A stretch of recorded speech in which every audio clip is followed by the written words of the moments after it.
ನಮಸ್ಕಾರ ಸರ್. ನಮಸ್ಕಾರ. ಅದೇ ತಮ್ಮ ಬಹುಮುಖ ಪ್ರತಿಭೆಯನ್ನು ನಾನು ಭಾಳ ಹಿಂದೆ ನೋಡಿದ್ದೆ. ಒಮ್ಮೆ ನಾನು ನಿಮ್ಮಲ್ಲಿಗೆ ಬಂದು ನನ್ನ ಹೈಸ್ಕೂಲು ಸಮಯದಲ್ಲಿ ನಾನೊಮ್ಮೆ ಸಾಹಿತ್ಯದ ಬಗ್ಗೆ ನಿಮ್ಮಲ್ಲಿ ಮಾತಾಡಿದ್ದು ಹೌದು. ಆ ನಂತರ ಅಂದರೆ ಸಾಹಿತ್ಯದಲ್ಲಿ, ಸಂಗೀತದಲ್ಲಿ, ಆಮೇಲೆ ಈ ಸಂಗೀತದ ಪರಿಕರಗಳಲ್ಲಿ, ಚಿತ್ರಕಲೆಯಲ್ಲಿ, ಶಿಲ್ಪಕಲೆಯಲ್ಲಿ ಈ ರೀತಿ ಬಹುವಿಧದ ಒಂದು ಆಯಾಮವುಳ್ಳಂತಹ ಒಂದು ಪ್ರತಿಭೆ ನಿಮ್ಮಲ್ಲಿ ಇರುವಂಥ ಕಾರಣ ಈ ಎಲ್ಲ ವಿಚಾರಗಳ ಬಗ್ಗೆ ನಿಮಗೆ ಆಸಕ್ತಿ ಮೂಡಲಿಕ್ಕೆ, ಅಂದರೆ ಮೊದಲಿಗೆ ನಾವು ಸಾಹಿತ್ಯವನ್ನು ತೆಗೆದುಕೊಂಡು ಸಾಹಿತ್ಯದ ಬಗ್ಗೆ, ಅಂದರೆ ನಿಮಗೆ ಸಾಹಿತ್ಯದ ಬಗ್ಗೆ ಅಭಿರುಚಿ ಮೂಡಲಿಕ್ಕೆ ಕಾರಣ ಅದರಲ್ಲಿ ನೀವು ಮಾಡಿದಂತಹ ಕೃಷಿ, ಅದರಲ್ಲಿರುವ ಉದಾದಂತಹ ಒಂದು ಧನಾತ್ಮಕ ಮತ್ತು ಋಣಾತ್ಮಕ ಅಂಶಗಳು, ಸಾಹಿತ್ಯ ನಮ್ಮ ಒಂದು ತಿಳುವಳಿಕೆಯಿಂದ ಇಂದಿನವರೆಗೆ ಸಾಗಿ ಬಂದ ಒಂದು ರೀತಿ, ಇದನ್ನೆಲ್ಲ ಸಂಕ್ಷಿಪ್ತವಾಗಿ ಒಂದು ನೀವು ವಿವರಣೆ ಕೊಡ್ಬೋದಾ? ಬದುಕು ಬಹಳ ವಿಸ್ತಾರವಾದದ್ದು. ಅದರಲ್ಲಿ ನಾವು ದುಡಿಯುವ ಕ್ಷೇತ್ರ ಯಾವುದು ಅನ್ನೋದನ್ನು ನಾವೇ ಗಮನಿಸಿಕೊಳ್ಬೇಕಾಗ್ತದೆ. ಯಾಕೆಂದರೆ ನಮಗೆ ಕೇವಲ ಆಸಕ್ತಿ ಇದ್ದರೆ ಸಾಲದು, ನಮ್ಮ ಸೃಜನಶೀಲತೆಯನ್ನು ನಾವು ಚೆನ್ನಾಗಿ ದುಡಿಸ್ಕೊಳ್ಳುವಂತಹ ಒಂದು ಸಾಧ್ಯತೆ ಯಾವುದರಲ್ಲಿ ಇದೆ ಅನ್ನೋದನ್ನು ಕಂಡುಕೊಳ್ಬೇಕಾಗ್ತದೆ. ಸರಿ. ನಾನು ಸಣ್ಣನಿಂದ ನನಗೆ ಆಸಕ್ತಿ ಇದ್ದದ್ದು ಬದುಕು ಯಾಕೆ, ಬದುಕು ಏನು, ಬದುಕಿನ ಅರ್ಥ ಏನು, ನಾವು ಯಾಕಾಗಿ ಬದುಕಬೇಕು, ಬದುಕಿಗೆ ಅದರದ್ದೇ ಆದ ಅರ್ಥ ಇದೆಯೇ ಅಥವಾ ನಾವೇ ಹುಡುಕಿಕೊಳ್ಳಬೇಕಾದ ಅರ್ಥ ಇದೆಯೇ? ಹಾಗೆ ನೋಡಿದಾಗ ನಾವೇ ಕಂಡುಕೊಳ್ಳಬೇಕಾದ ಅರ್ಥವೇ ಬಹಳ ಮುಖ್ಯವಾದದ್ದು ಬದುಕಿನಲ್ಲಿ ಅಂತ ಅನಿಸ್ತದೆ ನನಗೆ. ಅಂದರೆ ಬದುಕಿಗೆ ಅರ್ಥ ಇರುವುದಕ್ಕಿಂತ ಹೆಚ್ಚಾಗಿ ನಾವು ಕಂಡುಕೊಳ್ಳಬೇಕಾದಂತಹ ಅರ್ಥವೇ ಬಹಳ ಪ್ರಾಮುಖ್ಯವಾದದ್ದು. ಯಾಕೆಂದ್ರೆ ಬದುಕು ಇರುತ್ತದೆ. ನಾನು ಹುಟ್ಟುವ ಮೊದಲು ಬದುಕು ಇತ್ತು, ನಾನು ಸತ್ತ ನಂತರವೂ ಬದುಕು ಇರುತ್ತದೆ. ಆದರೆ ನನ್ನ ಬದುಕಿನ ಅರ್ಥ ಏನು ಅನ್ನುವುದನ್ನು ನಾನು ಒಂದು ಕಡೆ ಕಂಡುಕೊಳ್ಬೇಕು, ಅಥವಾ ಹೀಗೆ ಇರುವುದರ ಬದುಕಿನ ಅರ್ಥ ಏನು ಅನ್ನುವುದನ್ನು ಕಂಡುಕೊಳ್ಳುವಂತಹ ಅನೇಕ ಪ್ರಯತ್ನಗಳನ್ನು ನಮ್ಮ ದೇಶದಲ್ಲಿ ಅಥವಾ ಜಗತ್ತಿನಲ್ಲಿ ಅದನ್ನು ಎಲ್ಲರೂ ಮಾಡ್ತಾ ಇರ್ತಾರೆ. ಅದರಲ್ಲಿ ಒಂದು ಕಡೆಯಿಂದ ವಿಜ್ಞಾನದ ಸಂಶೋಧನೆಗಳು ಕೂಡ ನಡೆಯುತ್ತಾ ಇರ್ತವೆ. ಇದು ಭೌತಶಾಸ್ತ್ರಕ್ಕೆ ಸಂಬಂಧಪಟ್ಟದ್ದು ಇರ್ಬೋದು. ಭೌತಿಕ ಜಗತ್ತು ಯಾಕೆ ಇರ್ತದೆ, ಅದರ ಅರ್ಥ ಏನು, ಅದು ಯಾವ ಯಾವ ಶಕ್ತಿಯಿಂದ ನೆಲೆಗೊಂಡಿರ್ತದೆ ಅನ್ನುವಂಥದ್ದು. ಇನ್ನೊಂದು ಬಹಳ ತಾತ್ವಿಕವಾದಂತಹ ಅರ್ಥ, ಅದರ ಈ ಬದುಕಿನ ಹಿಂದೆ ಯಾವುದಾದ್ರೂ ಒಂದು ಶಕ್ತಿ ಅಡಗಿದೆಯೇ, ಅದು ಈ ಜೀವನವನ್ನು ನಡೆಸುತ್ತದೆಯೇ ಅನ್ನುವಂತಹ ಮೂಲಭೂತ ಪ್ರಶ್ನೆಗಳು. ಈ ಮೂಲಭೂತ ಪ್ರಶ್ನೆಗಳು ಅಧಿಕ ಪ್ರಸಂಗಗಳು ಆಗ್ಬೋದು. ಯಾಕೆಂದ್ರೆ ಒಬ್ಬ ವ್ಯಕ್ತಿ ಅವನು ಬದುಕಿ ಹೋಗುವಂತಹ ಬದುಕು ಬಹಳ ಸಣ್ಣದು, ಆದರೆ ಜೀವನದ ನಿಜವಾದ ಕಾಲಮಾನವನ್ನು ಎಣಿಸಿದರೆ ಅಗಾಧ ಕಾಲದಿಂದ ಬದುಕು ಇಲ್ಲಿ ಈ ಜಗತ್ತಿನಲ್ಲಿ ನಡೀತಾ ಬಂದಿದೆ. 60,000 ವರ್ಷಗಳ ಕಾಲ ಮಳೆಯೇ ಬರ್ತಾ ಇತ್ತು ಅಂತ ವಿಜ್ಞಾನಿಗಳು ಹೇಳ್ತಾರೆ. ಬದುಕು ತಣೀಲಿಕ್ಕೆ ಅಂದ್ರೆ ವ್ಯಕ್ತಿಯ ಮೂಲಕ ಬದುಕು ಇರಬೇಕಾಗಿಲ್ಲ, ವ್ಯಕ್ತಿಗಳ ಮೂಲಕ ಇರಬೇಕಾಗಿಲ್ಲ, ಕೇವಲ ಮನುಷ್ಯ ಸಂತಾನದ ಮೂಲಕ ಮಾತ್ರ ಬದುಕು ಇರಬೇಕಾಗಿಲ್ಲ. ಬದುಕಿನಲ್ಲಿ ಅನೇಕ ಜೀವರಾಶಿಗಳಿವೆ, ಅವುಗಳಿಗೆ ಅವುಗಳದ್ದೇ ಆದ ಅರ್ಥ ಇದೆಯೇ, ಭಾಷೆ ಇದೆ ಅವುಗಳಿಗೆ, ಅವುಗಳ ಭಾಷೆಯಲ್ಲಿ ಜೀವನದ ಬಗ್ಗೆ ವ್ಯಾಖ್ಯಾನವನ್ನ ತೊಡಗಿಕೊಳಿಸ್ತವೆ ಅನ್ನುವಂಥದ್ದೆಲ್ಲ ಪ್ರಶ್ನೆಗಳು ಬರ್ತವೆ. ಇದನ್ನೆಲ್ಲ ಬದಿಗೆ ಇಟ್ಟು ನಾವು ಒಂದು ಕಡೆಯಲ್ಲಿ ನಾವು ನಮ್ಮ ಬದುಕಿನ ಶೋಧವನ್ನು ನಡೆಸುವಾಗ ಯಾವ ಮಾಧ್ಯಮದಿಂದ ನಮ್ಮ ಆ ಶೋಧವನ್ನು ನಾವು ನಮಗೆ ವ್ಯಕ್ತಪಡಿಸ್ಲಿಕ್ಕೆ ಆಗ್ತದೆ. ಸರಿ, ವ್ಯಕ್ತಪಡಿಸ್ಲಿಕ್ಕೆ ಯಾವುದು ಸುಲಭ ಆಗ್ತದೆ. ಆದರೆ ತೀರ ಜಿಜ್ಞಾಸೆಯ ಒಂದು ಪ್ರತಿಭೆ ಅಥವಾ ಜಿಜ್ಞಾಸೆಯ ಸ್ವಭಾವ ನನ್ನಲ್ಲಿ ಇದ್ದದ್ರಿಂದ ನಾನು ಪ್ರತಿಯೊಂದನ್ನು ಪ್ರಶ್ನಿಸ್ತಾ ಇದ್ದೇನೆ. ನಾವು ಮಾತ್ರ ಇರೋದು ಅಮೂರ್ತಗಳಿವೆ, ಅಜ್ಞಾತಗಳಿವೆ, ಭೂತಗಳಿವೆ. ನಮ್ಮ ಜೊತೆ ಒಂದು 8 ಭೂತಗಳಿದ್ದವು ಮಾರ್ಪಳ್ಳಿಯಲ್ಲಿ. ಅವುಗಳು ನಮ್ಮನ್ನು ಹೆದರಿಸ್ತಾ ಇದ್ವು, ನಾವಿದ್ದೇವೆ ಅಂತ ಹೇಳ್ತೇವೆ. ಅದು ಬರುವುದು ಕೂಡ ಮನುಷ್ಯನ ಮೈ ಮೇಲೆ. ಮನುಷ್ಯನಿಲ್ಲದೆ ಭೂತವನ್ನು ನೋಡ್ಲಿಕ್ಕೆ ಸಾಧ್ಯ ಆಗುದಿಲ್ಲ. ಭೂತಕ್ಕೆ ಅದರದ್ದೇ ಆದ ಅಸ್ತಿತ್ವವನ್ನು ನಾವು ಏನು ಕಂಡುಕೊಳ್ಳಿಕ್ಕೆ ಆಗುದಿಲ್ಲ. ಇದೆಲ್ಲವೂ ಮನುಷ್ಯನ ಕಲ್ಪನೆಗಳಿಗೆ, ನಂಬಿಕೆಗಳಿಗೆ ಸಂಬಂಧಪಟ್ಟದ್ದು ಅನ್ನುವಾಗ ಅವುಗಳಿಗೆ ಒಂದು ಮಿತಿ ಇದೆ ಅನ್ನುವಂಥ ಪ್ರಶ್ನೆ ಬರ್ತದೆ. ದೇವರು, ದೈವ, ಭೂತ ಇವುಗಳನ್ನೆಲ್ಲ ಕಟ್ಟಿಕೊಂಡು ಮನುಷ್ಯ ಬದುಕಿ ಬಂದಿದ್ದಾನೆ. ಅದನ್ನು ನಮ್ಮ ಹಿರಿಯರು ನಮ್ಗೆ ಕಟ್ಟಿಕೊಟ್ಟಿದ್ದಾರೆ ಅನ್ನುವಾಗ ನಾವು ಅದನ್ನು ಇಟ್ಕೊಳ್ಬೇಕು ಅನ್ನುವಂಥ ಪ್ರಶ್ನೆ ಬರ್ತದೆ. ಯಾಕೆಂದರೆ ನಮ್ಮ ಮುಂದಿನ ಹಂತದಲ್ಲಿ ಬದುಕು ಯಾವುದೋ ರೀತಿಯಲ್ಲಿ ಅದು ಇನ್ನೊಂದು ಗ್ರಹಕ್ಕೆ ಹೋಗಿ ಬದುಕುವಷ್ಟು ಬಹಳ ವೇಗವನ್ನು ಪಡೆದಿದೆ. ನಾವು ಇಲ್ಲಿ ಅಂತ ಬದುಕುವಂತಹ ಬದುಕಿಗೆ ಯಾವುದೋ ಕಾಲದ ನಮ್ಮ ಅಜ್ಜನ ಕಾಲದ ಅಥವಾ ಪೂರ್ವಜರ ಕಾಲದ ನಂಬಿಕೆಗಳೆಲ್ಲ ಇವೆ. ಈ ಒಂದು ಸಂಕೀರ್ಣತೆ ಹೌದು, ಸಂಕೀರ್ಣತೆಯಲ್ಲಿ ನಾವು ಬದುಕುವಾಗ ನಾವು ನಮ್ಮ ಈ ವಿಷಯಗಳನ್ನೆಲ್ಲ ಹೊರಗೆ ಹಾಕುವಂತ ಮಾಧ್ಯಮಗಳು ಯಾವುವು ಇವೆ, ಈ ಮಾಧ್ಯಮ ಯಾವುದು ನಮಗೆ ಇಷ್ಟ ಆಗ್ಬೋದು, ಯಾವ ಮಾಧ್ಯಮ ನಮಗೆ ಅದನ್ನು ಸುಲಭವಾಗಿ ಕಟ್ಟಿಕೊಡ್ಬೋದು ಅನ್ನುವಂಥ ಅಂದ್ರೆ ಯಾವ ಮಾಧ್ಯಮದಿಂದ ನಾವು ಕಟ್ಟಿಕೊಡ್ಬೋದು ಬೇರೆಯವರಿಗೆ ಅಥವಾ ನಮಗೂ ಅದು ಕಟ್ಟಿಕೊಡುವಂಥದ್ದು. ಇಷ್ಟೆಲ್ಲ ಕ್ಲಿಷ್ಟತೆಯನ್ನು ಇಟ್ಕೊಂಡ ಮನುಷ್ಯ ಒಬ್ಬ ಸಾಹಿತ್ಯವನ್ನ, ಸಂಗೀತವನ್ನ ಅಥವಾ ಸಾಹಿತ್ಯ ಮಾಧ್ಯಮವನ್ನು ಅಷ್ಟು ಸುಲಭವಾಗಿ ಲಘುವಾಗಿ ಎಣಿಸುವ ಹಾಗೆ ಸಾಧ್ಯ ಇಲ್ಲ. ಸಿನಿಮಾ ಸಾಹಿತ್ಯದಲ್ಲಿ ಬಂದ ಹಾಗೆ ಒಳಗೆ ಸೇರಿದರೆ ಗುಂಡು, ಹುಡುಗಿಯಾಗುವಳು ಗಂಡು, ಅದು ಹುಡುಗನಾಗುವನು ಗಂಡು, ಇಂತಹ ಸಾಹಿತ್ಯದಿಂದ ಸಾಧ್ಯ ಇಲ್ಲ.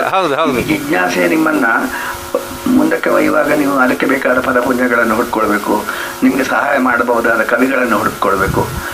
ಈ ಪರಂಪರೆಯನ್ನು ನೋಡುವಾಗ, ನಾವು ಸಾಹಿತ್ಯದಲ್ಲಿ ಬಂದ ಪರಂಪರೆಯನ್ನು ನೋಡುವಾಗ ನಮಗೆ ಹಳಗನ್ನಡ ಸಾಹಿತ್ಯ, ನಡುಗನ್ನಡ ಸಾಹಿತ್ಯ, ಹೊಸಗನ್ನಡ ಸಾಹಿತ್ಯ 3 ಮಜಲುಗಳನ್ನು ನೋಡ್ತೇವೆ ನಾವು.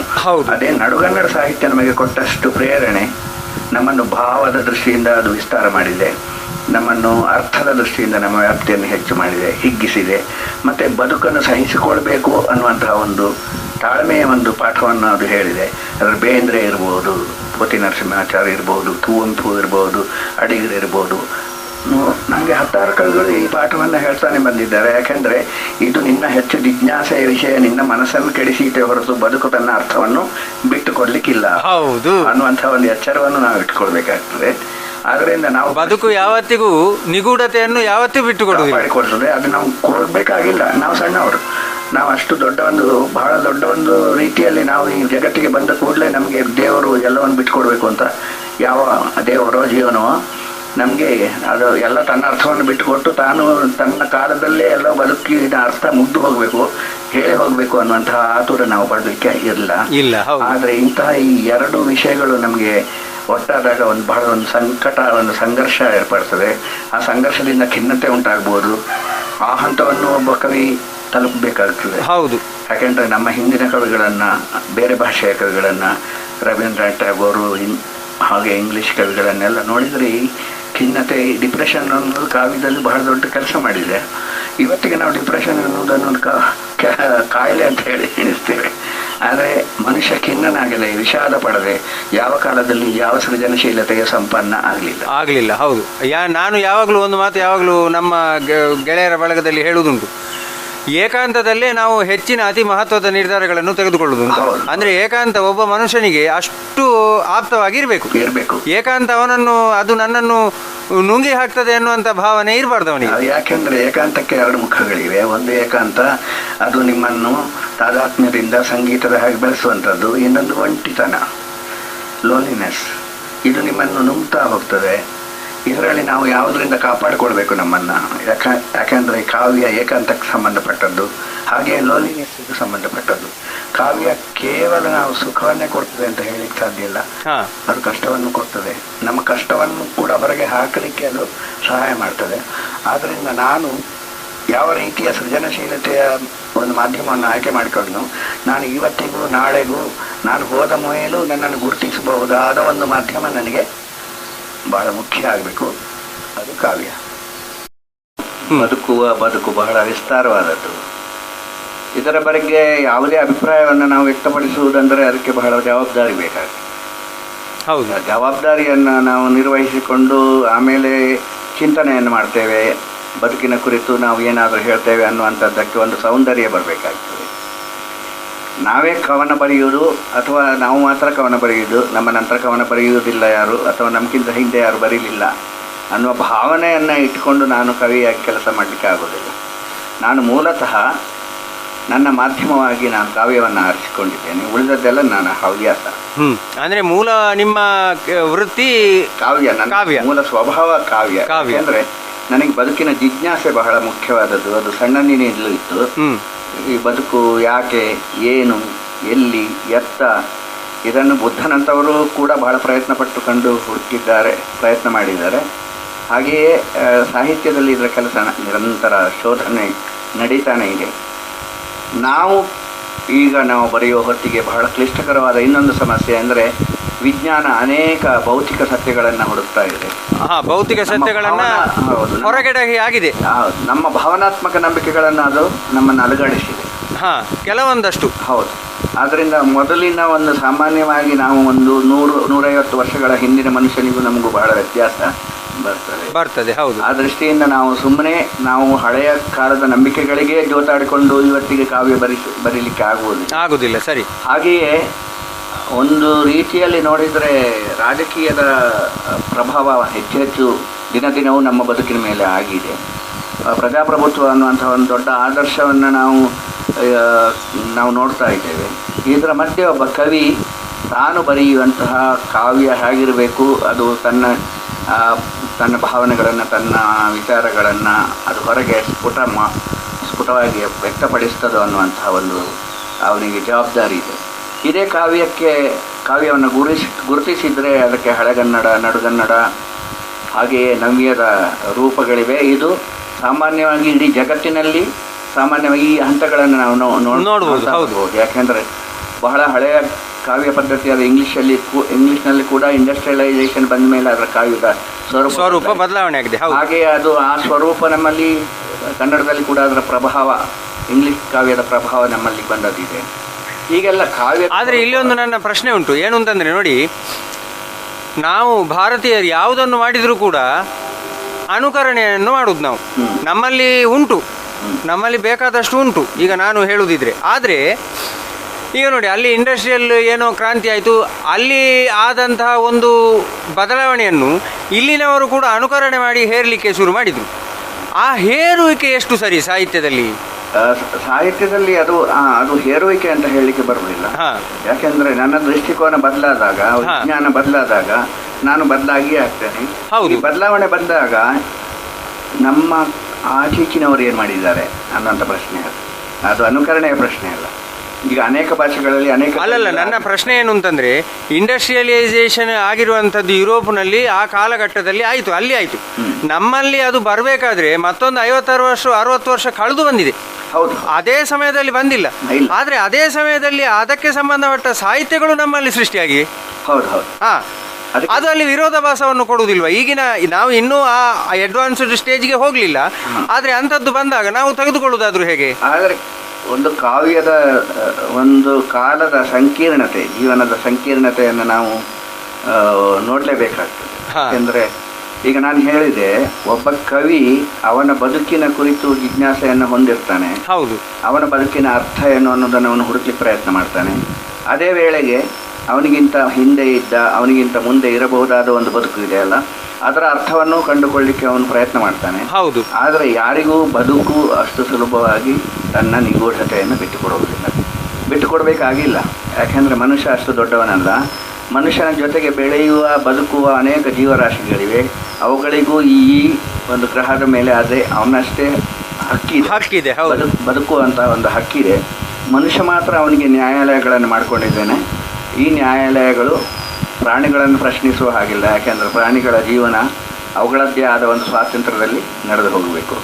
ಆದರೆ ಪ್ರಾಣಿಗಳು ಒಂದು ತಮ್ಮ ನ್ಯಾಯಾಲಯವನ್ನು ಮಾಡಿಕೊಂಡು ಮನುಷ್ಯನನ್ನು ಅವುಗಳ ನ್ಯಾಯಾಲಯಕ್ಕೆ ಎಳೆಯುವ ಹಾಗೆ ಇಲ್ಲ. ಆದರೆ ಒಟ್ಟು ಕಾವ್ಯದಲ್ಲಿ, ಸಾಹಿತ್ಯದಲ್ಲಿ ಬಂದಾಗ ಸಕಲ ಜೀವರಾಶಿಗಳಿಗೂ ಬದುಕುವ ಹಕ್ಕಿದೆ ಅನ್ನುವಂಥದ್ದನ್ನು ನಾವು ನೋಡಬಹುದಾದ ಕಾವ್ಯದಲ್ಲಿ ಮಾತ್ರ, ಸಾಹಿತ್ಯದಲ್ಲಿ ಮಾತ್ರ. ಈ ಒಂದು ಉದಾತ್ತವಾದಂತಹ ವಿಚಾರ ಸರಣಿಯನ್ನು ಹಿಡ್ಕೊಂಡು ನಮ್ಮಲ್ಲಿ ಬದುಕ್ತಾ ಬಂದಿದ್ದಾರೆ ವಿಚಾರವಾದಿಗಳು, ಹುಟ್ಟುಕೊಂಡಿದ್ದಾರೆ. ಕುವೆಂಪು ಇರ್ಬೋದು, ಕಾರಂತರು ಇರ್ಬೋದು, ಪುತಿನ ಇರ್ಬೋದು, ಆಮೇಲೆ ಗೋಪಾಲಕೃಷ್ಣ ಅಡಿಗರು ಇರ್ಬೋದು. ನನಗೆ ಏನಾಯಿತು ಅಂದರೆ, ನನಗೆ ಹಳೆಗನ್ನಡ, ನಡುಗನ್ನಡ, ನವ್ಯ ಇದು ಮುಖ್ಯ ಆಗಲಿಲ್ಲ. ಯಾಕೆಂದರೆ 18-19ನೇ ಶತಮಾನದಲ್ಲಿ ಖಲೀಲ್ ಗಿಬ್ರಾನ್ ಕ್ರಿಸ್ತನ ಬಗ್ಗೆ ಬರ್ದ. ಹೌದು. ಆ ಕಾಲದಲ್ಲೇ ಇಂಡಸ್ಟ್ರಿಯಲೈಸೇಷನ್ ನಡೀತಾ ಇತ್ತು. ಅಮೆರಿಕದಲ್ಲಿ ಅವನು ಬದುಕಿದ್ದ. ಆದರೆ ಅವನ ಕಾವ್ಯದಲ್ಲಿ ಪೂರ್ತಿ ಒಂದು ತಾತ್ವಿಕವಾದಂತಹ ಒಂದು ಜಿಜ್ಞಾಸೆಯನ್ನು ನಾವು ನೋಡ್ತೇವೆ. ಯಾಕೆಂದರೆ ಕಾವ್ಯದ ಜಿಜ್ಞಾಸೆ ಅಂತಿಮವಾಗಿ ತಾತ್ವಿಕತೆಗೆ ಸಂಬಂಧಪಟ್ಟದ್ದು. ಅದರ ಆಳದಲ್ಲಿ ಒಂದು ತತ್ವಜ್ಞಾನದ ಒಂದು ಜಿಜ್ಞಾಸೆ ಇದ್ದೇ ಇರ್ತದೆ. ಅದರಿಂದಾಗಿ ಕಾವ್ಯ ಎಲ್ಲವನ್ನು ಮೀರಿ ಹೋಗಿ ತನ್ನನ್ನು ವ್ಯಕ್ತಪಡಿಸ್ಕೊಳ್ತದೆ. ಆದ್ದರಿಂದ ಅದಕ್ಕೆ ಆ ಶಕ್ತಿ ಇರ್ತದೆ. ಎಲ್ಲ ಮಾಧ್ಯಮಗಳನ್ನು ಮೀರಿ ಹೋಗಿ ಕಾವ್ಯ ಮನುಷ್ಯನನ್ನು ಮುಟ್ಟಬಹುದಾದ ಒಂದು ಸಾಧ್ಯತೆ ಇರ್ತದೆ. ಆದ್ದರಿಂದ ನಾನು ಕಾವ್ಯವನ್ನೇ ನನ್ನ ಮುಖ್ಯ ಮಾಧ್ಯಮವನ್ನಾಗಿ ಸ್ವೀಕರಿಸಿದ್ದೇನೆ. ಆದರೆ ನಾನು ಉಳಿದ ಮಾಧ್ಯಮಗಳನ್ನು ನನ್ನ ಕುತೂಹಲದ ವಸ್ತುವಾಗಿ ಇಟ್ಕೊಂಡಿದ್ದೇನೆ. ಹಾಂ ಯಾಕೆಂದರೆ ಒಬ್ಬ ಕವಿ ಮುಗ್ಧನಾಗಿ ಒಂದು 106 ವರ್ಷಗಳ ಹಿಂದಿನ ಹಳೆಯ ನಂಬಿಕೆಗಳಲ್ಲೇ ಇರಬೇಕಾಗಿಲ್ಲ, ಆ ನಂಬಿಕೆಗಳನ್ನೇ ಜೋತು ಹಾಕ್ಕೊಂಡು ಬದುಕಬೇಕಾಗಿಲ್ಲ. ನಾವು ಇವತ್ತಿಗೆ ಬಂದಾಗ ನಾವು ಬಹಳ ಒಂದು ಅಸ್ಥಿರವಾದಂತಹ ಛಿದ್ರವಾದಂತಹ ಚಡಪಡಿಕೆಯ ಒಂದು ಕಾಲಕ್ಕೆ ಬಂದಿದ್ದೇವೆ. ಗ್ಲೋಬಲೈಸೇಷನ್ ಅನ್ನುವಂಥ ಒಂದು ಬೊಬ್ಬೆ ಎದ್ದು ಹೋಗಿದೆ. ಹೌದು, ಇಲ್ಲಿ ಮನುಷ್ಯನ ಸಂಬಂಧಗಳೆಲ್ಲ ಛಿದ್ರವಾಗಿವೆ, ಕ್ಷಣಿಕವಾಗಿವೆ. ದೀರ್ಘಕಾಲದ ಸಂಬಂಧಗಳು ಇಲ್ಲಿ ಈಗ ನಿಲ್ತಾ ಇಲ್ಲ. ಆದ್ರಿಂದವಾಗಿ ಅಂದರೆ ಸಂಬಂಧಗಳಿಗೆ ಬೆಲೆ ಇಲ್ಲ ಅಂತಾಗಿದೆ. ಸಂಬಂಧಗಳು ಅವು ಕ್ಷಣಿಕ ಮತ್ತು ಛಿದ್ರ ಆಗ್ತಾ ಹೋಗ್ತವೆ. ಹೌದು, ಆ ಸಂಬಂಧಗಳಲ್ಲಿ ನಾವು ಅವರ ಮ್ಯಾನರಿಸಮ್ಗಳನ್ನು, ಮನುಷ್ಯನ ಮ್ಯಾನರಿಸಮ್ ಬದಲಾಗಿದೆ, ಮನುಷ್ಯನ ನಡವಳಿಕೆ ಬದಲಾಗಿದೆ. ಒಬ್ಬ ಮೊಬೈಲ್ ಹಿಡ್ಕೊಂಡು ಮನುಷ್ಯನಿಗೂ 100 ವರ್ಷ ಹಿಂದೆ ಒಂದು ಮನೆಯಲ್ಲಿ ಸುಮ್ಮನೆ ಕೂತು ತಾದಾತ್ಮ ಹೊಂದಿದ ಮೌನವನ್ನು ಅನುಭವಿಸುವ ಒಬ್ಬ ಮನುಷ್ಯನಿಗೂ ಬಹಳ ವ್ಯತ್ಯಾಸ ಇದೆ. ಇವತ್ತು ಮೊಬೈಲ್ ಅಥವಾ ಯಾವುದೇ ತಂತ್ರಜ್ಞಾನಗಳಿರಲಿ ನಮ್ಮ ಮನಸ್ಸನ್ನು ಬಹಳ ಪ್ರವೇಶಿಸಿ ನಮ್ಮ ಮನಸ್ಸನ್ನು ಬಹಳ ಛಿದ್ರಗೊಳಿಸಿವೆ, ಶಬ್ದಲೋಲುಪಗೊಳಿಸಿವೆ, ನಮಗೆ ಅನೇಕ ರೀತಿಯ ಆಮಿಷಗಳನ್ನು ಒಡ್ಡಿವೆ. ಹೌದೌದು.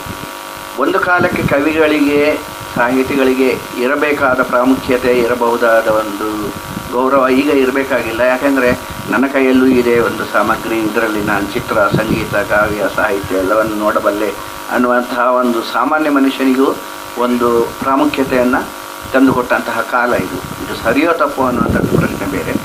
ಆ ದೃಷ್ಟಿಯಿಂದ ನಾನು ನನ್ನ ಕಾವ್ಯದಲ್ಲಿ ಯಾವಾಗಲೂ ಬದುಕಿನ ಅರ್ಥ ಏನು ಅನ್ನುವ ಜಿಜ್ಞಾಸೆಯನ್ನು ಬಿಟ್ಟುಕೊಟ್ಟಿಲ್ಲ. ಹಾಗೆಯೇ ಸಾಮಾನ್ಯ ಮನುಷ್ಯನಿಗಾಗಿ ಇರುವ ಬದುಕಿನ ಮುಖ್ಯ ಪ್ರಾಮುಖ್ಯತೆಯನ್ನು ನಾನು ಬಿಟ್ಟುಕೊಟ್ಟಿಲ್ಲ.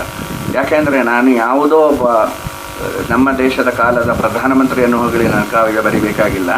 ನಾನು ಬರೀಬೇಕಾದ್ದು ನನ್ನ ಜೊತೆ ನನ್ನಷ್ಟೇ ಸರಳವಾಗಿ, ಪ್ರಾಮಾಣಿಕವಾಗಿ ಜೀವನ ಪ್ರೀತಿಯನ್ನು ಇಟ್ಕೊಂಡ ಜೀವರಾಶಿಗಳ ಜೊತೆ, ಅವರ ಜೊತೆ ನಾನು ಬದುಕ್ತಾ ಇದ್ದೇನೆ. ಕೇವಲ ಮನುಷ್ಯರ ಜೊತೆ ಅಂತಲ್ಲ, ಪ್ರಾಣಿ ಪಕ್ಷಿಗಳ ಜೊತೆಗೆ ನಾನು ಬದುಕ್ತಾ ಇದ್ದೇನೆ. ಆದರೆ ನನಗೂ ಸಂಕೀರ್ಣತೆಗಳಿವೆ. ಆದ್ದರಿಂದ ಕಾವ್ಯ ನನ್ನ ನಾಟಕದಲ್ಲಾಗಲಿ ಕಾದಂಬರಿಗಳಲ್ಲಾಗಲಿ ಕಾವ್ಯದ ಗುಣ ನಮಗೆ ಬಹಳ ಮುಖ್ಯ ಅಂತ ಕಾಣಿಸ್ತದೆ. ಹಾಗೆಯೇ ಅದು ಕಾವ್ಯ ಅನ್ನುವಂಥದ್ದು ಎಲ್ಲ ಕಾಲದಲ್ಲೂ ಎಲ್ಲರೂ ಕೂಡ ಈ ಮಾತನ್ನು ಬಹಳ ಮುಖ್ಯವಾಗಿ ಹೇಳ್ತಾರೆ. ನಾಟಕದಲ್ಲಿ ಕಾವ್ಯ, ಕಾವ್ಯದಲ್ಲಿ ನಾಟಕ, ಆಮೇಲೆ ಸಾಹಿತ್ಯದಲ್ಲಿ ಕಾದಂಬರಿಗಳಲ್ಲಿ ಕಾವ್ಯ, ಆಮೇಲೆ ಕಾವ್ಯವಾಗಿ ಕಾವ್ಯ, ಇವುಗಳನ್ನು ನಾನು ಗುರುತಿಸ್ತಾ ಬಂದಿದ್ದೇನೆ. ಆ ಕೆಲಸವನ್ನು ನಾನು ಮಾಡ್ತಾ ಬಂದಿದ್ದೇನೆ. ಈಗ ನೋಡಿ, ಕಾವ್ಯದ್ದಾಗಲಿ ಅಥವಾ ಓವರಾಲ್ ಸಾಹಿತ್ಯದ್ದಾಗಲಿ ಅದರ ಮೂಲ ಉದ್ದೇಶ ಏನು? ಬದುಕನ್ನು ಕಂಡುಕೊಳ್ಳುವುದಾ ಅಥವಾ ಸಂಕೀರ್ಣತೆಯನ್ನು ಮತ್ತಷ್ಟು ಸಂಕೀರ್ಣಗೊಳಿಸುವುದಾ ಅಥವಾ ಅದನ್ನು ಸಡಿಲಗೊಳಿಸುವುದಾ? ಅದರ ಮೂಲ ಉದ್ದೇಶ ಏನು? ಡಿಪೆಂಡ್ಸ್. ಹಾಂ, ಅಂದರೆ ನಾನು ಒಂದು ಕವನದಲ್ಲಿ ಬರೆದಿದ್ದೇನೆ, ಅವನು ಮಹಾ ಕನಸುಗಾರ. ಅವನು ಕನಸನ್ನು ಕಾಣ್ತಾ ಇರ್ತಾನೆ. ಅವನು ಒಂದು ವೇಳೆ ಎದ್ದು ಕನಸಿನಲ್ಲೇ ಎದ್ದು ಒಂದು ಸ್ವಿಚ್ಚನ್ನು ಹಾಕಿದರೆ ಅಟಮ್ ಬಾಂಬುಗಳು ಸಿಡಿಯಬಹುದು, ಜಗತ್ತು ನಾಶವಾಗಿ ಹೋಗಬಹುದು. ಕೇರ್ಫುಲ್ ಅಬೌಟ್ ಹಿಮ್ ಅಂತ. ಯಾಕೆಂದರೆ ಇಲ್ಲಿ ನಾನು ಏನು ಹೇಳ್ತಾ ಇದ್ದೇನೆ ಅಂದರೆ, ಮಹಾ ಕನಸುಗಾರ. ಅವನು ಯಾವ ಕನಸನ್ನು ಕಾಣ್ತಾನೆ? ಯುದ್ಧದ ಕನಸನ್ನು ಕಾಣ್ತಾನೆ. ಅವನು ಲೀಡರ್. ಈ ಸಂಕೀರ್ಣತೆ ಇದ್ದೇ ಇದೆ. ಇವತ್ತಿಗೆ ನಾವು ಜಗತ್ತು ಇಷ್ಟು ಶಾಂತ ಮತ್ತು ಇಷ್ಟು ಒಬ್ರಿಗೊಬ್ಬರು ಪರಸ್ಪರ ಹೊಂದಿಕೊಂಡಿವೆ, ಜಗತ್ತಿನ ಬೇರೆ ಬೇರೆ ದೇಶಗಳ ಜನ ಇಷ್ಟು ಬಹಳ ಸೌಹಾರ್ದತೆಯಿಂದ ಇದ್ದಾರೆ ಅಂತ ಹೇಳಿದರೂ ಕೂಡ ಯಾವುದೋ ಒಂದು ಕ್ಷಣದಲ್ಲಿ ಯುದ್ಧ ಸ್ಫೋಟ ಆದರೆ ಜಗತ್ತು 7 ಬಾರಿ ನಾಶ ಆಗುವಷ್ಟು ಕ್ಷಿಪಣಿಗಳನ್ನು ತಯಾರು ಮಾಡಿಟ್ಕೊಂಡಿದೆ. ಹೌದು ಹೌದು. ಹಾಗಿದ್ರೆ ಮನುಷ್ಯ ಈ ಜಗತ್ತಿಗೆ ಮಾಡಿದ ಉಪಕಾರ ಏನು ಅನ್ನುವಂಥ ಪ್ರಶ್ನೆ ಬರ್ತದೆ. ಏನು ಮಾಡಲಿಲ್ಲ ಅಂದರೆ ಈಗಿನ ಕಾಲಘಟ್ಟದಲ್ಲಿ ಅಂತೂ ಏನು ಮಾಡಲಿಲ್ಲ. ಅದನ್ನು ಘಂಟಾಘೋಷವಾಗಿ ಹೇಳ್ಬೋದು. ಅಂದರೆ ಅವನಿಗೆ ಏನು ಸುಖದ ಹಾದಿಯನ್ನು ಹೆಚ್ಚು ಹೆಚ್ಚು ಹೆಚ್ಚು ಹೆಚ್ಚು ವಿಸ್ತರಿಸ್ತಾ ನಾವು ಹೋಗ್ತಾ ಇದ್ದೇವೆ. ನಾವು ಇನ್ನಷ್ಟು ಸುಖದ ದಾರಿಯನ್ನು ನಿಮಗೆ ನಿರ್ಮಿಸಿಕೊಡ್ತೇವೆ ಅಂತದೆ ವಿಜ್ಞಾನ. ವಿಜ್ಞಾನಿಗಳು ರಾಜಕಾರಣಿಗಳ ಕೈಯಲ್ಲಿದ್ದಾರೆ, ರಾಜಕಾರಣಿಗಳು ಧಾರ್ಮಿಕ ವ್ಯಕ್ತಿಗಳ ಕೈಯಲ್ಲಿದ್ದಾರೆ. ಹಾಗೆ ಇದು ಒಂದು ಸಂಕೀರ್ಣ ಗೊಂದಲ ಆಗಿರುವಾಗ ನಾನು ಯಾವುದೋ ಒಂದು ಹಳ್ಳಿಯಲ್ಲಿ ಕೂತ್ಕೊಳ್ತೇನೆ, ನಾನು ನನ್ನ ಮನೆಯಲ್ಲಿ ಒಬ್ಬಂಟಿಯಾಗಿರ್ತೇನೆ, ಆಮೇಲೆ ಬದುಕನ್ನು ನೋಡ್ತೇನೆ. ಯಾವುದೇ ಪ್ರಶಸ್ತಿಯ ಹಂಗುಗಳಿಲ್ಲದೆ ನಾನು ಬದುಕನ್ನು ನೋಡಬೇಕು. ನನಗೆ ಪ್ರಶಸ್ತಿ ಬರ್ತದೆ ಅಂತೇಳಿ ನಾನು ಕಾವ್ಯವನ್ನು ಬರೀಲಿಕ್ಕಾಗೋದಿಲ್ಲ. ಆದರೆ ಬಹಳ ಅಂತಿಮವಾಗಿ ನಾವು ಒಂದು ಮರ ಗಿಡಗಳಷ್ಟೇ, ಒಂದು ಪಶು ಪಕ್ಷಿಗಳಷ್ಟೇ, ಒಂದು ಪ್ರಕೃತಿಗೆ ನಾವು ಬಹಳ ನಿಯತ್ತಿನಿಂದ ಇರಬೇಕಾಗ್ತದೆ. ಅಂದರೆ ಪ್ರಕೃತಿಗೆ ಆಪ್ತರಾಗಿ ಮನುಷ್ಯ ಕೂಡ ಇರಬೇಕು ಎನ್ನುವಂಥದ್ದನ್ನು ನಾವು ಸಾಹಿತ್ಯದಿಂದ ಅದನ್ನು ಬದುಕಿ ತೋರಿಸಬೇಕಾಗ್ತದೆ. ನಾವು ಸಾಹಿತ್ಯದಿಂದ ಹೇಳಿದರೆ ಸಾಕಾಗೋದಿಲ್ಲ, ಕಾವ್ಯದಲ್ಲಿ ಹೇಳಿದರೆ ಸಾಕಾಗೋದಿಲ್ಲ, ಅದನ್ನು ಬದುಕಿ ತೋರಿಸಬೇಕಾಗ್ತದೆ. ಅದು ಬಹಳ ಮುಖ್ಯ ಆಗ್ತದೆ. ಇವತ್ತಿನ ಕಾಲದಲ್ಲಿ ನಾವು ಸುಮಾರು 100 ವರ್ಷಗಳ ಹಿಂದಿನಿಂದ 106 ವರ್ಷಗಳಿಂದ ಹಿಂದಿನಿಂದ ಬದುಕಿ ಬಂದ 50-60 ಸಾವಿರ ದೇವದಾರು ವೃಕ್ಷಗಳನ್ನು ನಾಶ ಮಾಡಿ ಹೈವೇಗಳನ್ನು ನಿರ್ಮಿಸ್ತೇವೆ. ಇದು ಅಭಿವೃದ್ಧಿ ಅಂತ ಹೇಳ್ತೇವೆ. ಆ ಮರಗಳನ್ನು ಉಳಿಸಿಕೊಂಡು ನಮಗೆ ಹೈವೇಗಳನ್ನು ಮಾಡ್ಬೋದು ಅನ್ನುವಂತಹ ಒಂದು ಉನ್ನತ ಮಟ್ಟದಂತಹ ಒಂದು ರೀತಿಯ ಇಂಜಿನಿಯರಿಂಗ್ ಬರ್ತಾ ಇಲ್ಲ. ನಾವು ಎಲ್ಲವನ್ನು ನಾಶ ಮಾಡಿಯೇ ನಾವು ಹೈವೇಯನ್ನು ನಿರ್ಮಿಸಬೇಕು ಅನ್ನುವಂಥ ಒಂದು ಸಣ್ಣತನಕ್ಕೆ ನಾವು ಒಳಗಾಗಿದ್ದೇವೆ. ಇಂತಹ ಸಂದರ್ಭದಲ್ಲಿ ನಾವು ಎಷ್ಟು ಬೆಳೆದರೂ ಕೂಡ ನಮ್ಮದು ಬೆಳವಣಿಗೆ ಅಂತ ಹೇಳಲಿಕ್ಕೆ ಬರುವುದಿಲ್ಲ. ಯಾಕೆಂದರೆ ಇದು ನಾಶದ ಮುಖವನ್ನು, ನಾಶದ ಕಡೆಗೆ ಹೋಗುವಂಥದ್ದನ್ನು ಜಗತ್ತು ತೋರಿಸ್ತಾ ಇದೆ. ಅದೇ ಹೊತ್ತಿಗೆ ಜನರು ನಾಶವನ್ನು ಪ್ರೀತಿಸುವ, ನಾಶವನ್ನು ಸಾಮಾನ್ಯ ಅನ್ನುವ, ಇದು ನಾಶ ಆಗದೇ ನಾವು ಅಭಿವೃದ್ಧಿ ಆಗೋದಿಲ್ಲ ಅನ್ನುವಂಥ ಒಂದು ಭ್ರಮೆಗೆ ಒಳಗಾಗುವಂಥದ್ದನ್ನು ನಮ್ಮ ರಾಜಕಾರಣ ಅಥವಾ ವಿಜ್ಞಾನ ತಂದುಬಿಟ್ಟು. ಅದರಿಂದಾಗಿ ನಾವು ಈ ಕಾಲದ ಘಟ್ಟದಲ್ಲಿ ಇದು ಸಾಹಿತ್ಯದ ಮತ್ತು ಕಾವ್ಯದ ಕೆಲಸ ಬಹಳ ಗಂಭೀರವಾದದ್ದು. ಅದನ್ನು ಕೇವಲ ಸಿನಿಮಾ ಸಾಹಿತ್ಯದ ಹಾಗೆ ಹೇಳಲಿಕ್ಕೆ ಬರೋದಿಲ್ಲ. ಸಿನಿಮಾ ಸಾಹಿತ್ಯದಲ್ಲಿ ನಾಳೆ ನನಗೆ ದುಡ್ಡಾಗಬೇಕು, ಇಷ್ಟು ಕೋಟಿ ಹಾಕ್ತೇನೆ, ಇಷ್ಟು ಕೋಟಿ ಬರಬೇಕು, ಜನರನ್ನು ಲೂಟಿ ಮಾಡುವಂತಹ ಒಂದು ಉದ್ಯಮ. ಅದರಲ್ಲಿ ಒಂದು ಸಾಹಿತ್ಯ ಅಂದ್ರೆ ಜನರನ್ನು ಲೂಟಿ ಮಾಡುವುದು ಅಂತಂದ್ರೆ ಅದೇ ಜನರ ಭಾವನೆಯನ್ನು ಕೆರಳಿಸುವುದು ಮತ್ತು ಆ ಮೂಲಕ ಹಣ. ಹೌದು, ಅಗ್ಗದ ಸಾಹಿತ್ಯವನ್ನು ಸೃಷ್ಟಿ ಮಾಡೋದು. ಅದು ಎಷ್ಟು ಅಗ್ಗ ಆಗಿದೆ ಅಂದರೆ ಇನ್ನು ಡಿಜನರೇಷನ್, ಜನಾಂಗ ಪತನಕ್ಕೆ ಒಳಗಾಗಿಯೇ ಆಗ್ತಾರೆ.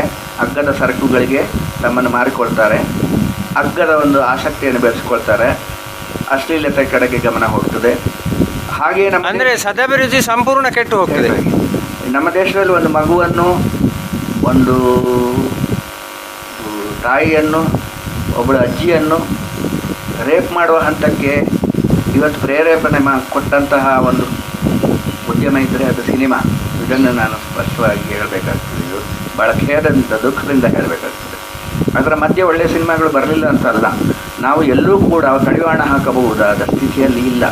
ಯಾವುದೇ ಮಾಧ್ಯಮಕ್ಕೆ ಕಡಿವಾಣ ಹಾಕಬಹುದಾದ ಸ್ಥಿತಿಯಲ್ಲಿ ಇಲ್ಲ. ನನಗೆ ಮುಖ್ಯವಾಗಿ ಬೇಕಾದದ್ದು ಏನಂದರೆ, ನನ್ನ ಸಾಹಿತ್ಯ ಕೃತಿಯನ್ನು ಪಲ್ಲಕ್ಕಿಯಲ್ಲಿ ತೆಗೆದುಕೊಂಡು ಹೋಗಬೇಕಾಗಿಲ್ಲ, ಜ್ಞಾನಪೀಠ ಪ್ರಶಸ್ತಿಯನ್ನು ಕೊಡಬೇಕಾಗಿಲ್ಲ. ಆದರೆ ಬದುಕಿನ ಎಚ್ಚರವನ್ನಾದರೂ ಹುಟ್ಟಿಸಬೇಕು. ಕಾವ್ಯದಲ್ಲಿ ಜೀವನ ಪ್ರೀತಿಯನ್ನು ಹುಟ್ಟಿಸಬೇಕು, ಸರಳತೆಯನ್ನು ಹುಟ್ಟಿಸಬೇಕು.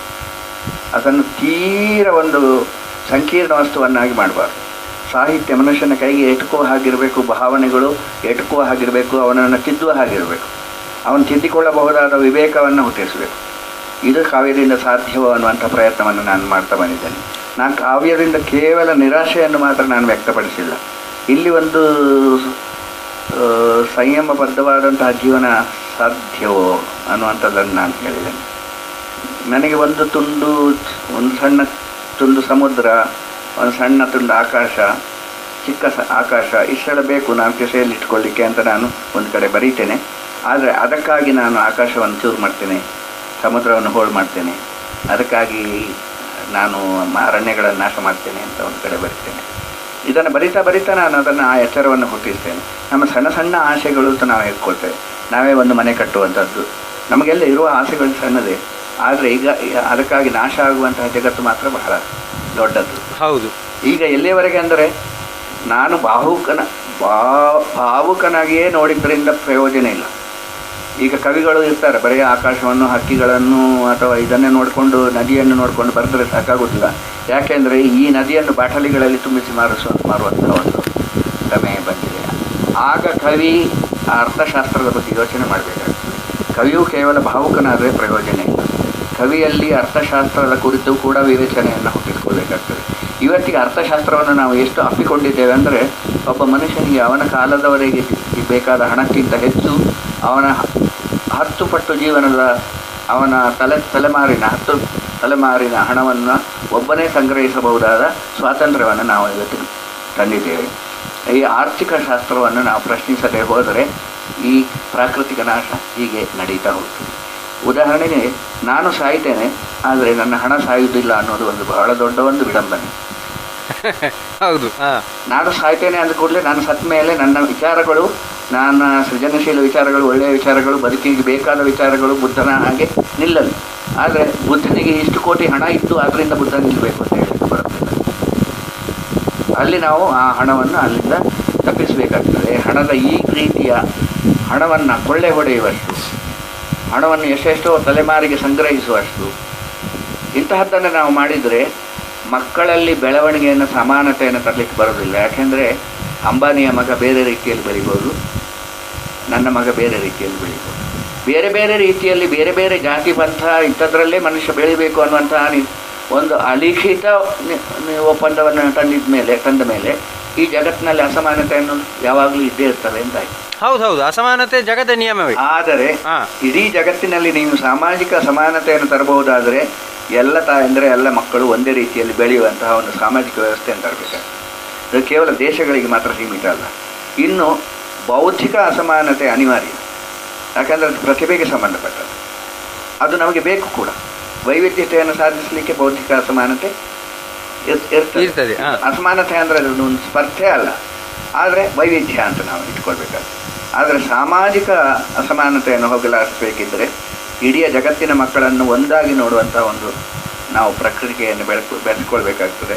ನಮ್ಮ ಜಗತ್ತು ಬೆಳೆದಿದೆ ಅಂದರೆ ನಾವು ಏನು ಯೋಚನೆ ಮಾಡಬೇಕು ಅಂದರೆ ನೂರಾರು ತಲೆಮಾರಿಗೆ 10 ತಲೆಮಾರಿಗೆ ಬೇಕಾದಷ್ಟು ಹಣವನ್ನು ಗಳಿಸಲಿಕ್ಕೆ ಬಿಡಬಾರ್ದು. ನಮ್ಮ ಕಾಲದಲ್ಲಿ ನಾವು ಗಳಿಸಿ ನಾವು ಉಂಡು ಹೋದ ಮೇಲೆ ನಮ್ಮ ಹಣ ಉಳಿಯಬಾರ್ದು. ನಮ್ಮ ಮಕ್ಕಳ ಕಾಲದಲ್ಲಿ ಅವರೇ ದುಡಿದು ಬದುಕುವ ಸಂತೋಷವನ್ನು ನಾವು ಇರುವ ಹಾಗೆ ಮಾಡಬೇಕು. 10 ತಲೆಮಾರುಗಳಿಗೆ ಬೇಕಾದಷ್ಟು ಹಣವನ್ನು ಒಬ್ಬ ಗಳಿಸಿ ಇಟ್ಟು ಹೋಗ್ತಾನಂದರೆ ಮುಂದಿನ ಅವನ ತಲೆಮಾರಿನ ಮಕ್ಕಳು ಯಾವುದೇ ರೀತಿಯಲ್ಲಿಯೂ ಬದುಕನ್ನು ಶ್ರದ್ಧೆಯಿಂದ ನೋಡುವುದಿಲ್ಲ, ಪ್ರೀತಿಯಿಂದ ನೋಡುವುದಿಲ್ಲ. ಹೌದು, ಬದುಕನ್ನು ಬೇಕಾಬಿಟ್ಟು ಬದುಕ್ತಾರೆ. ಬದುಕಿನ ಅರ್ಥ ಸಂಪೂರ್ಣ ಅರ್ಥವನ್ನು ಕಳೆದುಕೊಳ್ತಾರೆ. ಸಾಹಿತ್ಯ ಕಾವ್ಯ ಅಂದ ಕೂಡಲೇ ಒಬ್ಬ ಭಾವುಕವಾಗಿಯೇ ನೋಡುವಂಥದ್ದು, ಅಥವಾ 3ನೇ ದರ್ಜೆಯ ಸಿನಿಮಾದವನ್ನು ದುಡ್ಡಿಗೋಸ್ಕರ ಸಿನಿಮಾ ಮಾಡಿದ ಹಾಗೆ ಮಾಡುವಂಥದ್ದು ಅನ್ನುವಂತಹ ಭಾವನೆ ಸಲ್ಲದು. ಅದಕ್ಕೆ ಒಂದು ಜವಾಬ್ದಾರಿ ಬೇಕಾಗ್ತದೆ. ಆ ಜವಾಬ್ದಾರಿಯನ್ನು ನಾವು ಹುಟ್ಟಿಸುವಂಥ ಕಾವ್ಯ ಸಾಹಿತ್ಯವನ್ನು ನಾವು ಸೃಷ್ಟಿ ಅಂದರೆ ಮೂಲಭೂತವಾಗಿ ಅದು ಸಾಹಿತ್ಯ ಅಂತಲ್ಲ, ಯಾವುದೇ ಕಲೆಗಾದರೂ ಅಷ್ಟೇ ಸಾಮಾಜಿಕವಾದಂತಹ ಜವಾಬ್ದಾರಿ ಅನ್ನುವಂಥದ್ದು ಮೊದಲಿನಿಂದಲೂ ಇದ್ದದ್ದೇ. ಆದರೆ ಅದು ನಾಟಕ ಆಗಿದೆ. ಹೌದೌದು, ಅದು ಹೌದು. ರಾಜರ ಕಾಲದಿಂದ ಈಗ ನಾವು ಒಂದು ರೀತಿಯಲ್ಲಿ ನೋಡಿದರೆ ರಾಜರ ಕಾಲದಲ್ಲಿ ಬಹಳ ಅದ್ಭುತವಾದಂತಹ ಶಿಲ್ಪಕಲೆ ಎಲ್ಲ ಬೆಳೆದದ್ದನ್ನು ನೋಡ್ತೇವೆ. ಆದರೆ ನಮ್ಮ ಕಾಲದಲ್ಲಿ ಎಲ್ಲವೂ ಕೂಡ ಥರ್ಮೋಕೋಲ್ನಲ್ಲಿ ಮಾಡುವಂಥದ್ದಾಗಿದೆ. ನಮ್ಮ ಕಾಲದಲ್ಲಿ ದೀರ್ಘಕಾಲ ಬದುಕುವಂತಹ ದೀರ್ಘಕಾಲ ಬಾಳಿಕೆ ಬರುವಂತಹ ಯಾವುದೇ ಕಲೆಗಾರಿಕೆಯನ್ನು ನಾವು ಸೃಷ್ಟಿ ಮಾಡ್ತಾ ಇಲ್ಲ. ಈ ಕ್ಷಣಕ್ಕೆ ಸೃಷ್ಟಿ ಮಾಡ್ತಾ ಇದ್ದೇವೆ, ಈ ಕ್ಷಣಕ್ಕೆ ಎಂಜಾಯ್ ಮಾಡ್ತೇವೆ. ಈ ಕ್ಷಣದಲ್ಲಿ ಜಗತ್ತನ್ನು ಲೂಟಿ ಮಾಡಿ ಇನ್ನೊಂದು ಕ್ಷಣಕ್ಕೆ ಜಗತ್ತು ಇಲ್ಲದ ಹಾಗೆ ಮಾಡುವಂಥ ಒಂದು ಮನೋಭಾವ ನಮಗೆ ಬಂದಿದೆ. ಒಂದು ಕಡೆ ಶಿವರಾಮ್ ಕಾರಂತ ಹೇಳ್ತಾರೆ, ನೀವು ಜಾತ್ರೆಯನ್ನು ಮಾಡ್ತೀರಿ, ನಾಳೆ ಜಾತ್ರೆಗೆ ಬರುವವರಿಗೆ ಈ ಜಗತ್ತು ಹೇಗಿರಬೇಕು ಅನ್ನುವ ಹಾಗೆ ಅದನ್ನು ಕ್ಲೀನಾಗಿ ಮಾಡಿ ಇಟ್ಟು ಹೋಗಬೇಕಾಗ್ತದೆ. ಹೌದು, ನಾನು ತಿಂದು ಉಂಡೆ ಜಾತ್ರೆ ಮಾಡಿದರೆ ಬಹಳ ಖುಷಿಪಟ್ಟೆ, ಆಯಿತು, ನನ್ನಲ್ಲಿಗೆ ಮುಗಿಯುವುದಿಲ್ಲ ಜಗತ್ತು. ನನ್ನ ಮಕ್ಕಳು ನಾಳೆ ಬರ್ತಾರೆ, ಅವರಿಗೆ ಜಗತ್ತು ಬದುಕುವ ಹಾಗೆ ಇರುವಂತಹ ಒಂದು ಜಾಗವನ್ನಾಗಿ ಮಾಡಿ ಹೋಗಬೇಕಾಗ್ತದೆ. ಇದು ಬದುಕಿನ ವಿವೇಕ ಅಂತ ಒಂದು ಕಡೆ ಅವರು ಹೇಳ್ತಾರೆ. ಅಂದರೆ ನಾವು ನಮಗೆ ಹೇಗೆ ನಮ್ಮ ಹಿರಿಯರು ನಮಗೆ ದಾಟಿಸಿಕೊಟ್ಟಿದ್ದಾರೆ, ಅದೇ ರೀತಿ ನಮ್ಮ ನಂತರದ ಪೀಳಿಗೆಯವರಿಗೆ ನಾವು ಅದನ್ನು ಅಚ್ಚುಕಟ್ಟಾಗಿ ದಾಟಿಸಿಕೊಡ್ಬೇಕು. ಆದರೆ ಅದು ಆಗ್ತಾ ಇಲ್ಲ ಅನ್ನುವಂಥ ವಿಷಾದವೇ ಕಾವ್ಯದ ವಸ್ತು. ಅಂದ್ರೆ ಅನಾದಿ ಕಾಲದಿಂದಲೂ ಕಾವ್ಯದ ವಸ್ತು ಅಂದ್ರೆ ಸಾಹಿತ್ಯದ ವಸ್ತು ಅದೇ ಆಗಿತ್ತು. ಆದರೆ ಸಾಮಾನ್ಯ ಮತ್ತು ಅತಿ ಸಾಮಾನ್ಯ ಜನರ ಪ್ರಾಮಾಣಿಕತೆಯ ಕಡೆಗೆ ಬದುಕನ್ನು ತಗೊಂಡು ಹೋಗುವಂತಹ ಒಂದು ವಿಧಾನ ಸಾಹಿತ್ಯದಿಂದ ಇರಲೇಬೇಕಾಗ್ತದೆ. ಯಾಕೆಂದರೆ ನಾವು ಯಾವುದೋ ಒಂದು ಪ್ರಶಸ್ತಿಗಾಗಿ ಅಥವಾ ಯಾರದೋ ಒಲುಮೆಗಾಗಿ ನಾವು ದೇಶಭಕ್ತಿಗಾಗಿ ಭಾಷಾಭಕ್ತಿಗಾಗಿ ಸಾಹಿತ್ಯವನ್ನು ರಚಿಸಿದರೆ ಅದು ಮನುಷ್ಯನ ತಲುಪ್ತದೆ ಅನ್ನುವ ನಂಬಿಕೆ ನನಗೆ ಇಲ್ಲ.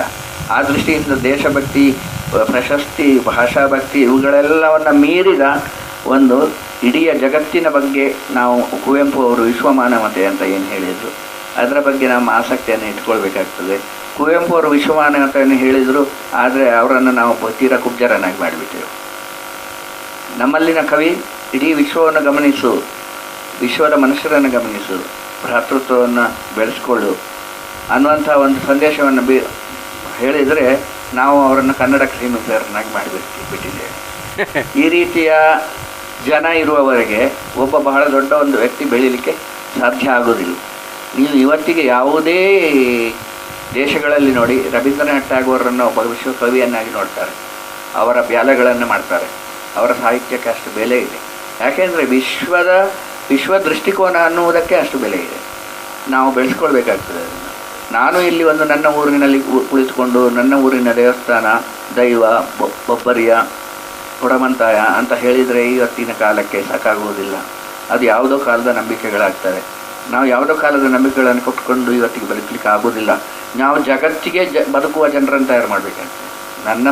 ನಮ್ಮ ಮಕ್ಕಳು ಜಗತ್ತನ್ನು ನೋಡಿ ಇವತ್ತಿಗೆ ನಮಗೆ ಇರುವಂತಹ ಮಾಧ್ಯಮ, ಫೇಸ್ಬುಕ್ ಇರಲಿ ಅಥವಾ ಕಂಪ್ಯೂಟರ್ನಲ್ಲಿ ಬಂದ ಎಲ್ಲೋ ಮಾಧ್ಯಮ ವಿಶೇಷಗಳು ಏನಿವೆ, ಎಲ್ಲ ದಾರಿಗಳು ಏನಿವೆ, ಅದನ್ನು ಮನುಷ್ಯನ ಪ್ರೀತಿಗಾಗಿ ಬೆಳೆಸಿಕೊಳ್ಳುವಂತಹ ಒಂದು ಸಾಧ್ಯತೆಯಾಗಿ ನಾವು ರೂಪಿಸ್ಕೊಳ್ಬೇಕಾಗ್ತದೆ. ಈ ಅತಿಯಾದಂತಹ ಒಂದು ಬೆಳವಣಿಗೆಯಲ್ಲಿ, ತಾಂತ್ರಿಕ ಬೆಳವಣಿಗೆಯಲ್ಲಿ ಒಂದು ನಾವು ಗುರುತಿಸುವುದಾದ ಬಹಳ ಧನಾತ್ಮಕ ಬೆಳವಣಿಗೆ ಏನೆಂದರೆ ಮನುಷ್ಯರು ಬಹಳ ಹತ್ತಿರ ಆಗಿದ್ದಾರೆ. ಎಲ್ಲ ದೇಶದ ಎಲ್ಲ ಮನುಷ್ಯರು ಕಂಪ್ಯೂಟರ್ನ ಮೂಲಕ ಹತ್ತಿರ ಆಗಿದ್ದಾರೆ. ಇವತ್ತು ಯಾವುದೋ ಒಂದು ದೇಶ ಯುದ್ಧ ಘೋಷಿಸಿದರೆ ಎಲ್ಲ ದೇಶದ ಜನ ಈ ಯುದ್ಧ ತಪ್ಪು ಸ್ಪಂದಿಸುತ್ತಾರೆ. ಇದನ್ನು ನಾವು ಕಂಡುಕೊಂಡಿದ್ದೇವೆ. ಜನ ಮುಖ್ಯ ಆಗಿದ್ದಾರೆ. ಈ ಮಾಧ್ಯಮಗಳ ಮೂಲಕ ಜನ ಮುಖ್ಯ ಆಗಿದ್ದಾರೆ. ಈ ಮಾಧ್ಯಮಗಳ ಲೂಪ್ ಫೋರ್ಸ್ ಏನೋ ಬೇರೆ ಇರ್ಬೋದು. ಹೌದು, ಅದು ಎಲ್ಲದಕ್ಕೂ ಇದ್ದೇ ಇರ್ತಾರೆ. ಯಾಕೆಂದ್ರೆ ಪ್ರತಿಯೊಂದು ಶೋಧನೆಯನ್ನು ಕೆಟ್ಟದಾಗಿ ಬೆಳೆಸ್ಕೊಳ್ಳೋರು ಇದ್ದೇ ಇರ್ತಾರೆ. ಹೌದು. ಆದರೆ ಅದನ್ನು ಒಳ್ಳೆಯದಾಗಿ ಬೆಳೆಸ್ಕೊಳ್ಳುವಂತಹ ಒಂದು ವಿಧಾನವೂ ಬಂದಿದೆ. ಆದ್ದರಿಂದಾಗಿ ಇವತ್ತಿಗೆ ನಾವು ಮಹಿಳಾ ಸಮಾನತೆ ಇರಲಿ, ಸಬಲೀಕರಣ ಇರಲಿ, ಅಥವಾ ಯಾವುದಕ್ಕೂ ಥಟ್ಟನೆ ಸ್ಪಂದಿಸುವಂತಹ ಒಂದು ಸಾಧ್ಯತೆ ಇರಲಿ, ಇವೆಲ್ಲವೂ ಕೂಡ ವಿಜ್ಞಾನದಿಂದ ಆಗಿದೆ. ವಿಜ್ಞಾನ ಮನುಷ್ಯರನ್ನು ಹತ್ತಿರ ತಂದಿದೆ. ಆದರೆ ನಾವು ನೋಡಬೇಕಾದ ಅದರ ಜೊತೆಯಲ್ಲಿ ಮನುಷ್ಯರ ಮಧ್ಯೆ ಜಗಳವನ್ನು ತಂದಿದೆ. ಹೌದು. ಆದರೆ ನಮಗೆ ಅಲ್ಲಿ ವಿವೇಕವೇ ಕೆಲಸ ಮಾಡಬೇಕಾಗಿದೆ. ನಾವು ನಮ್ಮ ಸಿನಿಮಾ ಮಾಧ್ಯಮಗಳ ಮೂಲಕ, ಸಾಹಿತ್ಯ ಮಾಧ್ಯಮದ ಮೂಲಕ, ಕಾವ್ಯದ ಮೂಲಕ ನಾವು ಮನುಷ್ಯ ಸ್ನೇಹಿಯಾದ ಒಂದು ಜಗತ್ತನ್ನು ಸೃಷ್ಟಿ ಮಾಡಬಹುದು ಅನ್ನುವಂಥದ್ದನ್ನು ನಾವು ಯೋಚನೆ ಮಾಡಬೇಕಾಗ್ತದೆ. ಅಂದರೆ ವಿವೇಕವನ್ನು ಬೆಳೆಸುವ ಒಂದು ಕೆಲಸ ಆಗಬೇಕು. ಯಾವುದು ಸರಿ ತಪ್ಪು ಎನ್ನುವಂತಹ ಒಂದು ತೌಲನಿಕ ಅಧ್ಯಯನ ಮನುಷ್ಯನ ಒಳಗಡೆ ನಡೆದು ಸರಿಗೆ ಅವನು ಒತ್ತು ಕೊಟ್ಟು ಸರಿಯಾದ ಜೀವನವನ್ನು ಬಾಳುವಲ್ಲಿ ಪ್ರೇರೇಪಣೆ ಮಾಡುವಂತಹ ಒಂದು ಸಾಧನ ಸಾಹಿತ್ಯ ಆಗಬೇಕು. ಇದಕ್ಕೆ ನಮಗೆ ಬಹಳ ದೊಡ್ಡ ಒಂದು ತೊಡಕು ಇರುವುದು ನಮ್ಮ ಶಿಕ್ಷಣದಿಂದ. ಇವತ್ತು ವಿಶ್ವವಿದ್ಯಾನಿಲಯದ ಯಾವುದೇ ಶಿಕ್ಷಕ ಅಥವಾ ಅಲ್ಲಿಯ ಅಧಿಕಾರಿ, ಅಲ್ಲಿಯ ಕುಲಪತಿ ಒಂದು ಹಳ್ಳಿಗೆ ಹೋಗಿ ನೀನು ಹೇಗಿದ್ದೀಯ ಅಂತ ಒಬ್ಬ ಸಾಮಾನ್ಯ ಮನುಷ್ಯನನ್ನು ಪ್ರಶ್ನಿಸುವುದಿಲ್ಲ. ಅವನ ಜ್ಞಾನ ಬೇರೆ ಅಂತ ಅವನು ತಿಳ್ಕೊಳ್ತಾನೆ. ಅದಕ್ಕೂ ಒಬ್ಬ ಮನುಷ್ಯ ಹಳ್ಳಿಯಲ್ಲಿ ಬದುಕುವುದಕ್ಕೂ ಬಹಳ ಸಂಬಂಧ ಇದೆ ಅನ್ನುವಂಥದ್ದನ್ನು ನಾವು ತಂದುಕೊಂಡಿಲ್ಲ. ಇದು ಬಹಳ ಬೇಸರದ ಸಂಗತಿ. ಯಾಕೆಂದರೆ ನಾವು ಶಿಕ್ಷಣ ಪಡೆಯುವವರು, ಶಿಕ್ಷಿತರು, ಸಾಹಿತ್ಯ, ಕಾವ್ಯ, ನಾಟಕ ಇವುಗಳೆಲ್ಲ ಒಂದು ಪರಿಚಯ ಇರುವವರು ಬೇರೆ ಜಾತಿಯ ಜನ ಬುದ್ಧಿಜೀವಿಗಳು ಅನ್ನುವಂಥ ಒಂದು ನೆಲೆಗೆ ಬಂದಿದ್ದೇವೆ ನಾವು. ಆದರೆ ಈ ದೇಶವನ್ನು ಯಾವತ್ತೂ ಕಟ್ಟಿದವರು, ಇಲ್ಲಿ ಜನರನ್ನು ಪ್ರೀತಿಸುವವರು ಯಾರು, ಈ ದೇಶದ ಶಿಕ್ಷಣವನ್ನು ಪಡೆಯುವವರು, ಯಾರನ್ನು ನಾವು ಅಶಿಕ್ಷಿತರು ಅಂತ ಹೇಳ್ತೇವೆ, ಅವರಲ್ಲಿ ಜೀವನದ ಬಗ್ಗೆ ಇರುವ ಪ್ರೀತಿ, ಅವರಲ್ಲಿ ಜೀವನದ ಬಗ್ಗೆ ಇರುವ ಮೌಲ್ಯ ನಮಗೆ ಶಿಕ್ಷಿತರಲ್ಲಿ ಕಂಡು ಬರ್ತಾ ಇದೆ. ಈ ದೇಶವನ್ನು ಆಳುವವರು ಈ ದೇಶದ ಶಿಕ್ಷಣ ಪಡೆದವರು, ಆದರೆ ಈ ದೇಶವನ್ನು ಕುಲಗೆಡಿಸಿದವರು ಅವರೇ.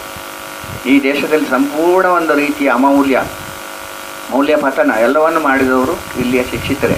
ಹಾಗಿದ್ರೆ ನಮ್ಮ ಶಿಕ್ಷಣ ಪದ್ಧತಿಯನ್ನು ನಾವು ಆಮೂಲಾಗ್ರವಾಗಿ ಯೋಚಿಸಬೇಕಾಗ್ತದೆ. ಮನುಷ್ಯ ಹೇಗೆ ಜೀವನಕ್ಕೆ ಮತ್ತು ತನ್ನ ಸುತ್ತಲಿನವರಿಗಾಗಿ ಮತ್ತು ಸುತ್ತಲಿನ ಪ್ರಕೃತಿಗಾಗಿ ಹೇಗೆ ಜೀವನವನ್ನು ತಾನು ಪರಿಸರ ಸ್ನೇಹಿ ಮಾಡಿಕೊಳ್ಬೋದು ಅನ್ನುವಂಥ ಒಂದು ವಿಷಯವನ್ನು ಕೂಡ ಯೋಚಿಸಬೇಕಾಗ್ತದೆ. ಅಂದರೆ ನೀವು ಸಾಹಿತ್ಯವನ್ನು ಕೇವಲ ಜೀವನ ಸ್ನೇಹಿಯಾಗಿ ಮನುಷ್ಯನನ್ನು ಮಾರ್ಪಡಿಸುವಲ್ಲಿ ಮಾತ್ರ ನೀವು ಬಹಳವಾಗಿ ಅದರ ಬಗ್ಗೆ ಯೋಚನೆ ಮಾಡ್ತಾ ಇದ್ದೀವಿ. ಸಾಹಿತ್ಯದಲ್ಲಿ ಶಿಕ್ಷಣವೂ ಕೂಡ ಅದಕ್ಕೆ ಬಹಳ ದೊಡ್ಡ ಜವಾಬ್ದಾರಿ ಇದೆ. ಯಾಕೆಂದ್ರೆ ಶಿಕ್ಷಿತರು ಸಾಹಿತಿಗಳನ್ನು ಬಳಸ್ಕೊಳ್ತಾರೆ. ಇವತ್ತಿಗೆ ಒಬ್ಬ ಸಾಹಿತಿ ಯಾವುದೇ ಪದವಿ ಇಲ್ಲದೆ ಒಂದು ಹಳ್ಳಿಯಲ್ಲಿ ಒಬ್ಬ ವಿದ್ವಾಂಸನಾಗಿ ಇದ್ದರೆ ಅವನನ್ನು ಯಾವುದೇ ವಿಶ್ವವಿದ್ಯಾಲಯ ಕರೆದು ಹುಡುಗರ ಎದುರು ಇವರು ಬಹಳ ತಿಳ್ಕೊಂಡಿದ್ದಾರೆ, ಇವರಿಂದ ನೀವು ತಿಳಿಬೇಕು ಅಂತ ನಾನು ಪ್ರೊಡ್ಯೂಸ್ ಮಾಡೋದಿಲ್ಲ. ಯಾಕೆಂದರೆ ಇವತ್ತಿಗೆ ಬರೇ ಒಂದು ಸರ್ಟಿಫಿಕೇಟ್, ಆ ಸರ್ಟಿಫಿಕೇಟ್ನಲ್ಲಿ ಅವನು 3ನೇ ದರ್ಜೆಯಲ್ಲಿ ಬೇಕಿದ್ರೆ ಪಾಸ್ ಆಗಿರಲಿ, ಅವನ ಸರ್ಟಿಫಿಕೇಟ್ಗೆ ಬೆಲೆ ಕೊಡ್ತದೆ. ಆದರೆ ಅದು ಮುಖ್ಯ ಅಲ್ಲ. ಇವತ್ತಿಗೆ ನಿಮಗೆ ಯಾವುದೋ ತಿಳುವಳಿಕೆ ಇದೆ ಅಂದರೆ ಅದನ್ನು ವಿದ್ಯಾರ್ಥಿಗಳಿಗೆ ನೀವು ಹೇಳ್ಕೊಡ್ತೀರಾ ಅಂತ ನಿಮ್ಮನ್ನು ನಾನು ಕರೀಬೇಕು. ಅದು ಕೇವಲ ವಿದ್ವತ್ತಿನ ಪ್ರಶ್ನೆ ಅಲ್ಲ. ಎಲ್ಲ ತಿಳುವಳಿಕೆಗಳು ಕೂಡ ನಮ್ಮ ಜನರಲ್ಲಿ ಮೂಲಭೂತವಾಗಿ ಈಗ ಒಂದು ಕಾಲದ ದಕ್ಷಿಣ ಕನ್ನಡದಲ್ಲಿ ಪರಿಸರ ಸ್ನೇಹಿ ಜೀವನ ಅಂತ ಒಂದಿತ್ತು. ಅದು ಏನು ಅಂತ ನೀವು ಕೇಳ್ಬೋದು. ಎಲ್ಲವನ್ನು, ಮರವನ್ನು, ಮಣ್ಣನ್ನು, ಲೋಹದಿಂದ ಎಲ್ಲವನ್ನೂ ಮಾಡಿಕೊಂಡು ಜನ ಬರ್ತಾ ಇದ್ದರು. ಆದರೆ ಪ್ರಕೃತಿಗೆ ಅದು ವಿರುದ್ಧವಾಗಿರಲಿಲ್ಲ. ಅದೇ ಒಂದು ವಿದ್ಯುತ್ ಚಾಲಿತ ಪಂಪ್ಸೆಟ್ ಬಂದದರಿಂದ ಇಡೀ ಅಂತರ್ಜಲ, ಅದರ ವ್ಯವಸ್ಥೆ, ಅದರ ಬ್ಯಾಲೆನ್ಸ್ ಎಲ್ಲವೂ ಹಾಳಾಗಿ ಹೋಯಿತು. ಒಂದು ಕಾಲದಲ್ಲಿದ್ದ ಏತ, ಒಂದು ಕಾಲದಲ್ಲಿದ್ದ ನೀರಾವರಿ ವ್ಯವಸ್ಥೆ, ಮಣ್ಣಿನ ಕಟ್ಟುಗಳ ವ್ಯವಸ್ಥೆ, ಇವೆಲ್ಲವೂ ಹೋಗಿ ಪರಿಸರ ಸ್ನೇಹದಿಂದ ಒಂದೇ ಸಲ ಮನುಷ್ಯನ ಇಡೀ ನೀರಾವರಿ ವ್ಯವಸ್ಥೆಯನ್ನು ಕೆಡಿಸುವಂಥ ಒಂದು ಯಂತ್ರಗಳು ಬಂದವು. ಹೌದು. ಅದೇ ರೀತಿಯಲ್ಲಿ ಕೈಯಲ್ಲಿ ಕಡಿದು ಮರ ಗರಗಸದಲ್ಲೇ ಹರಿದು ಇಂಥದ್ದನ್ನು ಮಾಡ್ತಾ ಇರುವಾಗ ಕಾಡಿನ ನಾಶಗಳ ವೇಗ ಅಷ್ಟು ಇರಲಿಲ್ಲ. ಅದೇ ಮರದ ಮಿಲ್ಲುಗಳು ಬಂದಾಗ, ಮಿಲ್ಲುಗಳು ಬೇಕಾದ ದಿನಕ್ಕೆ ಎಷ್ಟೋ ಮರಗಳನ್ನು ಅರೆಯುವಂಥ ಶಕ್ತಿ ಪಡೆದಾಗ, ದಿನಕ್ಕೆ ಬೆಳೆಯುವಷ್ಟು ಮರಗಳು ಸಾಧ್ಯ ಆಗದೆ ಹೋದಾಗ ಇಲ್ಲಿ ಪ್ರಕೃತಿ ಸಮತೋಲನ ಹೊರಟೋಯಿತು. ಇದನ್ನು ನಾವು ಗಮನಿಸಬೇಕಾಗ್ತದೆ. ಇದಕ್ಕೆ ನಾವು ಈ ವೇಗವನ್ನು ಸಮತೋಲನಗೊಳಿಸಲಿಕ್ಕೆ ನಾವು ಸೃಷ್ಟಿ ಮಾಡಿದ ಎಷ್ಟು ಅನ್ನೋದನ್ನು ನೋಡಿದರೆ ಏನೂ ಇಲ್ಲ. ನಮ್ಮಲ್ಲಿ ನಾಶ ಆದಮೇಲೆ ಬೇರೆ ದೇಶಗಳಿಂದ ಮರಗಳನ್ನು ತರಿಸಿಕೊಂಡು ಅದನ್ನು ನಾಶ ಮಾಡುವಂಥ ಒಂದು ವ್ಯವಸ್ಥೆಗೆ ನಾವು ಹೋಗಿದ್ದೇವೆ.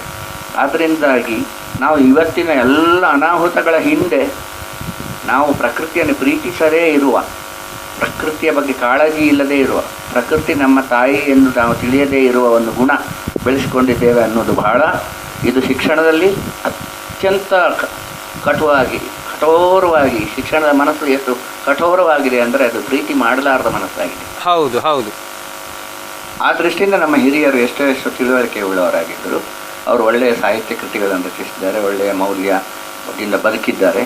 ನಾವು ಈಗ ಇಷ್ಟೆಲ್ಲ ನಮಗೆ ಅನುಕೂಲಗಳು ಬಂದಾಗ ನಾವು ಮೊದಲು ಯೋಚಿಸಬೇಕಾದ್ದು, ನನ್ನ ಕಂಪ್ಯೂಟರ್ನ ಸಾಧನಗಳನ್ನು ಒಳಗೊಂಡಿದ್ದೇನೆ, ನನಗೆ ಇಷ್ಟೆಲ್ಲ ಸಾಧನಗಳು ಇರುವಾಗ ನಾವು ಪ್ರಕೃತಿಯನ್ನು ಹೇಗೆ ಬಳಸ್ಕೋಬೋದು, ಪ್ರಕೃತಿಯ ಮೂಲಕ ನಾವು ಬದುಕನ್ನು ಮತ್ತೆ ಹೇಗೆ ಕಟ್ಟಬಹುದು. ನನ್ನ ತಲೆಮಾರಿನ ನಂತರ ನಾನು ಜಾತ್ರೆ ಮಾಡಿ ಎಲ್ಲವನ್ನು ನಾಶ ಮಾಡಿ ಹೋಗುವುದಲ್ಲ, ಈ ಜಾತ್ರೆ ನಾನು ಮಾಡಿದ ಮೇಲೆ ಉಳಿದವರಿಗೂ ಅದನ್ನು ಜಾತ್ರೆ ಮಾಡುವ ಹಾಗೆ, ಹಬ್ಬ ಮಾಡುವ ಹಾಗೆ ಜೀವನ ಇರಬೇಕು ಅನ್ನುವಂತಹ ಒಂದು ತಿಳುವಳಿಕೆಯನ್ನು ಇಟ್ಟುಕೊಳ್ಬೇಕಾಗ್ತದೆ. ಸಾಹಿತ್ಯ ಅದರಷ್ಟಕ್ಕೆ ಒಂಟಿಯಲ್ಲ, ಸಾಹಿತ್ಯ ಅದರಷ್ಟಕ್ಕೆ ಯಾವುದೋ ಒಂದು ಆಕಾಶ ಮಾರ್ಗವಾಗಿ ಕೆಲಸುವ ವಸ್ತು ಅಲ್ಲ.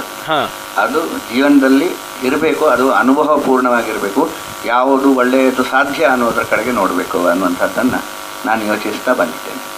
ಅಂದರೆ ನೀವು ನಿಮ್ಮ ಸಾಹಿತ್ಯದಲ್ಲಿ, ಅಂದರೆ ಕಾವ್ಯ ಆಗಿರ್ಬೋದು ಅಥವಾ ಕಥೆ ಆಗಿರ್ಬೋದು, ಯಾವುದರಲ್ಲೇ ಆಗಲಿ ಜೀವನ ಪ್ರೀತಿಯನ್ನು ಮಾತ್ರ ನೀವು ಮುಖ್ಯವಾಗಿ ಕಂಡುಕೊಂಡು ಅದನ್ನೇ ನೀವು ಪ್ರತಿಪಾದನೆ ಮಾಡ್ತಾ ಬಂದವರು. ಹಾಗೆ ಕಾವ್ಯಕ್ಕೆ ಕಾವ್ಯದ್ದೇ ಆದ ಒಂದು ಸಾಧ್ಯತೆಯನ್ನು ಕೂಡ ನಾನು ತುಂಬ ಯೋಚಿಸಿದ್ದೇನೆ. ಆ ದೃಷ್ಟಿಯಿಂದ ಈಗ ನಾನು ಒಂದು ಕಡೆ ಒಬ್ಬ ಕವಿ ಈಚರ್ನಲ್ಲಿ ಕೂತು ಮಧ್ಯಾಹ್ನ ನಿದ್ರೆ ಮಾಡ್ತಾ ಇದ್ದಾನೆ. ಅವನ ಮಗು ಒಂದು ಕಾಗದ ಒಂದು ಆಟಕ್ಕಾಗಿ ಒಂದು ದೋಣಿಯನ್ನು ಮಾಡಿಕೊಟ್ಟಕ್ಕೆ ಹೇಳ್ತದೆ. ಒಂದು ದೋಣಿಯನ್ನು ಮಾಡಿಕೊಟ್ಟು ಆಮೇಲೆ ನಿದ್ರೆ ಮಾಡ್ತಾನೆ. ನಿದ್ರೆಯಲ್ಲಿ ಅವನು ದೇಶಾಂತರ ಹೋಗುವ ಕನಸು ಬೀಳ್ತದೆ. ಅವನು ಅನೇಕ ದ್ವೀಪಗಳಲ್ಲಿ ಚಲಿಸ್ತಾನೆ. ಅವನನ್ನು ಎಷ್ಟೋ ಜನ ಓಡಿಸ್ಕೊಂಡು ಬರ್ತಾರೆ, ವಿರೋಧಿಗಳು ಅಂತ ಅನ್ನಿಸ್ತದೆ. ಅವರನ್ನೆಲ್ಲ ಕೊಚ್ಚಿ ಹಾಕ್ತಾನೆ, ಆದರೆ ಅವ್ರು ಸಾಯೋದಿಲ್ಲ. ಅವ್ರು ಮತ್ತು ಅವನ ಹಿಂದೆ ಬರ್ತಾರೆ. ಅವರು ಸಾಯದಿದ್ದ ಮೇಲೂ ಮತ್ತು ಅವನು ಮತ್ತೆ ಕೊಚ್ತಾ ಹೋಗ್ತಾನೆ, ಆದರೆ ಅವನಿಗೆ ಸಾಯದೇ ಇರೋದು ಬಹಳ ಆಶ್ಚರ್ಯ ಕಾಣ್ತದೆ. ಎಲ್ಲ ಬಹಳ ದೊಡ್ಡ ಕನಸಾಗಿ ಬಿದ್ದು ಆಮೇಲೆ ಅವನಿಗೆ ಪಕ್ಕನೆ ಎಚ್ಚರ ಆಗುವಾಗ ಅವನು ಬದಿಗೆ ತಿರುಗಿ ನೋಡುವಾಗ ಒಂದು ಕಾಗದದ ದೋಣಿಯಲ್ಲಿ ಇರ್ತಾನೆ. ಅವನಿಗೆ ಆ ಪ್ರಯಾಣದ ಒಂದು ಕನಸು ಬಿದ್ದದ್ದು ಈ ಕಾಗದದ ದೋಣಿಯಿಂದ, ಮಗುವಿನ ಕಾಗದದ ದೋಣಿಯಿಂದ. ಈ ವಿಚಿತ್ರ ಪ್ರತಿಮೆಗಳ ಕವನಗಳನ್ನು ನಾನು ಬರೆದಿದ್ದೇನೆ. ಎಲ್ಲವೂ ಕೂಡ ನಾನು ಹೇಳಿದ ABCDಗೆ ಸರಿಯಾದ ತರ್ಕಬದ್ಧವಾದಂಥ ವಿಷಯ ಆಗಿರಬೇಕಾಗಿಲ್ಲ. ಒಂದು ಕಡೆ ನನ್ನ ಗುರುಗಳಾದ BVK ಅಂತ ಹೇಳಿರ್ತಾರೆ, ಕಲೆ, ಸಂಗೀತ, ಸಾಹಿತ್ಯ ಯಾವುದೇ ಇರಲಿ ಅದು ಲಾಜಿಕ್ನಿಂದ ಆರಂಭ ಆಗುತ್ತೆ, ಮ್ಯಾಜಿಕ್ಕಿಗೆ ಹೋಗ್ತದೆ. ಹೌದು ಹೌದು. ಅದು ಬಹಳ ಮುಖ್ಯವಾದಂಥ ಒಂದು ವಿಷಯ. ಯಾಕೆಂದರೆ ಅದು ತನ್ನನ್ನು ಮೀರಿಕೊಳ್ಳುವಂತಹ ಒಂದು ಗುಣವನ್ನು ಬೆಳೆಸ್ಕೊಳ್ಬೇಕಾಗ್ತದೆ. ಸಾಹಿತ್ಯಕ್ಕೆ ಲಾಜಿಕ್ಕೂ ಬೇಕು, ಸಾಹಿತ್ಯದಲ್ಲಿ ಮ್ಯಾಜಿಕ್ ಕೂಡ ಒಂದಾಗಬೇಕು. ಅದು ಬಹಳ ಮುಖ್ಯ ಆಗ್ತದೆ. ಒಂದು ಕಡೆ ಅಡಿಗರು ಹೇಳ್ತಾರೆ, ಇವನು ಮಂಗ, ಯುವಕನ ಕುರಿತು ಹೇಳ್ತಾರೆ. ಇವನು ಮಂಗ, ಇವನು ಹೇಗೆ ಬೆಳೆದಾನೆ, ಇವನು ಬರೀ ಕೋತಿಯ ಹಾಗೆ ಮಾಡ್ತಾ ಇರ್ತಾನೆ, ಇವನನ್ನು ಹೇಗೆ ಬೆಳೆಸೋದು. ಆದರೆ ಒಂದು ಕಡೆ ಅವರು ಹೇಳ್ತಾ ಕೊನೆಗೆ ಒಂದು ಸಾಲು ಬರೀತಾರೆ, ಹನುಮದ್ ವಿಕಾಸಕ್ಕೆ ಇಲ್ಲ ಎಲ್ಲೇ. ಇವ ಹನುಮಂತ ಆಗಿಬಿಟ್ರೆ, ಈ ಕೋತಿ ಮಂಗ ಹೋಗಿ ಹನುಮಂತ ಆಗಿಬಿಟ್ರೆ ಅವನು ಲಂಕೆಗೂ ನೆಗಿಬೋದು, ಅವನಿಂದ ಬಹಳ ದೊಡ್ಡ ಸಾಧ್ಯತೆ ಇದೆ ಅಂತ. ಇದು ಕಾವ್ಯದ ಬಹಳ ದೊಡ್ಡ ಒಂದು ಗುಣ. ಇಂತಹ ಕಾವ್ಯವನ್ನು ನಾನು ತುಂಬ ಅಧ್ಯಯನವೂ ಮಾಡಿದ್ದೇನೆ. KV ತಿರುಮಲೇಶ್ವರ ಕಾವ್ಯದಲ್ಲಿ ಕೂಡ ಅದು ಬಹಳ ದೊಡ್ಡ ಮಟ್ಟದಲ್ಲಿ ಅವರು ಕೆಲಸ ಮಾಡಿದ್ದಾರೆ. ಯಾವುದಿಲ್ಲ ಯಾವುದುಂಟು ಎಲ್ಲ ನಂಟು ನನ್ನೋಡುಂಟು, ಇಂಗ್ಲೆಂಡಿನ ಹಳ್ಳಿಯಲ್ಲಿ ನಾ ಮೆಚ್ಚುವ ಹುಡುಗಿಯುಂಟು, ಸ್ಪೇನ್ ದೇಶದ ಪಟ್ಟಣದಲ್ಲಿ ನಾ ಕುಡಿಯುವ ಹೆಂಡ ಉಂಟು, ಯಾರದೋ ಚೆಂಡುಟುಗಳಲ್ಲಿ ನಾ ಹಾಡುವ ಪದ್ಯ ಉಂಟು, ಅರಬ್ಬಿ ಸಮುದ್ರದಲ್ಲಿ ನಾನೇರುವ ನೌಕೆ ಉಂಟು, ವೈಶಾಖದ ಬಾನಿನಲ್ಲಿ ನಾ ಕಾಯುವ ತಾರೆ ಉಂಟು. ಇಷ್ಟೆಲ್ಲ ವೈಭವ ಉಂಟಲ್ಲ ನನಗೆ. ಕಾವ್ಯ ಕೂಡಲೇ ಅಲ್ಲಿ ಟರ್ನ್ ಮಾಡಿಕೊಳ್ತದೆ.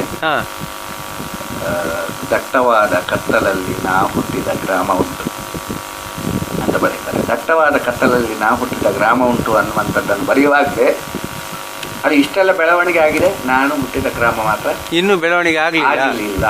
ಆದರೆ ಸುದೈವದಿಂದ ನಾನು ಹುಟ್ಟಿದ ಗ್ರಾಮ ಕತ್ತಲಲ್ಲಿ ಉಂಟು ಅನ್ನೋದು ಕೂಡ ಇನ್ನೊಂದು ಧ್ವನಿ ಬರ್ತದೆ ಅಲ್ಲಿ. ಯಾಕೆಂದರೆ ಹೀಗೆಲ್ಲ ಬೆಳವಣಿಗೆ ಆದರೆ ಅಲ್ಲಿ ಮತ್ತೆ ಪುನಃ ನಾಶದ ಇದು ಹೌದು. ಇಂತಹ ಅನೇಕ ಕವನಗಳನ್ನು ಅವರು ಬರೀತಾರೆ. ನಮ್ಮಲ್ಲಿ ಕವಿಗಳು ಕೂಡ ಬಹಳ ಒಳ್ಳೆಯ ಬೆಳವಣಿಗೆ ಆಗಿದೆ. ನಾನೇ ಒಬ್ಬ ಕಾವ್ಯವನ್ನು ಬರೆದಿದ್ದೇನೆ ಅನ್ನುವಂಥ ಒಂದು ಹಮ್ಮು ನನಗೇನಿಲ್ಲ. ಕಾವ್ಯದ ಬೆಳವಣಿಗೆ ಇನ್ನೂ ಆಗಲಿದೆ. ನನಗೆ ಬಹಳ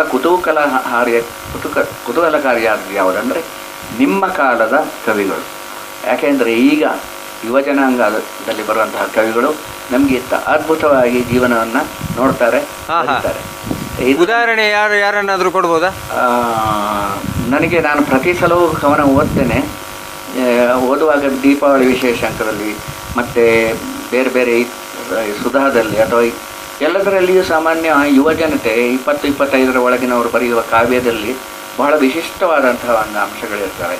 ಅವರಲ್ಲಿ ಜೀವನದ ಬಗ್ಗೆ ಧೀರತೆ ಇದೆ, ಜೀವನದ ಬಗ್ಗೆ ಸ್ಪಷ್ಟತೆ ಇದೆ, ಬಹಳ ಒಳ್ಳೆಯ ಒಂದು ವಿಷನ್ ಇದೆ, ತಂತ್ರ ಇದೆ, ವಿಷನ್ ಇದೆ. ನಮಗಿಂತ ಚೆನ್ನಾಗಿ ಬರೀತಾರೆ ಅಂತ ನಾವು ಧಾರಾಳವಾಗಿ ಹೇಳ್ಕೊಳ್ಬೋದು. ಆದ್ದರಿಂದ ಭವಿಷ್ಯದ ಕವಿಗಳ ಬಗ್ಗೆ ನಾನು ತುಂಬ ಆಶೆಯನ್ನು ಇಟ್ಕೊಂಡಿದ್ದೇನೆ. ಇಂಥವರೇ ಅಂತಲ್ಲ, 10 ಮಂದಿಯ ಹೆಸರು ಬೀಳ್ತದೆ. ಪ್ರತಿಯೊಂದು ವಾರದಲ್ಲಿ ಹೊಸ ಹೊಸ ಹೆಸರುಗಳು ಕಾಣಿಸ್ತವೆ. ಆದರೆ ಅದರ ಹಿಂದೆ ಒಳ್ಳೆಯ ಕವನಗಳನ್ನು ಬರೆಯುವ ಕವಿಗಳ ತುಡಿತ ಕಾಣಿಸ್ತದೆ. ಆ ದೃಷ್ಟಿಯಿಂದ ಅಂದರೆ ಜೀವನ ಮೌಲ್ಯವುಳ್ಳ ಜೀವನವನ್ನು ಪ್ರೀತಿಸುವ ಕವಿಗಳು ಹೆಚ್ಚಾಗ್ತಾ ಇದ್ದಾರೆ. ಮತ್ತು ನಮ್ಮಲ್ಲಿಯ ಒಂದು ಕಾಲಕ್ಕೆ ನಮಗೆ ಹಣ ನಾಟಕೀಯತೆಯನ್ನು ತರ್ತಿತ್ತು. ಹಣ ಇದ್ದವ ದೊಡ್ಡ ಜನ ಅಂತ ಇರ್ತಿತ್ತು. ಇವತ್ತಿಗೆ ಹಣ ಇದ್ದವ ದೊಡ್ಡ ಜನ ಅನ್ನುವಂತಹ ಒಂದು ಕಾಲ ಹೋಗಿದೆ. ಹೌದು. ಇವತ್ತಿನ ಜನಾಂಗದಲ್ಲಿ ಯಾರು ಕೂಡ ಅವನು ಹಣ ಇದ್ದವನು ಬಹಳ ದೊಡ್ಡವ ಅನ್ನುವಂಥ ತಿಳುವಳಿಕೆಯನ್ನು ಅವರು ಇಟ್ಟುಕೊಳ್ಳುವುದಿಲ್ಲ. ನಮ್ಮ ತಲೆಮಾರಿನಲ್ಲಿ ಬಹಳ ಹಣ ಮಾಡಿದ್ದಾನೆ, ಬಹಳ ದೊಡ್ಡವ ಅನ್ನುವಂಥ ತಿಳುವಳಿಕೆ ಇತ್ತು. ಇವತ್ತಿಗೆ ಮಕ್ಕಳು ಹಣದ ಅನುಕೂಲತೆಯನ್ನು ಸಣ್ಣದಿಂದಲೇ ಪಡೆದವರಿದ್ದಾರೆ. ಹೌದು. ಆದ್ದರಿಂದಾಗಿ ಅವರಿಗೊಂದು ಹಣ ಒಂದು ವಿಶೇಷವಾಗಿ ಕಾಣಿಸುವುದಿಲ್ಲ. ಹಣಕ್ಕಿಂತ ವಿಶೇಷವಾದ್ದೇನಾದರೂ ಇದೆಯಾ ಮನುಷ್ಯರಲ್ಲಿ? ಇದನ್ನು ಹುಡುಕಾಡುವುದರಲ್ಲಿ ಅವರು ತೊಡಗಿದ್ದಾರೆ. ಆದ್ದರಿಂದ ಒಳ್ಳೆಯ ಕವನಗಳನ್ನು ಬರಿತಾ ಇದ್ದಾರೆ. ಮತ್ತು ಇವತ್ತಿನ ಕಾಲದಲ್ಲಿ ನಮ್ಮಷ್ಟು ನಿರಾಶೆ ಪಟ್ಟವರು ಬದುಕ್ತಾ ಇಲ್ಲ ಅಂತ ನನಗೆ ಅನಿಸ್ತದೆ. ಹೌದು. ಇವತ್ತು ಕಂಪ್ಯೂಟರ್ ಯುಗದಲ್ಲಿ ಬಂದಂತಹ ಎಲ್ಲ ಮಾಧ್ಯಮಗಳಿಗೆ, ಎಲ್ಲ ತಂತ್ರಗಳಿಗೆ ಅವರು ತೆರ್ಕೊಂಡಿದ್ದಾರೆ. ಅದರ ಒಳ್ಳೆಯದು ಕೆಟ್ಟದನ್ನು ಅನುಭವಿಸ್ತಿದ್ದಾರೆ. ಅದರ ಒಳ್ಳೆಯದನ್ನೇ ಅನುಭವಿಸಿದ್ದಾರೆ ಅಂತ ಹೇಳಲಿಕ್ಕೆ ಬರುವುದಿಲ್ಲ. ಅದರಲ್ಲಿ ಎಲ್ಲ ರೀತಿಯ ಪ್ರಯೋಗಗಳಿಗೆ ಒಳಗಾಗಿದ್ದಾರೆ. ಆದರೆ ಈ ಮೂಲಕ ಅವರು ಅನುಭವಿಗಳೇ ಆಗಿದ್ದಾರೆ. ಆ ದೃಷ್ಟಿಯಿಂದ ನಮಗಿಂತ ಒಂದು ಬೇರೆ ರೀತಿಯ ಅನುಭವ, ಭಿನ್ನ ರೀತಿಯ ಸಾಹಿತ್ಯದ ನೆಲೆ ಮುಟ್ಟಿಕೊಳ್ತಾ ಇದೆ ನಮ್ಮ ಭಾಷೆಯಲ್ಲಿ. ಆ ದೃಷ್ಟಿಯಿಂದಲೂ ಕಾವ್ಯ ಮತ್ತು ಸಾಹಿತ್ಯದ ಪ್ರಯೋಗಗಳು ಬಹಳ ಸ್ವಾಗತಾರ್ಹ ಸ್ಥಿತಿಯಲ್ಲಿದ್ದೇವೆ ಅಂತ ನನಗೆ ಅನಿಸುತ್ತದೆ. ಈಗ ನಿಮ್ಮ ಆಸಕ್ತಿಯ ಕ್ಷೇತ್ರವಾದ ಸಂಗೀತದ ಬಗ್ಗೆ, ಅದರಲ್ಲೆಲ್ಲ ಯಾವೆಲ್ಲ ರೀತಿಯ ಒಂದು ಅನ್ವೇಷಣೆಗಳನ್ನು ಅಥವಾ ಇನ್ನೂ ಬೇರೆ ಬೇರೆ ಇದನ್ನು ಮಾಡಿದ್ದೀರಿ? ನೀವು ಹಿಂದೂಸ್ತಾನಿ ಶಾಸ್ತ್ರೀಯ ಸಂಗೀತವನ್ನು ಕಲಿತಿದ್ದೀರಿ ಅಂತ ನಾನು ಕೇಳಿ ಬಲ್ಲವನು. ಆಮೇಲೆ ಯಕ್ಷಗಾನವನ್ನು, ಭಾಗವತಿಕೆ ಅದನ್ನು ಕೂಡ ನೀವು ಕಲ್ತವರು. ಆಮೇಲೆ ಬಹಳ ವರ್ಷದ ಹಿಂದೆ ಕೊಳಲಿನಲ್ಲಿ ಯಕ್ಷಗಾನದ ಒಂದು ಹಾಡುಗಳ ಒಂದು ಧ್ವನಿ ಮುದ್ರಣವೂ ಕೂಡ ನಾನು ಅದನ್ನು ಕೇಳಿದ್ದೇನೆ. ಅದು ನನ್ನ ಹತ್ರ ಉಂಟು ಈಗಲೂ. ಈ ಎಲ್ಲ ವಿಚಾರಗಳ ಬಗ್ಗೆ, ಅಂದರೆ ಸಂಗೀತದ ಓವರಾಲ್, ಅಂದರೆ ಹಿಂದೂಸ್ತಾನಿ ಸಂಗೀತ ಇರ್ಬೋದು, ಅಥವಾ ಹಾರ್ಮೋನಿಯಂ ನೀವು ನುಡಿಸ್ತೀರಿ, ಕೊಳಲು ನುಡಿಸ್ತೀರಿ, ಆಮೇಲೆ ಇನ್ನು ಇನ್ನೊಂದು ಯಾವುದು ಇನ್ಸ್ಟ್ರೂಮೆಂಟ್ ಪ್ರಯತ್ನ ಮಾಡಿದ್ದಿದೆ. ಇದು ಎಲ್ಲದರ ಬಗ್ಗೆ ನೀವು ಸ್ವಲ್ಪ ವಿಚಾರಗಳನ್ನು ನಮಗೆ ಹೇಳಿ ಹೇಗೆ ಅಂತ ಹೇಳಿ. ನನ್ನ ಸಂಗೀತದ ಆಸಕ್ತಿ ಪ್ರಾರಂಭ ಆದದ್ದು ಅದು ಬಾಲ್ಯದಿಂದಲೇ ಇತ್ತು. ಬಾಲ್ಯದಲ್ಲಿ ನಮಗೆ ಯಾರು ಪ್ರೋತ್ಸಾಹ ಕೊಡೋರಿರಲಿಲ್ಲ, ಅದು ಕಮರಿ ಹೋಯಿತು. ಯಾಕೆಂದರೆ ಕಮ್ಮಾರನ ಕೊಟ್ಟಿಗೆಗೆ ಹೋಗಿ ನಾನೇ ಕೊಳಲು ಮಾಡಿಕೊಂಡು ಅಪಶ್ರುತಿಯಲ್ಲಿ ತುಂಬ ಚೆನ್ನಾಗಿ ಅಪಶ್ರುತಿಯಲ್ಲಿ ಬಾರಿಸಿಕೊಂಡು ಅದನ್ನು ಒಬ್ಬ ಒಳ್ಳೆಯ ಸಂಗೀತಗಾರನಿಗೆ ವಾದನದವನಿಗೆ ತೋರಿಸಿದಾಗ ಇದು ಪ್ರಯೋಜನ ಇಲ್ಲ ಅಂತ ಒಂದು ಸರ್ಟಿಫಿಕೇಟ್ ಪಡಿಸ್ಕೊಂಡು ಎಲ್ಲ ಅಷ್ಟೆಲ್ಲ ಆಸಕ್ತಿಯನ್ನು ಇಟ್ಕೊಂಡ ನಾನು. ಆಮೇಲೆ ಒಂದು ಹಂತದಲ್ಲಿ ನಾನು ಅದನ್ನು ಮರೆತುಬಿಟ್ಟೆ. ಆಮೇಲೆ ನಾನು ನಾಟಕ, ಸಂಗೀತ, ಸಾಹಿತ್ಯ ಎಲ್ಲ ವಿಷಯಗಳಿಂದ ದೂರ ಹೋದೆ. ಬಾಲ್ಯ ಕೇವಲ ಆಟದ ಜೊತೆಗೆ ಆಟದ ಮೈದಾನದಲ್ಲಿ ಕಳೆದೋಯ್ತು. ಅದೇ ನನ್ನ ವಿದ್ಯಾಭ್ಯಾಸದ ಮೂಲಕ ನಾನು BA ಹಂತವನ್ನು ತಲುಪಿದಾಗ ಒಂದು ಕಡೆಯಿಂದ ನಾನು ಶಿವರಾಮ್ ಕಾರಂತರಿಂದ ಒಂದು ರೀತಿಯ ಹೊಸ ಪ್ರೇರಣೆಯನ್ನು ಪಡೆದೆ. ಎಲ್ಲರೂ ಮಾಡುವಂಥದ್ದನ್ನೇ ನಾವು ಯಾಕೆ ಮಾಡಬೇಕು, ಆ ರೀತಿಯ ಬದುಕನ್ನೇ ಯಾಕೆ ಬದುಕಬೇಕು, ಕೆಲಸದ ಬದುಕನ್ನೇ ಯಾಕೆ ಬದುಕಬೇಕು, ಉದ್ಯೋಗವೇ ಯಾಕೆ ಆಗಬೇಕು, ಇದನ್ನು ನಾನು ಕಂಡುಕೊಂಡ್ಮೇಲೆ ಅವರ ಬಾಳುವೆ ಬೆಳಕು ಕೃತಿಯನ್ನು ಓದಿದೆ. ಜೀವನವೇ ಬೆಳಕು ಅಂತ ಅವರು ಬಹಳ ದೊಡ್ಡ ಒಂದು ಕೃತಿಯನ್ನು ಬರೆದಿದ್ದಾರೆ. ನನಗೆ ಶಿವರಾಮ್ ಕಾರಂತರ ಬಗ್ಗೆ ಇರುವ ಅಭಿಪ್ರಾಯ ಏನಂದರೆ, ಅವರು ಕನ್ನಡದಲ್ಲಿ ಹುಟ್ಟಿ ಜಗತ್ತಿನ ಹೊಸ ತತ್ವಜ್ಞಾನಿ ಆಗಲಿಲ್ಲ. ಅವರು ಇಂಗ್ಲೀಷ್ನಲ್ಲಿ ಹುಟ್ಟಿದರೆ, ಇಂಗ್ಲೀಷ್ ಬರಹಗಾರರಾಗ್ತಿದ್ರೆ, ಬರ್ಟ್ರಾಂಡ್ ರಸೆಲ್ನಷ್ಟೇ ದೊಡ್ಡ ತತ್ವಜ್ಞಾನಿಯೂ ಆಗ್ತಿದ್ರು ಅವರು. ಯಾಕೆಂದರೆ ಬದುಕನ್ನು ಪ್ರೀತಿಸು, ಬದುಕೇ ಗತಿ ನಿನಗೆ ಅನ್ನುವಂಥದ್ದನ್ನು ಹೇಳುವಂತಹ ಒಂದು ತತ್ವಜ್ಞಾನವನ್ನು ಯಾರೂ ಕೂಡ ನಮಗೆ ಇವತ್ತಿನವರೆಗೆ ಹೇಳಿಲ್ಲ. ಬದುಕಿನಲ್ಲಿ ಬಂದ ಆಘಾತಗಳನ್ನು ಕೂಡ ಬದುಕಿನ ಒಂದು ಭಾಗವಾಗಿಯೇ ನೀನು ಪ್ರೀತಿಸಬೇಕಾಗ್ತದೆ ಅನ್ನುವಂಥ ಒಂದು ಒಳ ನೋಟ, ಬಹಳ ಅದ್ಭುತವಾದಂಥ ಒಳ ನೋಟ. ನಾನು ಅದಕ್ಕಾಗಿ ಇವತ್ತಿಗೂ ಕಾರಂತರನ್ನು ಬಹಳ ಗೌರವಿಸ್ತೇನೆ. ಆ ಒಂದು ಚಿಂತನೆ ಬಂದ ಮೇಲೆ ನಾನು BAಯನ್ನು ಮುಗಿಸುವುದರಲ್ಲಿ ಆಸಕ್ತಿ ತೋರಲಿಲ್ಲ.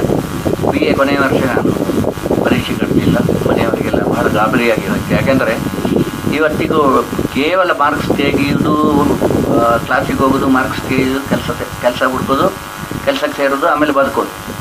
ಇದು ಮಾಡದೆ ಹೋದ ಒಬ್ಬ ನಾಳೆ ಏನು ಮಾಡ್ತಾನೆ ಅನ್ನೋದಕ್ಕೆ ಗ್ಯಾರಂಟಿ ಇಲ್ಲ. ಅವನು ಏನು ಮಾಡ್ಬೋದು ಅನ್ನೋದಕ್ಕೆ ಯಾವ ಗ್ಯಾರಂಟಿ ಇಲ್ಲ.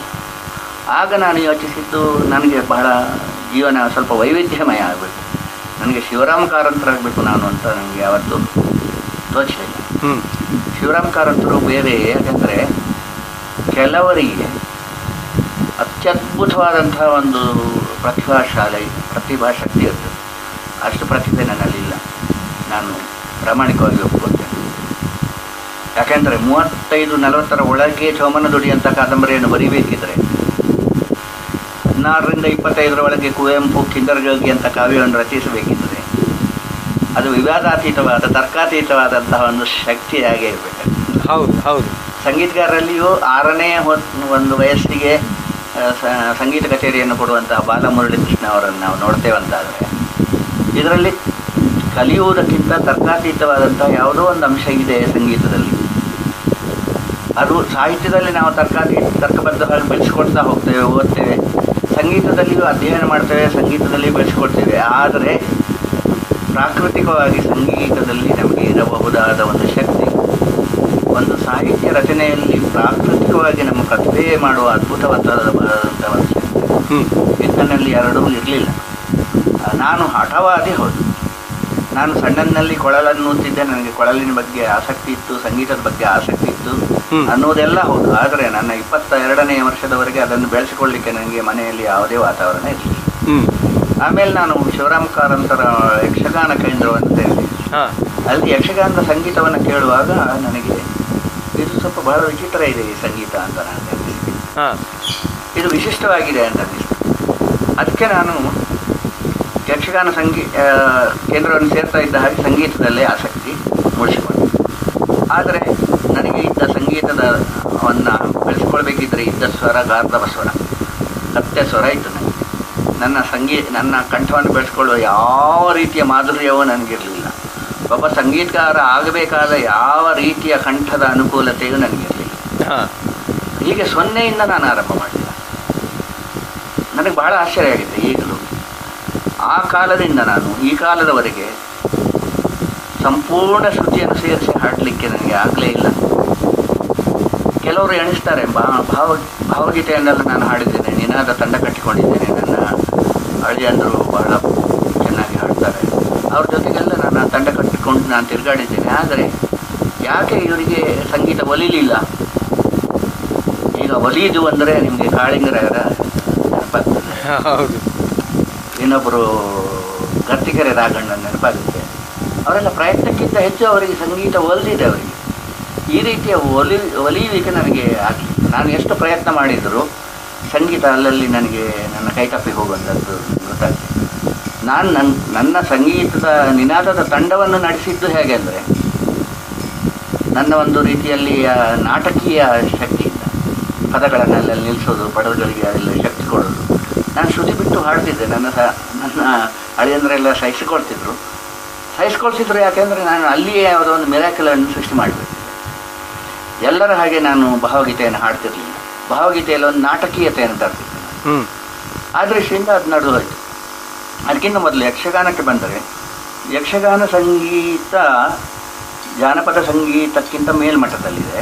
ಹೌದು. ಶಾಸ್ತ್ರೀಯ ಸಂಗೀತಕ್ಕಿಂತ ಕೆಳಮಟ್ಟದಲ್ಲಿದೆ. ಹೌದು. ಅದೊಂದು ಸೆಮಿ ಕ್ಲಾಸಿಕಲ್ ಅಂತ ಹೇಳಿ ಗಿರೀಶ್ ಕಾರ್ನಾಡ್, ಶಿವರಾಮ್ ಕಾರಂತರಂತೂ ಅದೊಂದು ಸಂಗೀತ ಪದ್ಧತಿ ಅಂತ ಹೋಗ್ತಾರೆ.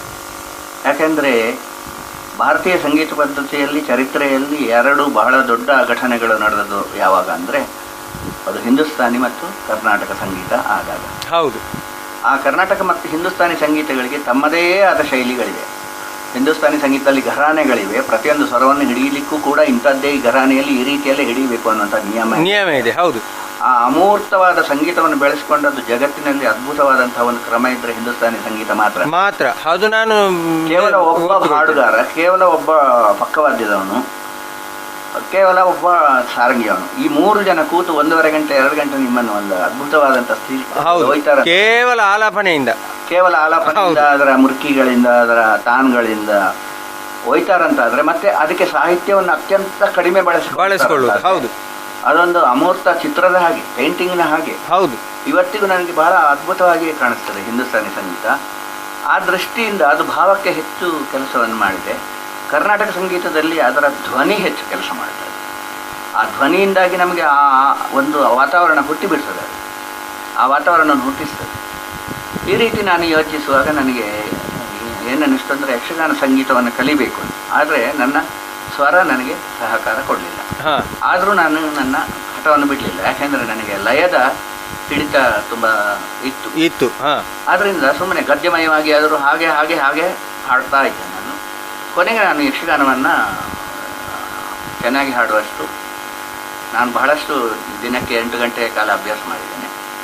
ಯಕ್ಷಗಾನವನ್ನು ಹಾಡಲೇಬೇಕನ್ನುವ ಹಠಕ್ಕೆ ತೊಟ್ಟು ನಾನು ಮಹಾಬಲ ಹೆಗಡೆ ಅವರ ಹತ್ರ ಸ್ವರಜ್ಞಾನವನ್ನು ಮಾಡಿಕೊಳ್ಳಿಕ್ಕೆ ಪ್ರಯತ್ನ ಪಟ್ಟೆ.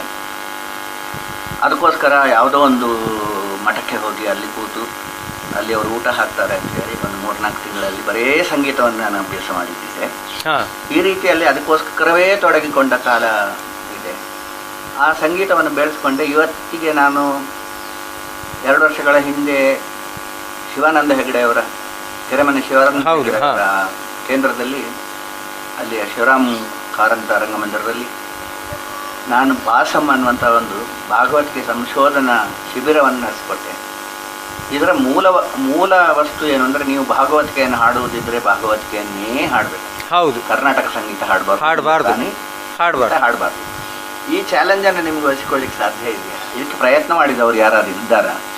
ನಿಮಗೆ ಭಾಗವತಿಕೆ ಅಂದರೆ ಹೀಗೆ ಅಂತ ಹಾಡಬಲ್ಲಂತಹ ಇದ್ದಾರೆ. ನಮ್ಮಲ್ಲಿ ಒಬ್ಬರು ಇದ್ದರು, ಹೀಗೆ ಇಲ್ಲ. ಅವರು ಕೆರೆಮನೆ ಮಹಾಬಲ ಹೆಗಡೆ ಅವರು. ಅವರಿಗೆ ಹಿಂದೂಸ್ತಾನಿ ಸಂಗೀತದ ಬಹಳ ಒಲವಿತ್ತು, ಸ್ವಲ್ಪ ಅತಿಯಾದ ಒಲವೇ ಇತ್ತು. ಆದರೆ ಅವರು ಈ ಭಾಗವತಿಕೆಯನ್ನು ಪರಿಪೂರ್ಣ ಶುದ್ಧಗೊಳಿಸಿ ಹಾಡಬಹುದಾದ ಒಂದು ದಾರಿ ಇದೆ ಅನ್ನೋದನ್ನು ಕಂಡುಕೊಂಡರು. ಈ ನಡುವೆ ಕರ್ನಾಟಕ ಸಂಗೀತದ ಬಹಳ ದೊಡ್ಡ ವಿದ್ವಾಂಸರಾದ ರಾಜಗೋಪಾಲಾಚಾರ್ಯ ನನಗೆ ಪರಿಚಯ ಆದರು. ಅವರು ತುಂಬ ಸರಳವಾಗಿದ್ದರು. ನೀನು ಯಕ್ಷಗಾನವನಿಗೆ ಅವಾಗಿಯೇ ಹಾಡಯ್ಯ ಅಂತ ಹೇಳ್ತಿದ್ದರು ಅವರು. ಇದಕ್ಕಿಂತ ಮೊದಲು ಶಿವರಾಮ್ ಕಾರಂತರು 40-50 ರಾಗಗಳ ಸಂಗ್ರಹವನ್ನು ಮಾಡುವಾಗ ಅವ್ರ ಜೊತೆಗೆ ಇದ್ದವರು ಪದ್ಮಚರಣ್ ಮತ್ತು ಇವರು ಶ್ರೀನಿವಾಸ್ ನಾಯ್ಕ ಅಂತ ಒಬ್ಬರು, ಮತ್ತೊಬ್ಬರು ಉಪಾಧ್ಯರು. ಇವರೆಲ್ಲ ಏನು ಹೇಳ್ತಿದ್ರು ಅಂದರೆ, ನಮ್ಮ ಕರ್ನಾಟಕ ಸಂಗೀತದ ಎಲ್ಲ ನಿಯಮಗಳನ್ನು ನೀವು ಕಲಿಬೇಕಯ್ಯ ಅನ್ನುವ ಥರ ಮಾತಾಡ್ತಿದ್ರು. ಹೌದು. ಆದರೆ ಯಕ್ಷಗಾನದವರು ಕರ್ನಾಟಕ ಸಂಗೀತದ ನಿಯಮಗಳನ್ನೆಲ್ಲ ಕಲಿಬೇಕಾಗಿಲ್ಲ, ಹಿಂದೂಸ್ತಾನಿ ಸಂಗೀತದ ನಿಯಮಗಳನ್ನು ಕಲಿಬೇಕಾಗಿಲ್ಲ. ಹೌದು, ನಮ್ಮಲ್ಲಿ ನಿಯಮಗಳು ಉಂಟು. ಯಕ್ಷಗಾನದ್ದೇ ಆದ ನಿಯಮಗಳುಂಟು, ಗಮಕಗಳುಂಟು, ಗಮಕಗಳುಂಟು, ಆಮೇಲೆ ಮಟ್ಟುಗಳುಂಟು. ಆದರೆ ಏನಾಯ್ತು ಅಂದರೆ, ಯಕ್ಷಗಾನದವರಿಗೆ ಅದನ್ನು ವಿವರಿಸಲಿಕ್ಕೆ ಯಾವುದೇ ರೀತಿಯ ಪಾರಿಭಾಷಿಕ ಶಬ್ದಗಳಿಲ್ಲ. ಹೌದು.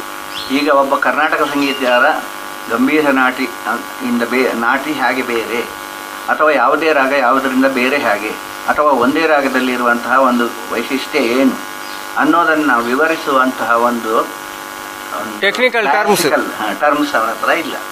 ಆ ದೃಷ್ಟಿಯಿಂದ ಅವರು ಆ ಪ್ರಯತ್ನವನ್ನು ಮಾಡಲಿಲ್ಲ, ಅವರು ಅದರ ಬಗ್ಗೆ ಗಮನ ಹರಿಸಲೂ ಇಲ್ಲ. ಅವರು ಕೃತಕವಾಗಿ ಕಂಠವನ್ನು ಯಾರೋ ಒಬ್ಬ ಕಾಳಿಂಗನವಡ ಅಂಥೇಳಿ ಬಹಳ ಅದ್ಭುತವಾದ ಪ್ರತಿಭಾವಂತ ಒಬ್ಬ ಒಂದು ಕಾಲದಲ್ಲಿ ಯಕ್ಷಗಾನಕ್ಕೆ ಬಂದವರು ಬಹಳ ಅವರು ಎಲ್ಲರನ್ನೂ ಮೆಸ್ಮರೈಸ್ ಮಾಡಿಬಿಟ್ರು. ಹೌದು, ಎಲ್ಲರೂ ಕೂಡ ಅವರ ಕಂಠವನ್ನು ಅನುಕರಿಸಲಿಕ್ಕೆ ಹೋದ್ರು ಹೊರತು ಅವರ ರೀತಿಯನ್ನು ಹಾಡಲಿಕ್ಕೆ ಪ್ರಯತ್ನ ಮಾಡಿದವರು ಯಾರೂ ಇಲ್ಲ.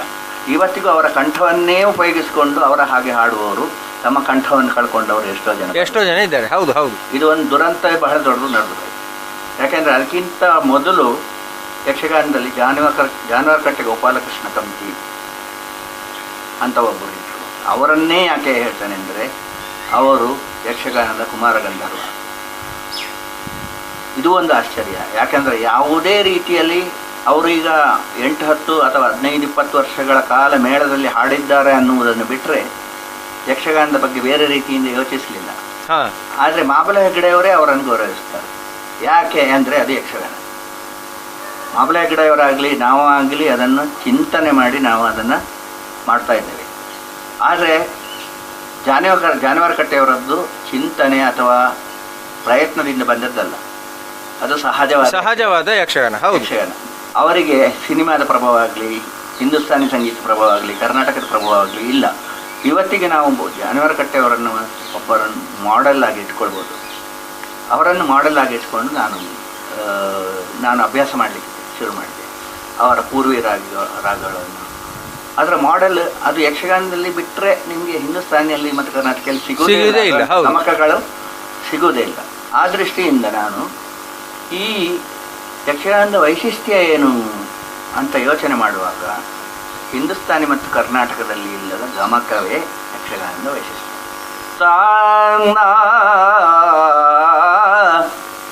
ಇಷ್ಟು ಸ್ಪಷ್ಟವಾಗಿ ಒಬ್ಬ ಹಾಡಲಿಕ್ಕೆ ತಯಾರಾಗಬೇಕು, ಒಂದು ಪೂರ್ವಿ ರಾಗ ಹಾಡ್ತಾನೆ ಅಂತ ಹೇಳಿದ್ರೆ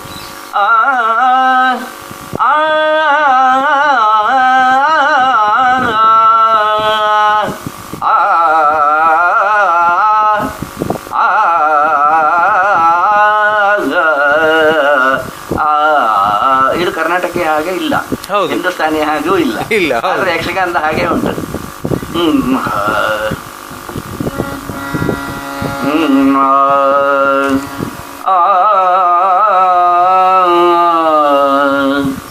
ಈ ಗಮಕಗಳು ಬರದೇ ಇದ್ರೆ ನೀವು ನಾಟಿ ಅಂತ ಹೇಳಲಿಕ್ಕೆ ಆಗುವುದಿಲ್ಲ ಯಕ್ಷಗಾನದ. ಇಷ್ಟು ಸ್ಪಷ್ಟವಾಗಿ ಬರಬೇಕಾಗ್ತದೆ, ಹಿಂಗೆ ಮಾಡ್ಲಿಕ್ಕೆ ಆಗಲ್ಲ. ಹೌದು,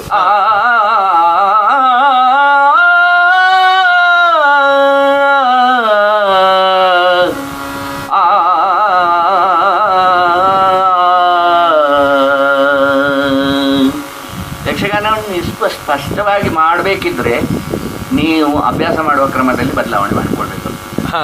ಅಲ್ಲಿ ಬರೇ ಮುದದಿಂದ ನಿನ್ನ ಅಂತ ಹಾಡಿದರೆ ಸಾಕಾಗುವುದಿಲ್ಲ.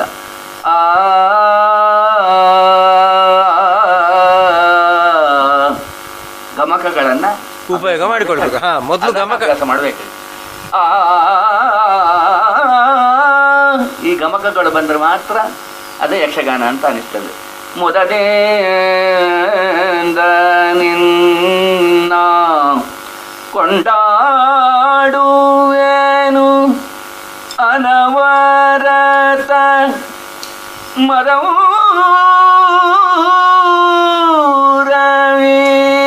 ವಿಘ್ನೇಶ ದೇವ ಜಗದೀಶ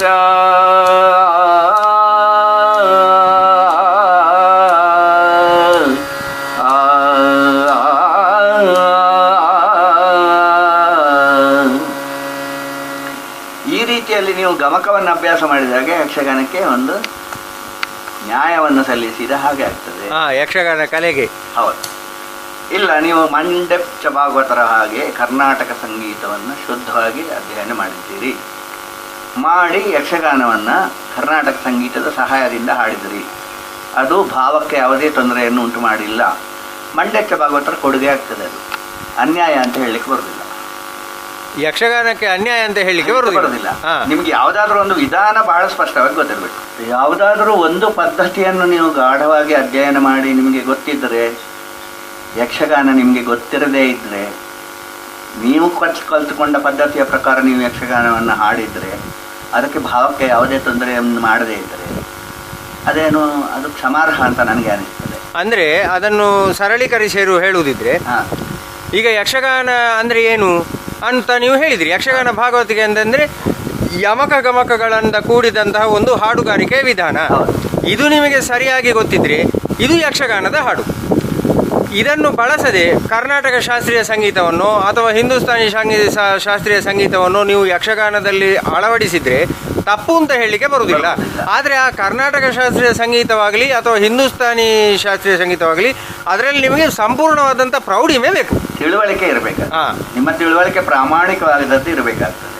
ಇವತ್ತು ಎಲ್ಲ ಯಕ್ಷಗಾನ ಭಾಗವತರಿಂದ ಅನ್ಯಾಯ ಆಗ್ತಾ ಇರೋದು ಏನು ಅಂದರೆ, ಈ ಯಕ್ಷಗಾನ ಭಾಗವತರಿಗೆ ಒಂದು ಕಡೆಯಿಂದ ಯಕ್ಷಗಾನದ ಗಮಕಗಳ ಪರಿಚಯ ಮಾಡಿಕೊಳ್ಳುವುದಿಲ್ಲ. ಹೌದು. ಇನ್ನೊಂದು ಕಡೆಯಿಂದ ಕರ್ನಾಟಕ ಸಂಗೀತದ ಪರಿಚಯವನ್ನು ಮಾಡಿಕೊಳ್ಳುವುದಿಲ್ಲ. ಇದು ಎರಡನ್ನು ಬೆರೆಸಿ ಎರಡನ್ನು ಹಾಳು ಮಾಡ್ತಾರೆ. ಸರಿ. ಅಂದ್ರೆ ಒಂದು ನೀವು ಕರ್ನಾಟಕ ಶಾಸ್ತ್ರೀಯ ಸಂಗೀತವನ್ನು ಕ್ರಮಬದ್ಧ ರೀತಿಯಲ್ಲಿ ಕಲಿತು ಯಕ್ಷಗಾನದಲ್ಲಿ ಬೇಕಿದ್ರೆ ಹಾಡಿ, ತೊಂದರೆ ಇಲ್ಲ. ಅಲ್ಲ ಅಂತಂದ್ರೆ ಯಕ್ಷಗಾನದ ಯಮಕ ಗಮಕಗಳನ್ನೇ ಅದೇ ಮಾದರಿಯನ್ನೇ ಪರಿಪೂರ್ಣವಾಗಿ, ಅಂದ್ರೆ ಉದಾಹರಣೆಗೆ ಬಲಿಪ ಶೈಲಿ ಅಂತ ಇರ್ಬೋದು ಅಥವಾ ಅಗರಿ ಶೈಲಿ ಇರ್ಬೋದು, ಅದನ್ನು ಸರಿಯಾಗಿ ಕಲಿತು ಅದನ್ನೇ ಮಾಡಬೇಕು. ಅದನ್ನ ಆ ಗಮಕಗಳನ್ನ ಸರಿಯಾಗಿ ಅಧ್ಯಯನ ಮಾಡಬೇಕು ಅಂತ ನನ್ನ ಭಾವನೆ. ಆದರೆ ಇದನ್ನು ಯಾರು ಮಾಡ್ತಾ ಇಲ್ಲ. ಇದರಿಂದ ಕರ್ನಾಟಕ ಸಂಗೀತಕ್ಕೂ ತೊಂದರೆ ಆಗಿದೆ. ಯಾಕೆಂದರೆ ಕರ್ನಾಟಕ ಸಂಗೀತ ಹಾಡುವುದನ್ನು ಕರ್ನಾಟಕ ಸಂಗೀತದವರು ಯಕ್ಷಗಾನದವರಿಂದ ನಿರೀಕ್ಷೆ ಮಾಡುವುದಿಲ್ಲ. ಹೌದು. ಕರ್ನಾಟಕ ಸಂಗೀತವನ್ನು ಯಕ್ಷಗಾನದವರಿಗಿಂತ ಕರ್ನಾಟಕ ಸಂಗೀತದವರು ಚೆನ್ನಾಗಿ ಹಾಡ್ತಾರೆ. ಹೌದು, ಹೌದಪ್ಪ, ಅದರಲ್ಲಿ ಇನ್ನೊಂದು ಮಾತೇ ಇಲ್ಲ. ಈಗ ಅದನ್ನೇ ಯಕ್ಷಗಾನದವರು ಹಾಡು ಮಾಡುವಂತಹ ಹಕ್ಕು ಯಾರು ಕೊಡಲಿಲ್ಲ. ಹೌದು. ಆ ದೃಷ್ಟಿಯಿಂದ ಬೇಜವಾಬ್ದಾರಿಯಿಂದ ಯಕ್ಷಗಾನ ಭಾಗವತಿಕೆಯನ್ನು ಮಾಡಬಾರ್ದು. ನೀವು ಒಂದು ಶೈಲಿಯನ್ನ ಚೆನ್ನಾಗಿ ಭಾವಪೂರ್ಣವಾಗಿ ಬಿಂಬಿಸಿದಾಗ ಆಗ ತಂತಾನೆ ಕಲಾವಿದರು ಸೃಷ್ಟಿಯಾಗ್ತಾರೆ. ಮಂಡಚರ ಕಾಲದಲ್ಲಿ ಯಾರದ್ದು ಅದೇ. ಹೌದು. ಒಳ್ಳೆಯ ಪ್ರಸಂಗ, ಒಳ್ಳೆಯ ರೀತಿಯಲ್ಲಿ ನಡವಳಿಕೆ, ಒಳ್ಳೆಯ ರೀತಿಯಲ್ಲಿ ನಡೆಯುತ್ತೆ ಪ್ರಸಂಗ. ಆ ದೃಷ್ಟಿಯಿಂದ ಮಂಡಚ ಭಾಗವತರು ಕೊಟ್ಟದ್ದು ಬಹಳ ದೊಡ್ಡ ಕೊಡುಗೆ ಅಂತ ನನಗೆ ಅನಿಸ್ತದೆ. ನಾನು ಹಾಡುವ ಶೈಲಿ ಯಕ್ಷಗಾನದಲ್ಲಿ ನಾನು ಹಾಡಲಿಕ್ಕೆ ಬಂದಾಗ ನಾನು ಬೇರೆ ಮಾಡ್ತೇನೆ. ಹೌದು, ಸರಿ. ಮಾಡ್ತೇನೆ ಅಂದಾಗ ನನಗೆ ಅದಕ್ಕೆ ಬೇಕಾದ ನಾನು ಬೇಕಾಗಿದೆ. ಯಾಕಂದ್ರೆ ನನ್ನ ಕಾಲದಲ್ಲಿ ಬದಲಾವಣೆಯೇ ಆಗಬಾರ್ದು ಅನ್ನುವಂತಹ ಒಂದು ಕುರುಡು ಪಟ್ಟಿಯನ್ನು ನಾನು ಕಟ್ಟಿಕೊಳ್ಳಬಾರ್ದು. ಅಂದರೆ ನಾನು ಕೊನೆಯದಾಗಿ ನಾನು ಗಟ್ಟಿ ನನಗೆ ನಿಮ್ಮಿಂದ ಅರ್ಥ ಆದದ್ದು ಏನು ಅಂತಂದರೆ, ನೀವು ಆ ಕಡೆ ಕರ್ನಾಟಕ ಸಂಗೀತವನ್ನು ಕಲಿಯದೆ ಈ ಕಡೆ ಯಕ್ಷಗಾನ ಸಂಗೀತವನ್ನು ಕಲಿಯದೆ ಎಡಬಿಡಂಗಿಯಾಗಿ ಅಲ್ಲಿ ಸ್ವಲ್ಪ ಇಲ್ಲಿ ಸ್ವಲ್ಪ ಯಾರ ಹತ್ರನೋ ಕೇಳಿ ತಿಳಿದು ನೀವು ಯಕ್ಷಗಾನ ಭಾಗವತಿಕೆ ಮಾಡ್ತೀರಿ ಅಂತಾದರೆ ನೀವು ಕಲೆಗೆ ದ್ರೋಹ ಮಾಡ್ತಾ ಇದ್ದೀರಿ. ಕೇವಲ ಯಕ್ಷಗಾನ ಕಲೆಗೆ ಮಾತ್ರ ಅಲ್ಲ, ಕರ್ನಾಟಕ ಶಾಸ್ತ್ರೀಯ ಸಂಗೀತಕ್ಕೂ ದ್ರೋಹ ಮಾಡ್ತಾ ಇದ್ದೇವೆ. ನಮಗೆ ಬಹಳ ಮುಖ್ಯವಾಗಿ ಬೇಕಾದ ಹಿಂದೂಸ್ತಾನಿ ಮತ್ತು ಕರ್ನಾಟಕ ಸಂಗೀತ ಅನ್ನುವಂಥದ್ದು ಇವತ್ತಿಗೆ ಜಗತ್ತಿನಲ್ಲಿ ಪ್ರಚಲಿತವಾದಂತಹ ಅದ್ಭುತವಾದ ಎರಡು ಶಾಸ್ತ್ರೀಯ ಕ್ಷೇತ್ರಗಳು. ಆ ಶಾಸ್ತ್ರೀಯ ಸಂಗೀತ ಕ್ಷೇತ್ರಗಳನ್ನು ನೀವು ಬಹಳ ಲಘುವಾಗಿ ಮುಟ್ಲಿಕ್ಕೆ ಆಗುವುದಿಲ್ಲ. ಹೌದೌದು. ಇವತ್ತು ನಾನು ಯಕ್ಷಗಾನ ಭಾಗವತ್ನಾಗ ಕೂತ್ಕೊಂಡು ಅದರಲ್ಲಿ ಆ ಕರ್ನಾಟಕದ ಗಮಕಗಳನ್ನು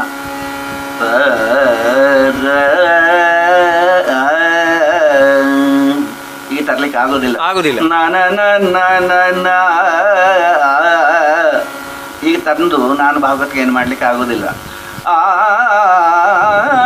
ಈಗ ಬರಬೇಕಾಗ್ತದೆ ಯಕ್ಷಗಾನ ಭಾಗವತಿಗೆ ಎಲ್ಲ ಲಘುವಾದ ಗಮಕಗಳು ಬರಬೇಕು.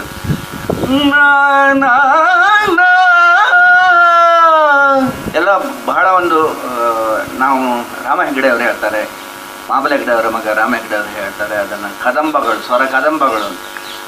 ರಾಮ ಹೆಗ್ಡೆ ಕೆರೆಮನಿ ಅವರು. ಹೌದು ಹೌದು, ಅವರು ಹೇಳ್ತಾರೆ ಸ್ವರ ಕದಂಬಗಳು ಅಂತ. ಅಂದರೆ ಹಿಂದೂಸ್ತಾನಿ ಕರ್ನಾಟಕ ಸಂಗೀತದಲ್ಲಿ, ಭಾವಗೀತೆಯಲ್ಲಿ, ಸುಗಮ ಸಂಗೀತದಲ್ಲಿ ಬಳಸುವಂತಹ ಸೂಕ್ಷ್ಮತೆ, ಕೋಮಲತೆ ಇದರಲ್ಲಿ ಇರುವುದಿಲ್ಲ. ಇದರಲ್ಲಿ ಒಂದು ರೀತಿಯಲ್ಲಿ ಸ್ವಲ್ಪ ಸ್ವರ ಕದಂಬಗಳು ಅಂತ ಹೇಳ್ತಾರೆ ಅವರು. ಅದು ಸ್ವಲ್ಪ ಹೈಯಾಗಿ ಬಂದೇ ಬರ್ತದೆ.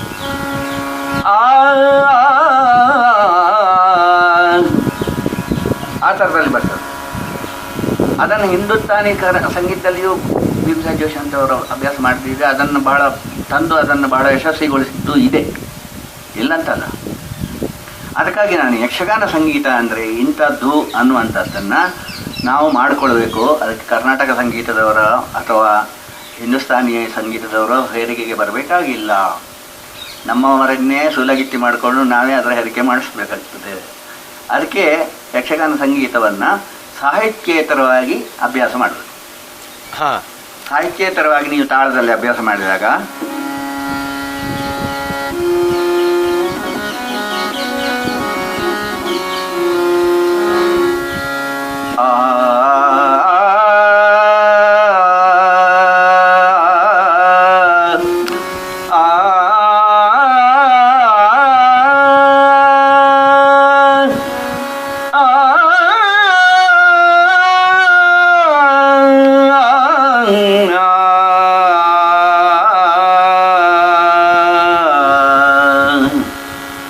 ಇದು ಸಾಮಾನ್ಯ ಹೋಲಿಕೆ. ಮುದದಿಂದ ನಿನ್ನ ಕೊಂಡಾಡುವೇನು ಅನವರತ ಮದೌರ ವಿಘ್ನೇಶ ದೇವ ಜಗದೀಶ.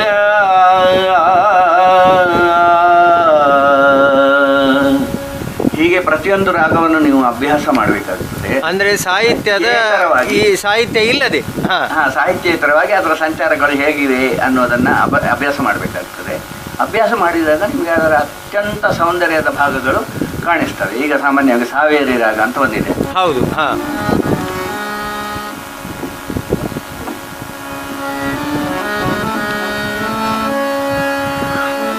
ಮಿತ್ರ ಕಟಕಿಯ ನುಡಿಯ ಕೇಳುತ್ತ ಚಿತ್ತದಲ್ಲಿ ತೋಷವನ್ನು ತಾಳುತ್ತ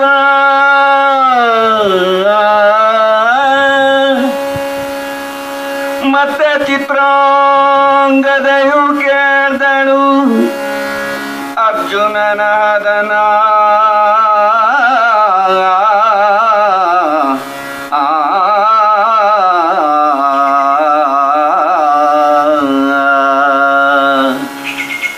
ಹಿಂದೂಸ್ತಾನಿಯಲ್ಲ, ಕರ್ನಾಟಕೀಯಲ್ಲ, ಅದರದ್ದೇ ಆದ ಒಂದು ಶೈಲಿ ಅದು ಸಾವೇರಿದಾಗ.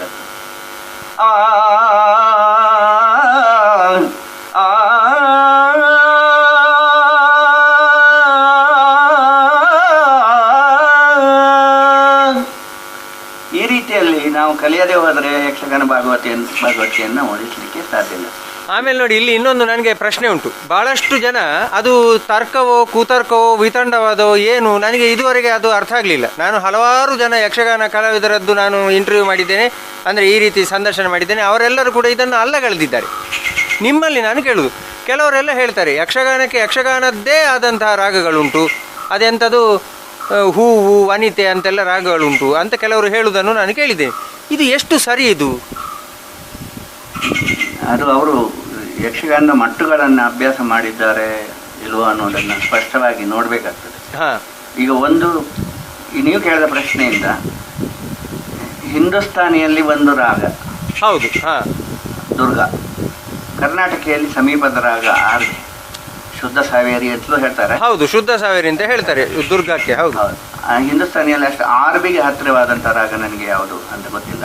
ಆದರೆ ಇವೆಲ್ಲ ಸಮೀಪದ ರಾಗಗಳು. ಹೌದು ಹೌದು. ಆದರೆ ಇವುಗಳೆಲ್ಲ ಹಿಂದೂಸ್ತಾನಿಯಲ್ಲಿ ಇವೆ, ಕರ್ನಾಟಕದಲ್ಲಿ ಇವೆ, ಯಕ್ಷಗಾನದಲ್ಲಿ ಇವೆ. ಹೌದಪ್ಪ, ಎಲ್ಲದರಲ್ಲೂ ಇದೆ. ಹೌದು. ಶ್ರೀನಿಕೇತನ ಅಂತ ಭೀಮಸಂಜಯ್ ಅವರು ಹಾಡುವಾಗ ಅದರ ಒಂದು ಇಡೀ ಛಾಯೆ ಅಷ್ಟು ಚಂದ ದುರ್ಗಾ ರಾಗದಲ್ಲಿ ಬರ್ತದೆ, ಅದು ಶುದ್ಧ ಸಾವೇರಿಯಲ್ಲಿ ಬರ್ತದೆ. ಹೌದು. ಆದರೆ ನಮ್ಮಲ್ಲಿ ಯಕ್ಷಗಾನದಲ್ಲಿ ಹಾಡುವಾಗ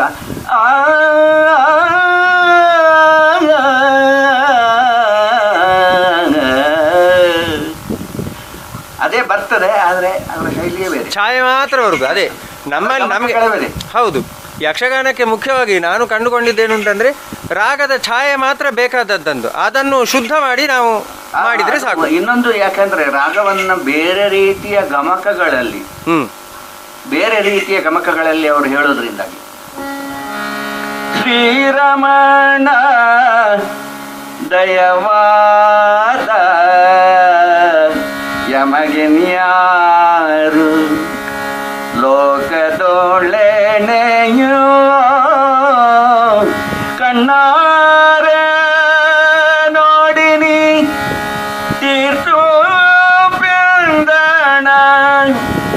ಪರದೂರಿತವ ಎಂದನೋ ಆ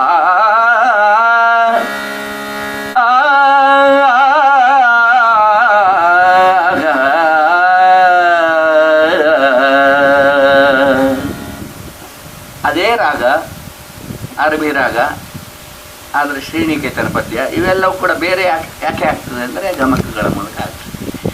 ನಾವು ಈಗ ಗಂಭೀರವಾಗಿ ವಸ್ತುನಿಷ್ಠವಾಗಿ ಅಧ್ಯಯನ ಮಾಡಿದರೆ ಯಕ್ಷಗಾನವನ್ನು ಕರ್ನಾಟಕ ಮತ್ತು ಹಿಂದೂಸ್ತಾನಿಯ ಹಾಗೆ ಕ್ಲಾಸಿಕಲ್ ವೇದಿಕೆಯ ಮೇಲೆ ಹಾಡಲಿಕ್ಕೆ ಸಾಧ್ಯ ಇದೆ. ಅಂದರೆ ಕೇವಲ ಹಾಡು ಮಾತ್ರವೋ ಅಥವಾ ಓವರ್ ಆಲ್ ಥಿಯೇಟರ್ ಫಾರ್ಮನ್ನೇ? ಅಲ್ಲ, ನೀವು ಹಾಡುಗಳ ಮೂಲಕ ಒಂದು ಕಚೇರಿ ಕೊಡಲಿಕ್ಕೆ ಸಾಧ್ಯ ಇದೆ. ಆ ಗಮಕಗಳನ್ನೇ ತಾನು ಹೊಡಿಲಿಕ್ಕೆ ಸಾಧ್ಯ ಇದೆ. ಮದ್ದಳೆಯನ್ನೇ ಅದರ ಆದಿ ತಾಳದಲ್ಲಿ ಇಟ್ಕೊಂಡು 1 ಗಂಟೆ ಒಂದು ಹಾಡನ್ನು ನೀವು ಕಚೇರಿ ಮಾಡಲಿಕ್ಕೆ ಸಾಧ್ಯ ಇದೆ. ಅಷ್ಟು ಸಾಮಗ್ರಿ ಅದರಲ್ಲಿ ಇದೆ. ಅಷ್ಟು ಅಂದರೆ ಯಕ್ಷಗಾನದ ಗಮಕಗಳಲ್ಲಿ ಅಷ್ಟು ಸಾಮಗ್ರಿ ಇದೆ. ನೀವು ಶಾಸ್ತ್ರೀಯ ಸಂಗೀತದಲ್ಲಿ ಕೊಡುವಷ್ಟು 1 ಗಂಟೆ ಕೊಡುವಷ್ಟು, ಹಾಗೆಯೇ ಭಾವಾತೀತವಾಗಿ ಭಾಷಾತೀತವಾಗಿ ನೀವು ಒಬ್ಬ ಕೇಳುವಷ್ಟು ಅದರಲ್ಲಿ ಸಾಮಗ್ರಿ ಇದೆ. ಈಗ ಉದಾಹರಣೆಗೆ ಕೇದಾರಗೌಳ ಅಂಗ ನಾಮಣಿಯೇ ಕೇಳೆ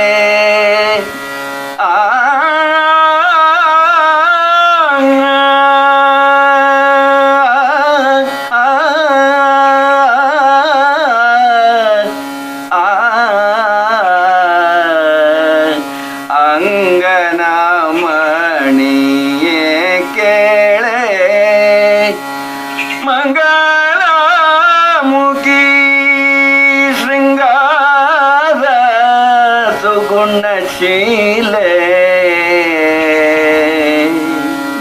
ಸಿಂಗನ ಕಟಿ ಸುಕುರಂಗ ನೇತ್ರೆ ಇಂದು ಸಿಂಗನ ಕಟಿ ಸುಕುರಂಗ ನೇತ್ರೆಯೇ ಇಂದು ಶೃಂಗಾರ ದಿಂಪೋಗುವ ಆ ಆ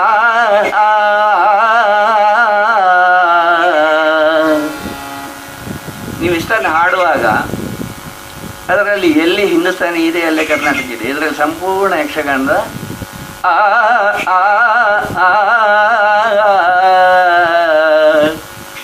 ಇದನ್ನು ಯಾರು ಕೂಡ ಅಧ್ಯಯನ ಮಾಡುವುದಿಲ್ಲ, ಆ ಗಮಕಗಳನ್ನು ಉಪಯೋಗಿಸುವುದಿಲ್ಲ. ದೇವರ ದಯೆಯಿಂದ ಬರ್ತದೆ ಅಂತೇಳಿ ಹಾಡಿದರೆ ಬರಲ್ಲ. ಹೌದು ಹೌದು. ಆದರೆ ದೃಷ್ಟಿಯಿಂದ ನಾನು ಯಕ್ಷಗಾನ ಸಂಗೀತಕ್ಕೆ ಬೇರೆ ಎಲ್ಲ ಮಾಧ್ಯಮಗಳಿಗಿಂತ ಅದರಲ್ಲಿ ವೇಷ ಇದೆ, ನೃತ್ಯ ಇದೆ. ಅಲ್ಲ, ನನ್ನ ಪ್ರಶ್ನೆ ಏನು ಅಂತಂದರೆ, ಈಗ ಕರ್ನಾಟಕ ಮತ್ತು ಹಿಂದೂಸ್ತಾನಿ ಇದೇ ರೀತಿಯಲ್ಲಿ ಕಚೇರಿ ಕೊಡುವಷ್ಟು ಇದು ಏನು ಯಕ್ಷಗಾನದ ಸಂಗೀತವನ್ನು ಬಳಸಿಕೊಳ್ಬಹುದು ಅಂತ ಹೇಳಿದ್ರಿ. ಸರಿ, ಅದೊಂದು ಒಪ್ಪಿಕೊಳ್ಳುವ. ಇನ್ನು ನೆಕ್ಸ್ಟ್ ಭರತನಾಟ್ಯದ ಹಾಗೆ ನಮ್ಮ ಸಂಪೂರ್ಣ ಯಕ್ಷಗಾನವನ್ನು ವಿದ್ ಏನು ಮಾತು ಅದು ಇದು ಎಲ್ಲ ಸಮೇತ ಇದೇ ರೀತಿ ಏನು ಕಚೇರಿ ಕೊಡುವ ಹಾಗೆ ಮಾಡಲಿಕ್ಕೆ ಬರ್ತದೆ? ಹಾಗಾದರೆ ನೀವು ಹೇಳುವ ಪ್ರಶ್ನೆ ಇದನ್ನು ಕ್ಲಾಸಿಕಲ್ ಮಾಡ್ಬೋದಾ ಅಂತ. ಹೌದು ಹೌದು ಹೌದು, ಸರಿ. ಇದು ಕ್ಲಾಸಿಕಲ್ ಆಗಬೇಕಾದ್ರೆ ಬೇರೆ ಏನು ಗತಿ ಇಲ್ಲ ಅದಕ್ಕೆ. ಈಗ ಅದನ್ನು ಸಿನಿಮಾ ಮಾಡಿದ್ದಾರೆ, ಸಿನಿಮಾ ವಸ್ತುಗಳಿಂದ ಎಲ್ಲ ಅದನ್ನು ಮಾಡ್ತಾರೆ, ಯಕ್ಷಗಾನ ಮಾಡ್ತಾರೆ, ಕೋಲಾಟ ಮಾಡ್ತಾರೆ, ಜಲಕ್ರೀಡೆ ಮಾಡ್ತಾರೆ, ಅಸಹ್ಯ ಮಾಡ್ತಾರೆ, ಅಶ್ಲೀಲ ಮಾಡ್ತಾರೆ, ಬೇಕಾದಷ್ಟು ನಮ್ಮ ಹತ್ರ ಸರಕುಗಳಿವೆ, ಕಮರ್ಷಿಯಲ್ ಅದು. ಹೌದು ಹೌದು. ಈ ಕಮರ್ಷಿಯಲ್ ಸರಕುಗಳನ್ನು ಹಾಕಿದ್ರಿಂದ ಅದು ಶಾಸ್ತ್ರೀಯ ಆಗುದಿಲ್ಲ. ಹೌದೌದು, ಅದನ್ನೆಲ್ಲ ಬಿಟ್ಟು ನಾನು ಹೇಳುದು ನನ್ನ ಅತ್ಯಂತ ಶುದ್ಧವಾದ. ಹೌದು, ನನ್ನ ಪ್ರಶ್ನೆ ಏನು ಅಂತಂದ್ರೆ, ಯಾವುದನ್ನೆಲ್ಲ ಹೊರಗಡೆಯಿಂದ ತಂದದ್ದುಂಟು ಅದನ್ನೆಲ್ಲ ಎತ್ತಿ ಬಿಸಾಕಿ ಮೊದಲು ಗುಡಿಸಿ ಅದನ್ನು ಚಂದ ಮಾಡಿ ಸ್ವಚ್ಛಗೊಳಿಸಿ ಇಲ್ಲಿ ಇದ್ದದ್ದನ್ನು ಮಾತ್ರ ಇದ್ದ ಹಾಗೆ ನಾವು ತೋರಿಸಿದ್ರೆ ಒಂದು ಶಾಸ್ತ್ರೀಯತೆಗೆ ಬರ್ತದೆ, ಖಂಡಿತ ಬರ್ತದೆ. ಅದಕ್ಕೆ ದುಡ್ಡಿನ ಬೆನ್ನೆಲುಬು ತುಂಬ ಬೇಕಾಗ್ತದೆ. ಅದನ್ನು 5-6 ತಿಂಗಳು ಪ್ರತಿದಿನ ಕುಣಿದು ಅದನ್ನು ಕುಣಿತಕ್ಕೆ ನೃತ್ಯಕ್ಕೆ ಬದ್ಧರಾಗುವ ಪ್ರಾಕ್ಟೀಸ್ ಎಲ್ಲ ಮಾಡಿ, ಹೌದು, ವೇಷಧಾರಿಗಳು ಬೇಕಾಗ್ತದೆ. ಅದನ್ನು ವರ್ಷಗಟ್ಟಲೆ ದಿನ ಹಾಡಿ ಹಾಡಿ ಹಾಡಿ ಹಾಡಿ ಅದನ್ನು ಸಂಗೀತದ ಪರಿಭಾಷೆಯಲ್ಲಿ ಗುರುತಿಸಿಕೊಂಡು ಅದನ್ನು ಅಭ್ಯಾಸ ಮಾಡೋದು. ಇದು ಯಾವ ಸ್ವರಗಳು ಅಂತ ಹೇಳಿ ಗುರುತಿಸಿಕೊಂಡು ಅದನ್ನು ಅಭ್ಯಾಸ ಮಾಡಬಲ್ಲಂತಹ ಭಾಗವತರು ಬೇಕಾಗ್ತದೆ. ಇದನ್ನು ಮಾಡಿದಾಗ ಯಕ್ಷಗಾನವು ಭರತನಾಟ್ಯ, ಕೂಚಿಪುಡಿ, ಆಮೇಲೆ ಕಥಕ್ಕಳಿ, ಕಥಕ್, ಮಣಿಪುರಿ ಯಾವುದೇ ನೃತ್ಯಕ್ಕಿಂತ ಕಡಿಮೆ ಇಲ್ಲದ ಒಂದು ವಸ್ತುವಾಗಿ ನಿಲ್ತದೆ.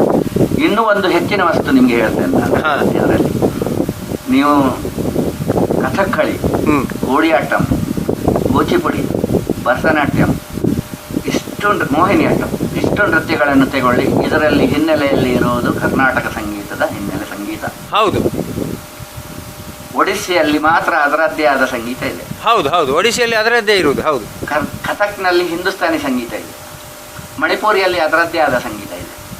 ಹಾಗೆಯೇ ಈ ದಕ್ಷಿಣ ಭಾರತದಲ್ಲಿ ಕೂಡಿಯಾಟಂ, ಕೂಚಿಪುಡಿ, ಆಮೇಲೆ ಭರತನಾಟ್ಯ, ಮೋಹಿನಿಯಾಟ್ಟಂ, ಕಥಕ್ಕಳಿ ಇಷ್ಟೂ ನೃತ್ಯಗಳನ್ನು ಕರ್ನಾಟಕ ಸಂಗೀತ ನಮಗೆ ಹಾಕಿದೆ. ಹೌದು. ಯಾಕೆಂದರೆ ಕರ್ನಾಟಕ ಸಂಗೀತದ ಹಿಮ್ಮೇಳವೇ ಬಂದಿದೆ. ಇವತ್ತು ಕರ್ನಾಟಕ ಸಂಗೀತವನ್ನು ಅಭಿಮಾನದಿಂದ ಹಾಡುವ ತೆಂಕುತಿಟ್ಟಿನವರು ಇದನ್ನು ಯೋಚನೆ ಮಾಡಿಕೊಳ್ಬೇಕು. ಯಾಕೆಂದರೆ ಅವರ ಸಂಪೂರ್ಣ ಯಕ್ಷಗಾನ ಶೈಲಿ ಕರ್ನಾಟಕ ಸಂಗೀತ ನುಂಗಿ ಹಾಕ್ತಾ ಇದೆ. ನಾವು ಇನ್ನೊಂದು ನೃತ್ಯವನ್ನು ಕರ್ನಾಟಕ ಸಂಗೀತಕ್ಕೆ ಒಪ್ಪಿಸ್ಕೊಳ್ತಾ ಇದ್ದೇವೆ. ಅದನ್ನು ಬಿಟ್ಟು ಯಕ್ಷಗಾನ ಹಿಮ್ಮೇಳ ಇರುವಂಥದ್ದೇ ಆದ ಒಂದು ಯಕ್ಷಗಾನವನ್ನು ನಾವು ರೂಪಿಸಬೇಕಿದ್ರೆ ನಮಗೆ ಬೇಕಾದಷ್ಟು ಸವಲತ್ತಿದೆ. ತೆಂಕುತಿಟ್ಟಿನಲ್ಲಿದೆ, ಬಡಗತಿಟ್ಟಿನಲ್ಲಿದೆ, ಬಡಗತಿಟ್ಟಿನಲ್ಲಿದೆ. ಹೌದೌದು, ಎಲ್ಲ ತಿಟ್ಟುಗಳಲ್ಲೂ ಉಂಟು. ಯಾಕೆಂತಂದ್ರೆ ನಾನು ಅದನ್ನು ಘಂಟಾಘೋಷವಾಗಿ ನಾನು ಹೇಳ್ತೇನೆ. ಯಾಕೆಂತಂದ್ರೆ ತಿಟ್ಟುಗಳಲ್ಲಿ ಸ್ವಲ್ಪ ಪರಿಭಾಷೆಯಲ್ಲಿ ಭೇದ ಇರಬಹುದೇ ಹೊರತು ಮತ್ತೆ ಸರಕುಗಳು ಎರಡರದ್ದು ಒಂದೇ, ಎಲ್ಲ ತಿಟ್ಟಿನದ್ದು ಒಂದೇ, ನಮಗೆ ಪೂರ್ವರಂಗ ಒಂದೇ. ಅದೇ ಮತ್ತೆ ನೀವು ತೆಂಕುತಿಟ್ಟಿನಲ್ಲಿ ಕರ್ನಾಟಕ ಸಂಗೀತದ ಗಮಕವನ್ನು ಎಲ್ಲಿ ಹೇಗೆ ಬಳಸಿಕೊಳ್ತೀರಿ ಅನ್ನೋದು ಸ್ಪಷ್ಟ ಮಾಡಿ, ಅದಕ್ಕೆ ಸರಿಯಾದ ನೃತ್ಯವನ್ನು ಸೃಷ್ಟಿ ಮಾಡಿ, ನೀವು ಅದನ್ನು ಒಂದು ಶಾಸ್ತ್ರೀಯ ಮಾಡಿ. ಶಾಸ್ತ್ರೀಯ ಅನ್ನೋದಕ್ಕೆ ಅರ್ಥವೇ ಕಟ್ಟುಪಾಡು ಇರುವಂಥದ್ದು. ಈಗ ಅದು ಅಶಾಸ್ತ್ರೀಯ ಅಂದರೆ ಅದಕ್ಕೆ ಕಟ್ಟುಪಾಡು ಇಲ್ಲ ಅಂತಲೇ ಅರ್ಥದೆ. ಹೌದು ಹೌದು. ಅದನ್ನು ಪ್ರತಿಯೊಬ್ಬನೂ ಅವನಿಗೆ ಖುಷಿ ಬಂದ ಹಾಗೆ, ವೇಷಧಾರಿ ಅವನಿಗೆ ಖುಷಿ ಬಂದ ಹಾಗೆ, ಅರ್ಥಧಾರಿ ಅವನಿಗೆ ಖುಷಿ ಬಂದ ಹಾಗೆ, ಪಾತ್ರಧಾರಿ ಅವನಿಗೆ ಖುಷಿ ಬಂದ ಹಾಗೆ, ಆಮೇಲೆ ಭಾಗವತ ಅವನಿಗೆ ಖುಷಿ ಬಂದ ಹಾಗೆ, ಚಂಡೆಯವನು ಅವನಿಗೆ ಖುಷಿ ಬಂದ ಹಾಗೆ. ಅಂದರೆ ಎಲ್ಲರೂ ಕೂಡ ಸ್ವತಂತ್ರರಾಗಿ ಕೆಲಸ ಮಾಡ್ತಾ ಇದ್ದಾರೆ. ಅವರು ಒಂದು ಹೊಂದಾಣಿಕೆ ಅಂತ ಅಂದ್ಕೊಂಡು ಮಾಡ್ತಾರೆ. ಆದರೆ ಈ ಹೊಂದಾಣಿಕೆ ಅಲ್ಲ. ಈ ಹೊಂದಾಣಿಕೆಯನ್ನು ನೀವು ಒಂದು ನಿಯಮದ ಒಳಗಡೆ ತನ್ನಿ. ಆರ್ಟ್ ಎಸ್ಥೆಟಿಕ್ಸ್ ಅನ್ನೋದ್ರ ಮೇಲೆ ತರಬೇಕು. ಅದನ್ನು ಅದು ಗೊತ್ತಿದ್ದು ತರಬೇಕು. ನೀವು ಗೊತ್ತಿರದೇ ಬರುವುದಲ್ಲ ಅಂತಲ್ಲ, ಗೊತ್ತಿರದೆ ಬರುವಂಥದ್ದು ಗೊತ್ತಿದ್ದು ಬರುವಂಥದ್ರ ಮೇಲೆ ಬರಬೇಕದು. ನನಗೆ ಗೊತ್ತಿರದೆ ಹೀಗಾಯಿತು, ನಾನು ಗೊತ್ತಿದ್ದು ಹೀಗೆ ಮಾಡ್ತಿದ್ದೆ, ಗೊತ್ತಿದ್ದದನ್ನು ಹೀಗೆ ಮಾಡ್ತಿದ್ದೆ, ಅದಾಗಬೇಕು. ಅಲ್ಲಲ್ಲ, ನೀವು ಹೇಳಿದ್ದು ಸರಿ. ಯಮಕ ಗಮಕಗಳು ನನಗೆ ಬಲಿಪ ನಾರಾಯಣ ಭಾಗವತರು ಅದನ್ನೇ ಹೇಳಿದ್ದು. ನಮ್ಮಲ್ಲಿ ಯಮಕ ಗಮಕಗಳು ಬಹಳ ಇಂಪಾರ್ಟೆಂಟು ಅಂತ ಅವರು ನನಗೆ ಇದೇ ರೀತಿಯಾಗಿ ಸಂವಾದ ಮಾಡುವಾಗ ಅವರು ಅದನ್ನು ಹೇಳಿದ್ದಾರೆ. ಮತ್ತು ಅದೇ ರೀತಿಯಲ್ಲಿ ಮಾಡಿದರೆ ಅದು ಚಂದ ಉಂಟದು, ಅದರಲ್ಲೇನು ಇದಿಲ್ಲ. ಈಗ ನೀವು ಹೇಳಿದಾಗೆ ಒಂದು ಕರ್ನಾಟಕ ಸಂಗೀತವನ್ನೇ ಪರಿಪೂರ್ಣವಾಗಿ ಅಭ್ಯಾಸ ಮಾಡಿ ಮಂಡೆಚ್ಚರ ಹಾಗೆ ಇಲ್ಲಿ ತಂದು ಬೇರೆ ಒಂದು ಪರಿಭಾಷೆಯಲ್ಲಿ ಅದನ್ನು ಕೊಡಲಿ, ಅದು ಇದು ಎರಡನ್ನು ಕಲಿಯದೇ ಬರುವುದರಿಂದ ನಮ್ಮಲ್ಲಿ ಸಮಸ್ಯೆ ಆಗುವಂಥದ್ದು. ಅಗರಿ ಭಾಗವತರು ಒಂದ್ಸಲ ನನಗೆ ಹಿರಿಯ ಅಗರಿ ಭಾಗವತರು, ನಾನು ಅವರನ್ನು ಕಾಣುವ ಒಂದು ಭಾಗ್ಯ ಒಳಗೆ ಅವರು ಹಾಡುವಾಗ ನನಗೆ ಜನವರ ಗಂಟೆಯವರೆಗೆ ಅವರಿಗೆ ಏನು ವ್ಯತ್ಯಾಸವೇ ಕಾಣುತ್ತೆ. ಮಾಯಗಾರನೋ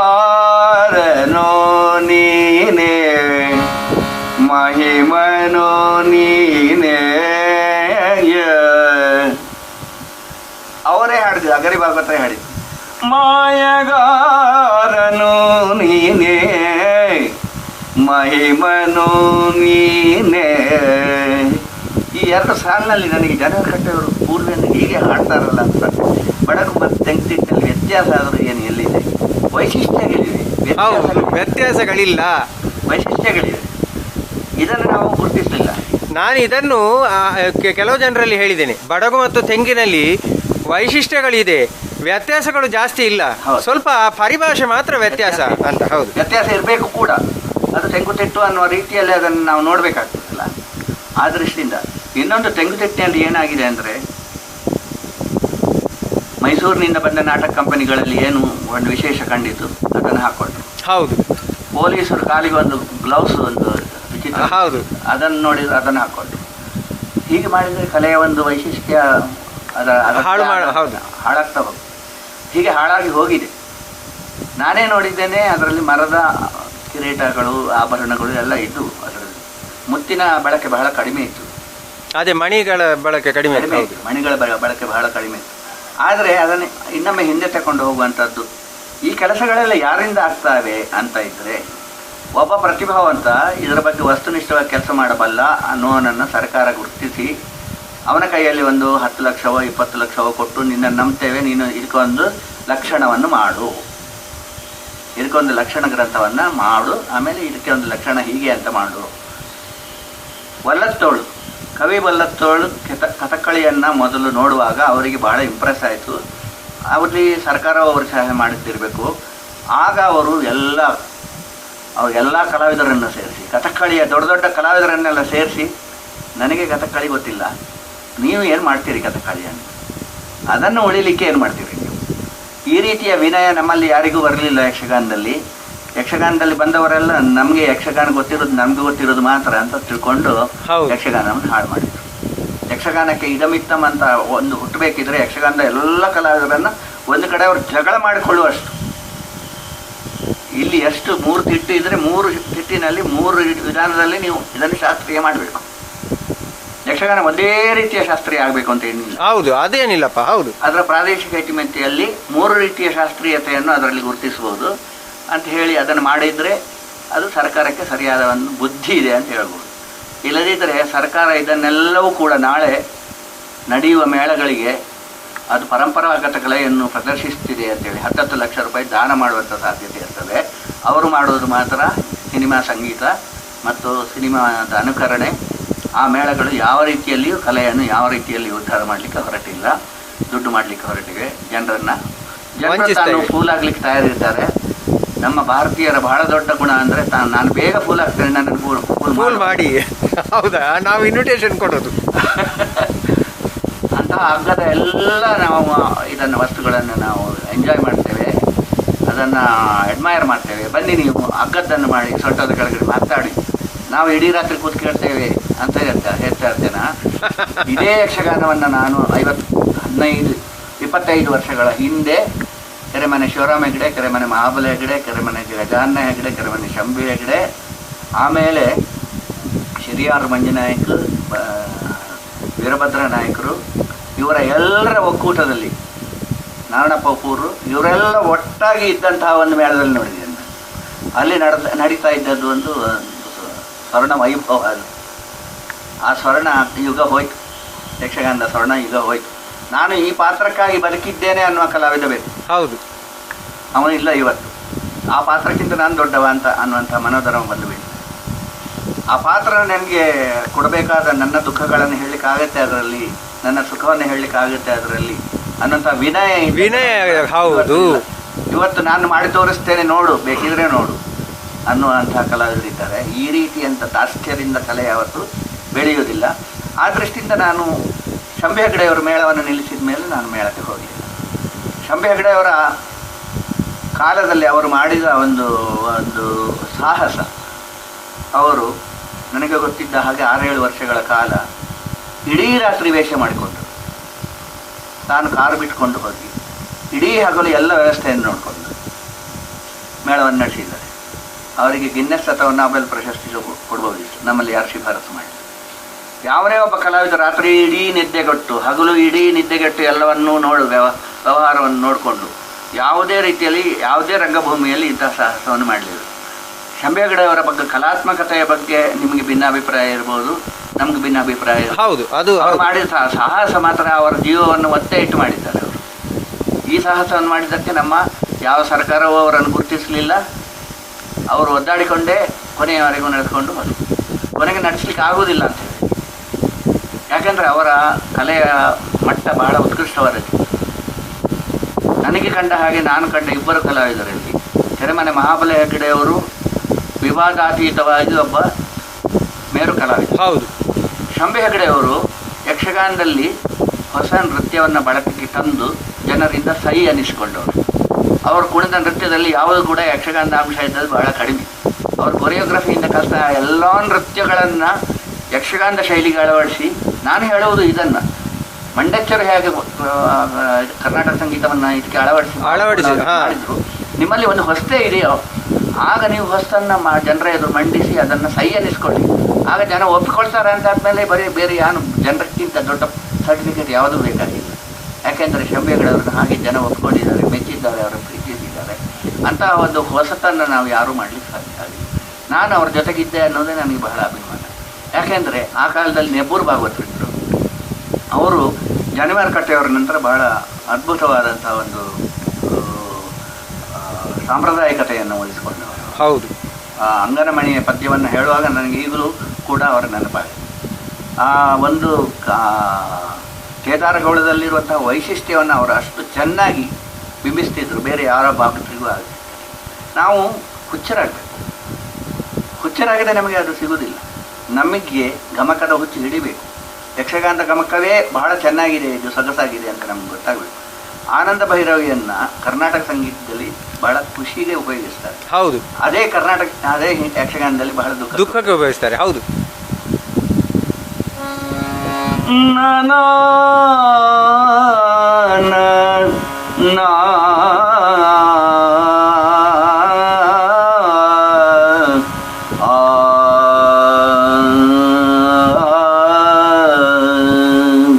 ನಾನು ನಿಮ್ಮ ಹತ್ರ ಇನ್ನೊಂದು ಮುಖ್ಯವಾದ ಅಂಶ ಹೇಳಬೇಕಾಗಿದ್ದದ್ದು, ಕಾಂಪೋಸಿಷನ್ ಮ್ಯೂಸಿಕ್ನಲ್ಲಿ ಅಂದರೆ ಸಂಯೋಜಕತ್ವದಲ್ಲಿ, ರಾಗ ಸಂಯೋಜನೆ ಅನ್ನೋದು.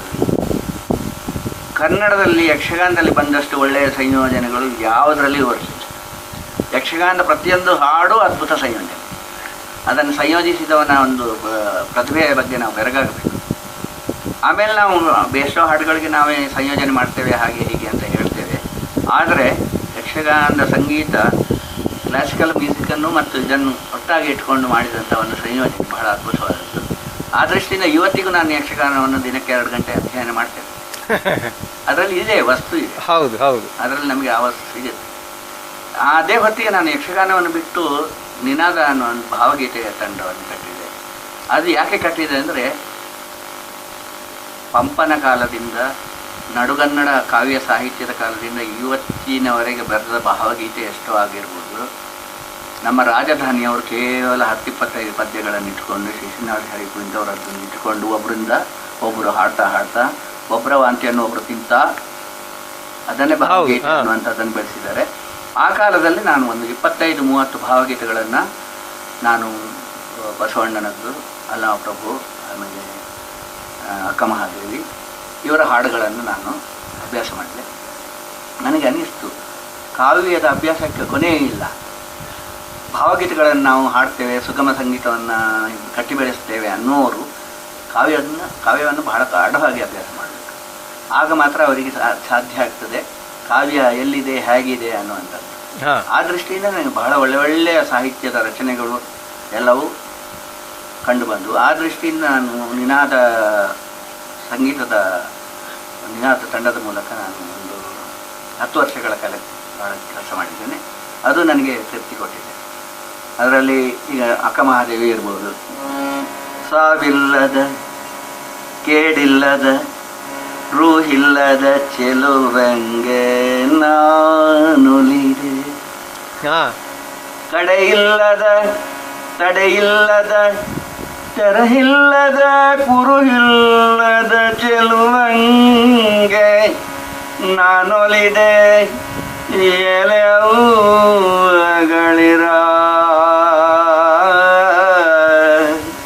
ಸಾವಿಲ್ಲದ ಕೇಡಿಲ್ಲದ ರೂಹಿಲ್ಲದ ಚೆಲುವಂಗೆ ನಾನೊಲಿದೆ, ಭಯವಿಲ್ಲದ ಭವವಿಲ್ಲದ ಭಯವಿಲ್ಲದ ನಿರ್ಭಯ ಚೆಲುವಂಗೋಲಿದೆ ನಾನು, ಸೀಮೆಯಿಲ್ಲದ ನಿಸ್ಸೀಮಗೊಲಿದೆ, ಸೀಮೆಯಿಲ್ಲದ ನಿಸ್ಸೀಮಗೊಲಿದೆ, ಚನ್ನಮಲ್ಲಿಕಾರ್ಜುನ ಎಂಬ ಗಂಡಂಗೆ ಮಿಗೆ ಮಿಗೆ ಒಲಿದೆ ಎಲೆಗಳಿರ. ಒಂದೊಂದು ಸಾಹಿತ್ಯದಲ್ಲ ಅವಳು ಬಳಸುವಂಥ ಪದಗಳು, ಅವಳ ಯಾತನೆ ಅದು ಹೇಗಿರ್ಬೋದು ಅನ್ನುವಂಥದ್ದನ್ನು ನಾನು ಈ ಸಾಹಿತ್ಯವನ್ನೆಲ್ಲ ಅಭ್ಯಾಸ ಮಾಡುವಾಗ ನನಗೆ ಲಾಭ ಆಯಿತು. ನಾನು ಕೃತಜ್ಞತೆ ಹೇಳಬೇಕು ಕವಿಗಳಿಗೆ. ಆ ದೃಷ್ಟಿಯಿಂದ ತುಂಬ ಜನ ಕವಿಗಳ ನಾನು ಕಾವ್ಯವನ್ನು ಬೇರೆ ಬೇರೆ ರೀತಿಯಲ್ಲಿ, ಅಂದರೆ ಕುವೆಂಪು, ಬೇಂದ್ರೆ, ಅಡಿಗ, ಪೊತಿನ, ಆಮೇಲೆ ಸುಬ್ರಹ್ಮಣ್ಯ ಕೊಂಡಿ, ಆಮೇಲೆ ಅಲ್ಲಿಯವರೆಗೆ ನಾನು ಇಂತಹ ಎಲ್ಲರ ಕವಿತೆಗಳ ಬಗ್ಗೆ ನಾನು ಅಧ್ಯಯನ ಮಾಡಿದೆ. ನನಗೆ ಕವಿಗಳು ತುಂಬ ಕೊಟ್ಟಿದ್ದಾರೆ ನಮ್ಮ ಲೈಫಿಗೆ ಅಂತ ನನಗೆ ಅನಿಸಿತು. ಇಲ್ಲ, ನಾನು ಅದನ್ನು ಬಹಳ ಪ್ರಾಂಜಲ ಮನಸ್ಸಿನಿಂದ 100ಕ್ಕೆ 100 ಶುದ್ಧ ಮನಸ್ಸಿನಿಂದ ಒಪ್ಪಿಕೊಳ್ತೇನೆ. ಯಾಕೆಂತಂದರೆ ನಾನು ಹಲವಾರು ಇತ್ತೀಚೆಗೆ ಬಹಳ ವರ್ಷದಿಂದೇನು ನಾನು ಕಾವ್ಯದ ಬಗ್ಗೆ ವಿಶೇಷ ಒಲವಿತ್ತು, ನನಗೆ ಒಳ್ಳೆ ಖುಷಿ ಆಗ್ತಿತ್ತು ಕೆಲವೊಂದನ್ನು ನೋಡುವಾಗ. ಇತ್ತೀಚೆಗೆ ನಾನು ಕಾವ್ಯದ ಬಗ್ಗೆ ಕುವೆಂಪು ಅವರು ಬರೆದದ್ದಿರ್ಬೋದು, ಇನ್ನೊಂದಿರ್ಬೋದು, ನಾನು ಅವುಗಳನ್ನು ಸ್ವಲ್ಪ ಕೂಲಂಕುಷವಾಗಿ ಅಧ್ಯಯನ ಮಾಡ್ತಾ ಅದರ ಒಳಗೆ ಇಳಿದು ಅದನ್ನು ಅನುಭವಿಸಲಿಕ್ಕೆ ಶುರು ಮಾಡಿದ ನಂತರ ಕಾವ್ಯ ಕೊಡುವ ಒಂದು ಸಂತೋಷ ಉಂಟಲ್ಲ, ಅದಕ್ಕೆ ಬೆಲೆ ಕಟ್ಟಲಿಕ್ಕೆ ಸಾಧ್ಯ ಇಲ್ಲ. ಇಂತಹ ಸುಂದರ ಪ್ರಾತಃ ಕಾಲದ ಜೀವಿಸುವುದಕ್ಕಿಂತಲೂ ಬೇರೆಯ ಸುಖ ಜೀವಕ್ಕೆ ಬೇಕಿಲ್ಲ. ಇಂತಹ ಸುಂದರ ಪ್ರಾತಃ ಕಾಲದಿ ಜೀವಿಸುವುದಕ್ಕಿಂತಲೂ ಬೇರೆಯ ಸುಖ ಜೀವಕ್ಕೆ ಬೇಕಿಲ್ಲ. ಕುವೆಂಪು ಅವರ ರಚನೆಗಳು. ಕುವೆಂಪು ಅವರದ್ದು ಅತ್ಯದ್ಭುತ ರಚನೆಗಳು. ಅದು ಯಾವುದು ನಾನು ಇತ್ತೀಚೆಗೆ ಅರಿವಾಸೆಯ ಬಿಡು ಇರುವಾಸೆಯ ತೊಡು ಇರುವುದೇ ಮುಕ್ತಿಯ ಆನಂದ. ಎಂತೆಂಥ ರಚನೆಗಳೆಲ್ಲ ಇವೆ. ಹಾಗೆ ಬೇಂದ್ರೆಯವರದ್ದಿವೆ. ಬೇಂದ್ರೆಯವರು ಬಹಳ ಅದ್ಭುತ ರಚನೆ. ಜೋಗಿ ಅನ್ನುವಂಥ ಪದ್ಯ ಇದೆ. ಇವೆಲ್ಲ ನಾನು ಸುಮಾರು ಯಾವುದೇ ರೀತಿಯ ಇನ್ಹಿಬಿಷನ್ಸ್, ಸುಗಮ ಸಂಗೀತ ಅಂದರೆ ಒಂದು ಫೀಟ್ ನೆಲ ಬಿಟ್ಟು ಹಾ ಅಂತ ಹಾಡುವಂಥದ್ದಲ್ಲ. ಅದು ಅನುಭವ ಗೀತೆ. ನಮ್ಮ ಜೀವನದ ನೋವು, ಕಷ್ಟ, ಸುಖಗಳನ್ನೆಲ್ಲ ಹೇಳಬೇಕದು. ಅದಕ್ಕಾಗಿ ಅದನ್ನು ನಾನು ಬಳಸ್ಕೊಂಡದ್ದಿದೆ. ಅದು ನೀವು 10 ವರ್ಷ ಎಲ್ಲೆಲ್ಲೆಲ್ಲ ಕಾರ್ಯಕ್ರಮ ಕೊಟ್ಟಿದ್ದೀರಿ? ಕೆ ಎಸ್ ಲಕ್ಷ್ಮೀನಾರಾಯಣ ಭಟ್ರು ನಮ್ಮ ತಂಡವನ್ನು ಕರೆಸಿ ಆ ಕಾಲದಲ್ಲಿ ನಮಗೆ ಕಾರ್ಯಕ್ರಮಗಳನ್ನು ತುಂಬ ಕೊಡಿಸಿದ್ದಾರೆ. ಸುಮಾರು ಈಗಲೂ ಉಂಟು. ಈಗಲೂ ನಾನು ನನ್ನ ಕೃಷಿಯನ್ನು ಮಾಡ್ತಾ ಇದ್ದೇನೆ. ನನ್ನ ಅಳಿಯಂದರು ಅದನ್ನು ನಡೆಸ್ತಾ ಇದ್ದಾರೆ. ತಂಡಕ್ಕೆ ನನಗೆ ಹೆಚ್ಚು ಹೋಗ್ಲಿಕ್ಕೆ ಆಗುದಿಲ್ಲ. ಎಲ್ಲಿರುವುದು ಈ ತಂಡ ಈಗ ಸದ್ಯಕ್ಕೆ? ರವಿಕಿರಣ್ ಮಣಿಪಾಲ್ ನನ್ನ ಅಕ್ಕನ ಮಗ, ಅವನು ಹಿಂದೆ ಸರ್ಜನಿದ್ದಾರೆ, ಅವನು ನಡೆಸ್ಕೊಂಡು ಹೋಗ್ತಾ ಇದ್ದಾನೆ. ಆದರೆ ನಾನು ಹೇಳಿದ ರೀತಿಯನ್ನು ನಾನೇ ಉಳಿಸ್ಕೊಂಡಿದ್ದೇನೆ. ಅವರೆಲ್ಲ ಸ್ವಲ್ಪ ಈ ಕಾಲಕ್ಕೆ ಬದಲು ಮಾಡ್ಕೊಂಡಿದ್ದಾರೆ. ಯಾಕೆಂದರೆ ಭಾವಗೀತೆಯಲ್ಲಿ BGM ಅನ್ನುವುದನ್ನು ನಾನು ಒಪ್ಪುವುದಿಲ್ಲ. BGM ಅಂದರೆ ಬ್ಯಾಕ್ ಗ್ರೌಂಡ್ ಮ್ಯೂಸಿಕ್ ಅಂತ. ಹಿನ್ನೆಲೆ ಸಂಗೀತ ಬೇಕಾಗಿಲ್ಲ. 2 ಸಾಲು ಹಾಡಿದ ಕೂಡಲೇ ಅದೇ ಮಿಡ್ಲಲ್ಲಿ ಒಂದು ಇದು ಅದನ್ನು ಮುಂದುವರಿಸುವಂಥದ್ದು. ಹೌದಾ? ಅದು ಸಿನಿಮಾದಲ್ಲಿ ಮರ ಸುತ್ತಲಿಕ್ಕೆ ಇರುವಂಥ ಒಂದು ಗ್ಯಾಪು. ಈ ನಮ್ಮ ಭಾವಗೀತೆಗಳಿಗೆ ಅದು ಬೇಕಾಗಿಲ್ಲ. ಯಾಕಂದರೆ ಭಾವಗೀತೆಗಳಿಗೆ ಒಂದು ಸಲ ಶುರು ಮಾಡಿದರೆ ಅದನ್ನು ಭಾವವನ್ನು ನಾವು ಬಹಳ ಚೆನ್ನಾಗಿ ಒಯ್ಯಬೇಕಾಗ್ತದೆ.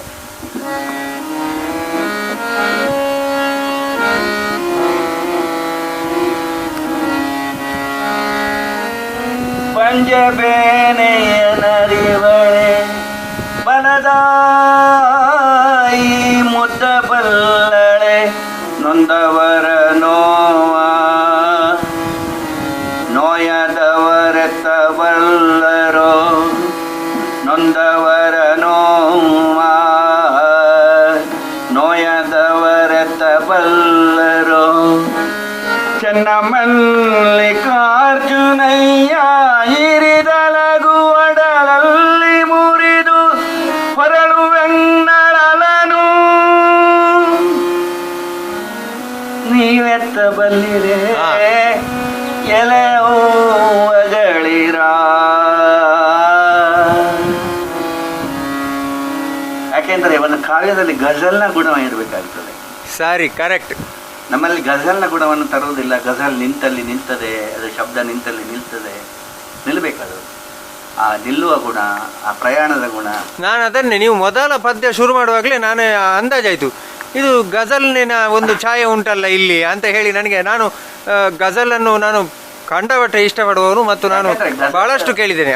ಕಾವ್ಯವನ್ನು ಇಷ್ಟಪಡುವವರು ಗಜಲನ್ನು ತುಂಬ ಇಷ್ಟಪಡ್ತಾರೆ. ಯಾಕಂದರೆ ಅದು ಜಿಂಕೆಯ ಮೇಲೆ ಆದ ಬಾಣದ ಗಾಯದ ನೋವು ಅನ್ನುವ ಅರ್ಥ ಇದೆ. ಆ ನೋವನ್ನು ಅನುಭವಿಸಲಿಕ್ಕೆ ಸಾಧ್ಯ ಇದ್ದವರಿಗೆ ಇದರಲ್ಲಿ ಕಾವ್ಯದಲ್ಲಿ ಬಹಳಷ್ಟು ಕೃಷಿ ಮಾಡಲಿಕ್ಕಾಗ್ತದೆ. ನೋವು ಬಹಳ ಅಂದರೆ ಸಂಗೀತದಲ್ಲಿ ಬರುವ ಪದ್ಯಗಳಲ್ಲೆಲ್ಲ ಒಂದು ವಿಷಾದ, ಒಂದು ನೋವು ನಮ್ಮನ್ನು ಅಂದರೆ ಆ ನೋವು ನಮಗೆ ಸಂತೋಷವನ್ನು ಕೊಡ್ತದೆ. ಹೌದು. ಬೇಂದ್ರೆ ಅವರದ್ದೇ ಆಗಲಿ. ಈಗ ಸಖಿಗೀತವನ್ನು ನಾನು ಕಂಪೋಸ್ ಮಾಡಿದ್ದೆ.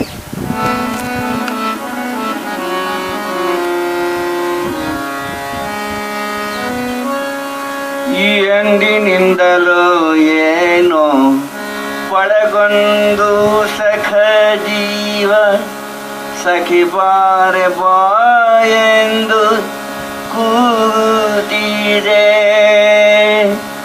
ಮುಂದಿನ ಜನುಮಕ್ಕೂ ಸಖಿಯಾಗು ಬಾಯೆಂದು ಎನ್ನ ಮನೋರಥ ಕೂಗುತ್ತಿದೆ. ಸಖಿ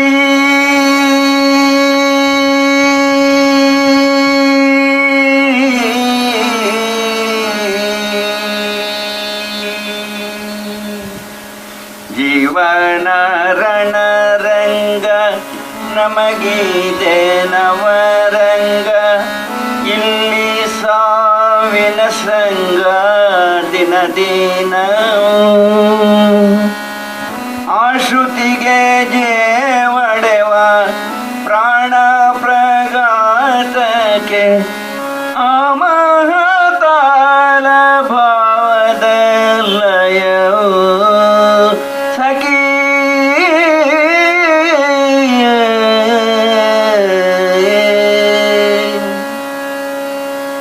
ಕಾವ್ಯವನ್ನು ಇನ್ನು ಶೋಧಿಸಬೇಕು. ಶೋಧಿಸ್ತಾ ಹೋದಂತೆ ನೀವು ಸುಗಮ ಸಂಗೀತವನ್ನು ವಿಸ್ತರಿಸಲಿಕ್ಕಾಗ್ತದೆ. ಹಾಡಿದ್ದೇ ಹಾಡಿದ ಕಿಸುಬಾಯಿದಾಸರಾದರೆ ಸುಗಮ ಸಂಗೀತಕ್ಕೆ ಯಾವ ಪ್ರಯೋಜನವೂ ಇಲ್ಲ. ಹೌದು ಹೌದು. ನಾನು ಕಾವ್ಯಗಳನ್ನೆಲ್ಲ ಓದುವಾಗ ನಾನು ಕೆಲವೊಮ್ಮೆ ಯೋಚನೆ ಮಾಡುವುದುಂಟು, ಈ ಕಾವ್ಯ ಒಂದು ಒಳ್ಳೆ ಸುಗಮ ಸಂಗೀತ ಆಗ್ಲಿಕ್ಕಿಲ್ವ ಅಂತ ನಾನು ಯಾವಾಗಲೂ ಯೋಚನೆ ಮಾಡ್ಲಿಕ್ಕೆ ಉಂಟು. ಯಾಕೆಂದರೆ ಇತ್ತೀಚೆಗೆ ನಾನು ಕುವೆಂಪು ಅವರದ್ದಾಗಲಿ ಬೇಂದ್ರೆ ಅವರದ್ದಾಗಲಿ ಬಹಳಷ್ಟು ಹೊಸ ಕವಿಗಳ ಬಹಳ ಇತ್ತೀಚೆಗೆ ಬರೆಯಲಿಕ್ಕೆ ಶುರು ಮಾಡಿದಂತಹ ಕವಿಗಳ ಕೆಲವು ಕವನಗಳನ್ನು ಓದುವಾಗ ಕೂಡ ಅದರಲ್ಲಿ ಸುಗಮ ಸಂಗೀತದ ಸಾಧ್ಯತೆಗಳು ಬಹಳ ಚೆನ್ನಾಗಿ ಇರ್ತದೆ. ಯಾಕೆಂದರೆ ಫಿಲಾಸಫಿ, ನಾನು ಆಗ ಹೇಳಿದ್ನಲ್ಲ, ಕಾವ್ಯದಲ್ಲಿ ಫಿಲಾಸಫಿ ಮಡುಕಟ್ಟು. ಹಾರೈಸು ಹಾರೈಸು ಹಾರೈಸು ಜೀವ, ಹಾರೈಸು ನೀನಾಗುವನ್ನೆಗಂ ದೇವ. ಹಾರೈಸಿ ಹಾರೈಸಿ ಹಾರೈಸಿ ಮಣ್ಣು ತಾನಾದು ದೈ ಪ್ರಾಣ ಹಾರೈಸಿ ಹಾರೈಸಿ ಹಾರೈಸಿ ಅನ್ನ ತಾನಾದು ದೈ ಪ್ರಾಣ. ಹೀಗೆ ಬರಿತಾ ಹೋಗ್ತಾರೆ. ಯಾವುದು ಕೂಡ ಸುಮ್ಮನೆ ಆಗಲಿಲ್ಲ. ಅನ್ನ ತಾನು ಪ್ರಾಣ ಆಗಬೇಕು ಅಂದದ್ರಿಂದ ಪ್ರಾಣ ಆಯಿತು. ಈ ರೀತಿಯಲ್ಲಿಯ ಆ ಒಂದು ಫಿಲಾಸಾಫಿಕಲ್ ಸಾಧ್ಯತೆಗಳೆಲ್ಲ ಕಾವ್ಯದಲ್ಲಿ ಬರುವಾಗ ಸುಗಮ ಸಂಗೀತಗಾರರು ಕೂಡ ಎಚ್ಚರ ಮಾಡಿಕೊಳ್ಬೇಕು. ಕಾಳಿಂಗರಾಯರಿಗೆ ಆ ಎಚ್ಚರ ಇತ್ತು. ಹೌದು. ಗರ್ತಿಕೆರೆ ಅವರಿಗೆ ಆ ಎಚ್ಚರ ಇದೆ. ನಮ್ಮಲ್ಲಿ ಕೇವಲ ಬೆರಳೆಣಿಕೆಯಷ್ಟು ಜನರಿಗೆ ಮಾತ್ರ ಆ ಎಚ್ಚರ ಇದೆ. ಜೋಳದ ರಾಶಿ ಸಿದ್ದನಗೌಡರವರಿಗೆ ಇತ್ತು. ಅದು ಇಂಥದ್ದು ಇರುವಂಥ ಮಂದಿ ಅವರನ್ನು ಯಾರು ಗುರುತಿಸೋದಿಲ್ಲ. ಕೇವಲ ಇತ್ತೀಚೆಗೆ ವಾದನಗಳ ಆರ್ಭಟೆ, BGMನ ಆರ್ಭಟೆ. ಎಷ್ಟು ದೊಡ್ಡ ದುರಂತ ಅಂದರೆ ಕಾಳಿಂಗರಾಯರು ಹಾಡಿದ ಅದ್ಭುತವಾದ ಹಾಡುಗಳಿಗೆ ಕೆಟ್ಟ BGM ಮಾಡಿ CD ಮಾಡಿ ಹೊರಗೆ ಹಾಕಿದ್ದಾರೆ. ಹೌದೌದು, ನಾನು ಅದನ್ನು ಕೇಳಿದ್ದೇನೆ. ಆ ಅಗತ್ಯ ಯಾರಿಗೂ ಇಲ್ಲ. ಕಾಳಿಂಗರಾಯರಿಗೆ BGMನ ಅಗತ್ಯ ಇಲ್ಲ. ಯಾಕೆಂದರೆ ಅವರು ಇಡೀ ಸಾಹಿತ್ಯವನ್ನು ನಮಗೆ ಅಷ್ಟು ಚೆನ್ನಾಗಿ ತಲುಪಿಸಬಲ್ಲಂತಹ ಒಂದು ಯೋಗ್ಯತೆ ಇದ್ದವರು. ಹೌದು ಹೌದು. ಈ ರೀತಿ ನಮ್ಮ ಅಗ್ಗದ ಟೇಸ್ಟನ್ನು ಬಹಳ ಉನ್ನತ ಮಟ್ಟದಲ್ಲಿ ಇರುವವರಿಗೆ ನಾವು ಕೊಡುಗೆ ನೀಡಬೇಕಾಗಿಲ್ಲ ಅಂತ ಅನಿಸ್ತದೆ. ಆದರೆ ನನಗೆ ಸುಗಮ ಸಂಗೀತಕ್ಕೆ ನಾನು ಥ್ಯಾಂಕ್ಸ್ ಯಾಕೆ ಹೇಳ್ತೇನೆ ಅಂದರೆ ನನಗೆ ಅದರಿಂದ ಕಾವ್ಯದ ಅಧ್ಯಯನ ಮಾಡಲಿಕ್ಕೆ ಇದು ನಾನು ನಿಜವಾಗಿ ಒಪ್ಪುತ್ತೇನೆ. ಯಾಕೆಂತಂದರೆ ನಾನು ಕೂಡ ಕಾವ್ಯದ ನನ್ನ ಅನುಭವವನ್ನು ಹೇಳುವುದು, ಕಾವ್ಯ ನನಗೆ ಇಷ್ಟ ಇದ್ದರೂ ಕೂಡ ಕಾವ್ಯವನ್ನು ಒಳ ಹೋಗಲಿಕ್ಕೆ ಸಾಧ್ಯ ಆಗಿದ್ದು ನನಗೆ ಸುಗಮ ಸಂಗೀತದಿಂದ. ನಾನು ಸುಗಮ ಸಂಗೀತ ಕೇಳ್ತಾ ಓಹೋ ಇಷ್ಟೆಲ್ಲ ಅರ್ಥ ಉಂಟಲ್ಲ, ಆ ರಾಗದೊಂದಿಗೆ ಅದು ನಮ್ಮ ಮನಸ್ಸನ್ನು ತಲುಪುವಾಗ ಅದು ಹೊಸ ತರಹದ ಒಂದು ಭಾವತರಂಗಗಳನ್ನು ನಮ್ಮಲ್ಲಿ ಉದ್ದೀಪನಗೊಳಿಸ್ತದೆ. ಆಗ ನಾವು ಚಿಂತನೆ ಮಾಡ್ತೇವೆ, ಅದನ್ನು ಹುಡುಕಲಿಕ್ಕೆ ಪ್ರಯತ್ನ ಮಾಡ್ತೇವೆ. ನಿಜವಾಗಿಯೂ ಕೂಡ ಸುಗಮ ಸಂಗೀತದಿಂದನೇ ನಾನು ಕಾವ್ಯದತ್ತ ಬಹಳಷ್ಟು ಇನ್ನಷ್ಟು ಆಕರ್ಷಿತನಾಗಿದ್ದೆ.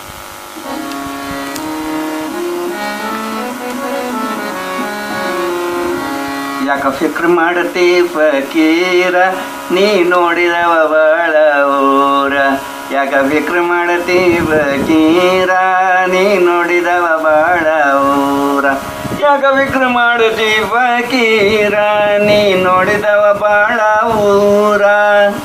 ಹಿಮಾಲಯಕ್ಕೆಂದು ಹೋದಿ ಅಲ್ಲಿ ಚಳಿಗೆ ಕೌದಿ ಹೊದ್ದಿ, ಬಂತೇನು ನಿನ್ಗ ನಿದ್ದಿ ನಿದ್ದಿ ನಿದ್ದಿ ನಿದ್ದಿ ನಿದ್ದಿ ಯಾಕ ಫಿಕ್ರ್ ಮಾಡ್ತಿ ಫಕೀರ ಮೆಕ ಮದೀನ ಸುತ್ತಿ ಬಂದಿ ರಾಮ ರಹೀಮ ಒಬ್ಬಂದಿ ತಿನ್ಬಾರದೆಲ್ಲ ತಿಂದಿ ತಿಂದಿ ತಿಂದಿ ತಿಂದಿ ತಿಂದಿ ಹೆಂಡಿರು ಮಕ್ಕಳನ್ನೆಲ್ಲ ಬಿಟ್ಟಿ ಕಾವಿ ಬಟ್ಟೆಗಳನ್ನ ತೊಟ್ಟಿ ಎಲ್ಲಿ ಸಿಕ್ಕಿತು ನಿನಗ ರೊಟ್ಟಿ ರೊಟ್ಟಿ ರೊಟ್ಟಿ ರೊಟ್ಟಿ ರೊಟ್ಟಿ ಯಾರು ಕಾಣದು ದೇನ ಕಂಡಿ ತೆರೆಯಿತೆ ಕನಕನ ಕೆಂಡಿ ತರಚಿಕೊಂಡಿಯ ಮಂಡಿ ಮಂಡಿ ಮಂಡಿ ಮಂಡಿ ಮಂಡಿ ಯಾಕ ಫಿಕ್ರ್ ಮಾಡ್ತಿ ಫಕೀರ ನೀ ನೋಡಿದವ ಬಾಳ ಊರ.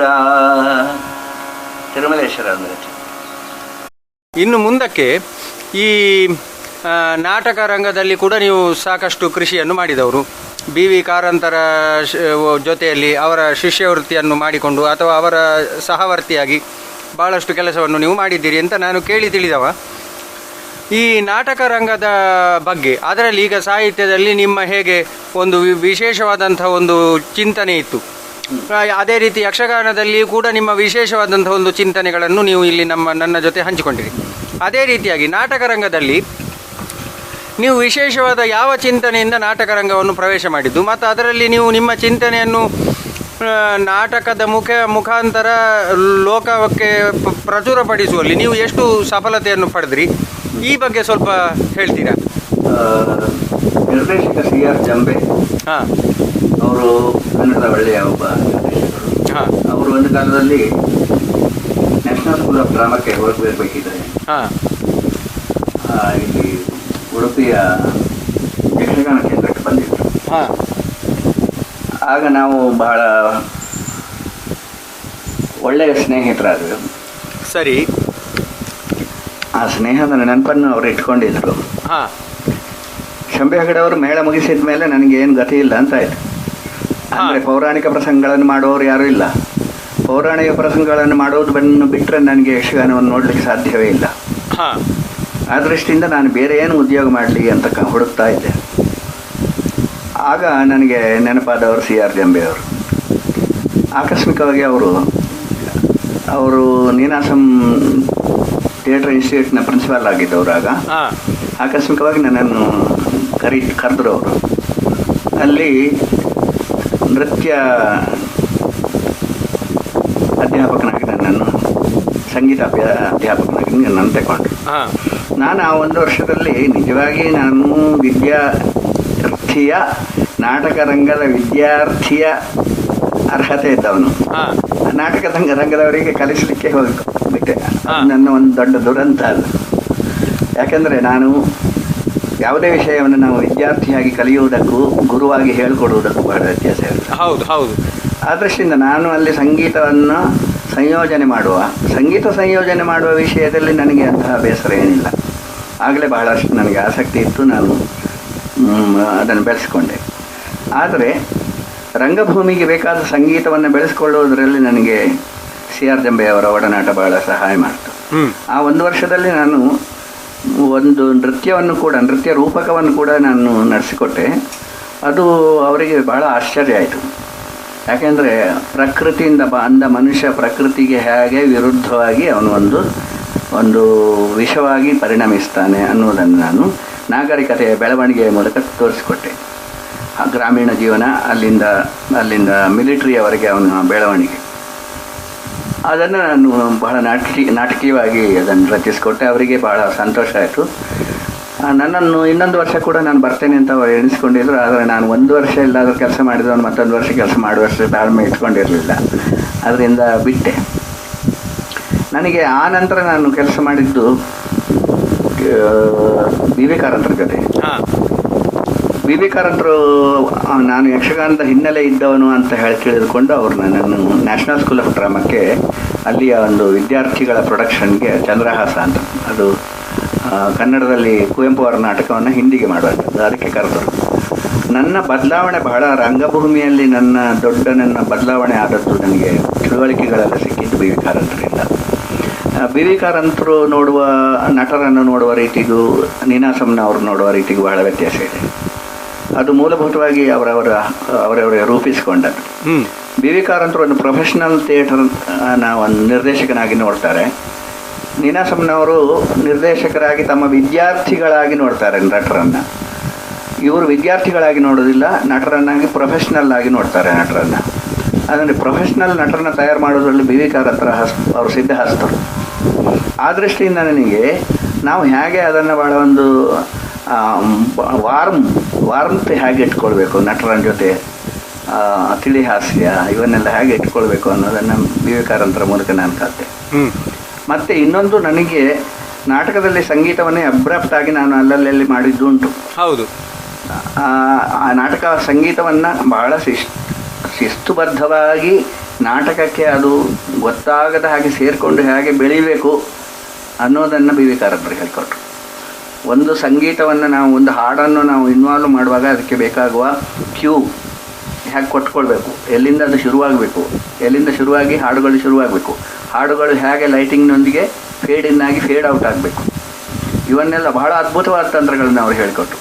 ಹಾಗೆಯೇ ಒಂದು ಕ್ಯಾರೆಕ್ಟರ್ ಬರುವಾಗ ಆ ಸಂಗೀತ ಬರ್ತದೆ, ಆ ಸಂಗೀತ ಬರ್ತದೆ ಅಂದ್ಕೊಳ್ಳೆ ಆ ಕ್ಯಾರೆಕ್ಟರ್ ಬರ್ತದೆ. ಕ್ಯಾರೆಕ್ಟರ್ ಮ್ಯೂಸಿಕ್ ಅನ್ನೋದನ್ನು ಅವ್ರು ಹೇಳ್ಕೊಟ್ರು. ಆಮೇಲೆ ಥೀಮ್ ಮ್ಯೂಸಿಕ್ ಅನ್ನೋದನ್ನು ಒಂದು ಪದೇ ಒಂದು ಸಂಗೀತ ಬರ್ತದೆ, ನಿಮ್ಮನ್ನು ಹಾಂಟ್ ಮಾಡ್ತದೆ. ಹೌದು ಹೌದು. ಇಡೀ ನಾಟಕದಲ್ಲಿ ಅದು ನಿಮ್ಮನ್ನ ಪದೇ ಎಚ್ಚರಿಸ್ತಾ ಇರ್ತದೆ, ನಿಮ್ಮನ್ನು ಮೂಡಿಗೆ ತಗೊಂಡು ಹೋಗ್ತದೆ. ಆಮೇಲೆ ಬ್ರಿಡ್ಜ್ ಮ್ಯೂಸಿಕ್, ಒಂದು ಸಂಭಾಷಣೆಯಿಂದ ಒಂದು ಸಂಭಾಷಣೆಯ ಮಧ್ಯೆ ನಾವು ಯಾವ ಸಂಗೀತವನ್ನು ಕೊಡ್ಬೋದು, ಹೇಗೆ ಕೊಡ್ಬೋದು. ಒಬ್ಬ ಮಾತಾಡ್ತಾ ಇರ್ತಾನೆ, ಬ್ಯಾಕ್ಗ್ರೌಂಡ್ ಮ್ಯೂಸಿಕ್, ಅವನು ಮಾತಾಡ್ತಾ ಇದ್ದಾಗ ನಾವು ಅವನು ಬ್ಯಾಕ್ಗ್ರೌಂಡ್ ಮ್ಯೂಸಿಕ್ ಹೇಗೆ ಅವನು ಮೂಡಿಗೆ ಸರಿಯಾಗಿ ಕೊಡ್ಬೋದು. Background music, theme music, character music, ಆಮೇಲೆ ಎಫೆಕ್ಟ್ಸ್, ಇವೆಲ್ಲವನ್ನು ಬಹಳ ಅಚ್ಚುಕಟ್ಟಾಗಿ ನಾವು ಕೊಡಬಹುದಾದ ರೀತಿಯನ್ನು ಬಿ ವಿ ಕಾರಂತರು ನನಗೆ ಕಲಿಸಿಕೊಟ್ರು. ನನ್ನ ಒಂದೇ ದುರ್ದೈವ ಅಂದರೆ ಬಿ ವಿ ಕಾರಂತರ ನಂತರ ಯಾವ ನಿರ್ದೇಶಕನು ಇವುಗಳನ್ನು ಇಷ್ಟು ಅಚ್ಚುಕಟ್ಟಾಗಿ ಬೆಳೆಸಿದ್ದು ನಾನು ನೋಡಲಿಲ್ಲ. ಯಾಕೆಂದರೆ ಸಂಗೀತ ಅನ್ನೋದು ಎಲ್ಲ ನಾಟಕ ಆದಮೇಲೆ ಯಾರನ್ನಾದರೂ ಕರೆಸಿ ಇದಕ್ಕೊಂದು ಸಂಗೀತ ಹಾಕಿ ಮಾರ್ಯಾರು ಸ್ವಲ್ಪ ಏನಾದರೂ ಮಾಡಿ ಅಂತ ಹೇಳುವಂಥ ಪರಿಸ್ಥಿತಿ ನಮ್ಮ ನಾಟಕಗಳಲ್ಲಿ ಇವತ್ತಿಗೂ ಇದೆ. ಹೌದು ಹೌದು. ನ್ಯಾಷನಲ್ ಸ್ಕೂಲ್ ಆಫ್ ಡ್ರಾಮಾದಲ್ಲಿ ಬ್ಯಾಕ್ ಸ್ಟೇಜ್ ವರ್ಕ್ಗೆ 3 ವರ್ಷ ತರಬೇತಿ ಇದೆ. ನಿರ್ದೇಶಕನಾಗಿ 3 ವರ್ಷ ತರಬೇತಿ ಇದೆ, ನಟನಾಗಿ 3 ವರ್ಷ ತರಬೇತಿ ಇದೆ, ಲೈಟಿಂಗಿನಲ್ಲಿ 3 ವರ್ಷ ತರಬೇತಿ ಇದೆ. ಆದರೆ ಸಂಗೀತದಲ್ಲಿ ಅವನು ಹೊರಗೆ ಬರುವಾಗ ಅವನಿಗೆ ಸಂಗೀತದ ಬಗ್ಗೆ ಏನು ಗೊತ್ತಿರಲಿಲ್ಲ. ಒಬ್ಬ ನಿರ್ದೇಶಕನಾದವನು ಸಂಗೀತದ ಬಗ್ಗೆ ಅವನಿಗೆ ತಿಳ್ಕೊಳ್ಳದೇ ಇದ್ದರೆ ನಾಟಕದಲ್ಲಿ ಅವನು ಎಷ್ಟೇ ಚೆನ್ನಾಗಿ ನಿರ್ದೇಶನ ಮಾಡಲಿ, ಆ ಸಂಗೀತ ಮಾತ್ರ ಅದು ನಾಟಕದಿಂದ ಹೊರತಾಗಿ ನಿಲ್ತದೆ. ಆದರೆ ನನಗೆ ಬಿ ವಿ ಕಾರಂತರ ಕೃಪೆಯಿಂದಾಗಿ ಅವರು ನಿರ್ದೇಶಕರು, ಸಂಗೀತ ನಿರ್ದೇಶಕರು ಎರಡೂ ಆಗಿ ಅವರು ವರ್ಕ್ ಮಾಡಿದ್ರಿಂದಾಗಿ ಅವರು ಹಾರ್ಮೋನಿಯಂ ಇಟ್ಕೊಂಡೇ ನಿರ್ದೇಶನವನ್ನು ಮಾಡ್ತಿದ್ರು. ರಾಗಗಳು ಬರದೇ ಅವರು ಅದು ಸಾಕ್ತಿರ್ಲಿಲ್ಲ. ಅವರ ಸಂಯೋಜನೆಗಳೆಲ್ಲ, ಹಾಡುಗಳ ಸಂಯೋಜನೆ ಅವರನ್ನು ಮೊದಲೇ ಮಾಡಿಕೊಂಡು ಇಟ್ಕೊಂಡಿರ್ತಿರ್ಲಿಲ್ಲ. ಆ ಹಾಡಿನ ಸನ್ನಿವೇಶ ಬಂತು ಅಂದರೆ ಕೂಡಲೇ ಸಂಯೋಜನೆ ಮಾಡ್ತಿದ್ರು. ಆ ಸಂಯೋಜನೆಗೆ ನಾವು ತೊಡಕೊಳ್ತಿದ್ದೆವು. ಅವರದ್ದು ಒಂದು ಹಿರಿತನದಿಂದಾಗಿ, ಅವರ ನಿರ್ದೇಶನದಿಂದಾಗಿ ನನಗೆ ಭೂಷಣ್ ಭಟ್, ಚೀನಿ ಇಂತಹ ಘಟಾನುಘಟಿಗಳ ಭಾಳ ವಾದನದಲ್ಲಿ ಪರ್ಕಷನಿಸ್ಟ್ ಆಗಿ ಭಾಳ ಘಟಾನುಘಟಿಗಳ ಪರಿಚಯ ಎಲ್ಲ ಆಯಿತು. ಅದರಿಂದಾಗಿ ನನಗೆ ಬಿ ವಿ ಕಾರಂತರು ನನ್ನ ಕಣ್ಣನ್ನು ತೆರೆಸಿದರು ಅಂತ ಹೇಳ್ಬೋದು. ಅಂದರೆ ನಾಟಕ ರಂಗದ ಬಗ್ಗೆ, ರಂಗಭೂಮಿಯ ಬಗ್ಗೆ ನನ್ನ ಕಣ್ಣನ್ನು ತೆರೆಸಿದವರೇ ಬಿ ವಿ ಕಾರಂತರು. ಅಂದರೆ ಕಣ್ಣನ್ನು ತೆರೆಸೋದಂದರೆ ನಮಗೊಂದು ಧೈರ್ಯ ಬರಬೇಕಲ್ಲ, ಅದರಲ್ಲಿ ನಾನು ಇಂಥದ್ದನ್ನು ಹೀಗೆ ಮಾಡಬಲ್ಲೆ ಅನ್ನುವಂತಹ ಧೈರ್ಯ ಇರಬೇಕು. ಆ ನಿರ್ದೇಶಕನಿಗೆ ಆ ಧೈರ್ಯ ಬರಬೇಕಿದ್ರೆ ಅವನಿಗೆ ಸಂಗತಿಗಳೆಲ್ಲ ಗೊತ್ತಿರಬೇಕು ಏನು ಅಂತ ಹೇಳಿ. ನೀವು ಲೈಟಿಂಗಿನ ಸಂಗತಿಗಳು ಲೈಟಿಂಗಿನವನಿಗೆ ಗೊತ್ತಿದ್ದು ಅವನು ಮಾಡ್ಕೊಂಡು ಹೋಗ್ಬೋದು, ಬ್ಯಾಕ್ ಸ್ಟೇಜ್ ವರ್ಕ್ನದ್ದು ಅವನು ನಿರ್ದೇಶಕನ ಹತ್ರ ಕೇಳ್ಕೊಂಡು ಮಾಡ್ಕೊಂಡು ಹೋಗ್ಬೋದು. ಆದರೆ ಒಬ್ಬ ನಿರ್ದೇಶಕನೇ ಸಂಗೀತಕಾರನಾದಾಗ ಅವನು ನಾಟಕಕ್ಕೆ ಕೊಡುವ ಕೊಡುಗೆ ಬಹಳ ದೊಡ್ಡದಿರ್ತದೆ. ಯಾಕೆಂದರೆ ಅವನು ಇಡೀ ನಾಟಕದ ಒಂದು ಥೀಮನ್ನು ಅವನು ಹಿಡಿಯಬಲ್ಲ, ಸಂಗೀತದಲ್ಲಿ ಬೆಳೆಸಬಲ್ಲ, ಸಂಗೀತದಲ್ಲಿ ಯಾವ ರೀತಿಗೂ ತಗೊಂಡು ಹೋಗಬಲ್ಲ, ಯಾವ ತುರಿಯ ಅವಸ್ಥೆಗೂ ತಗೊಂಡು ಹೋಗಬಲ್ಲ.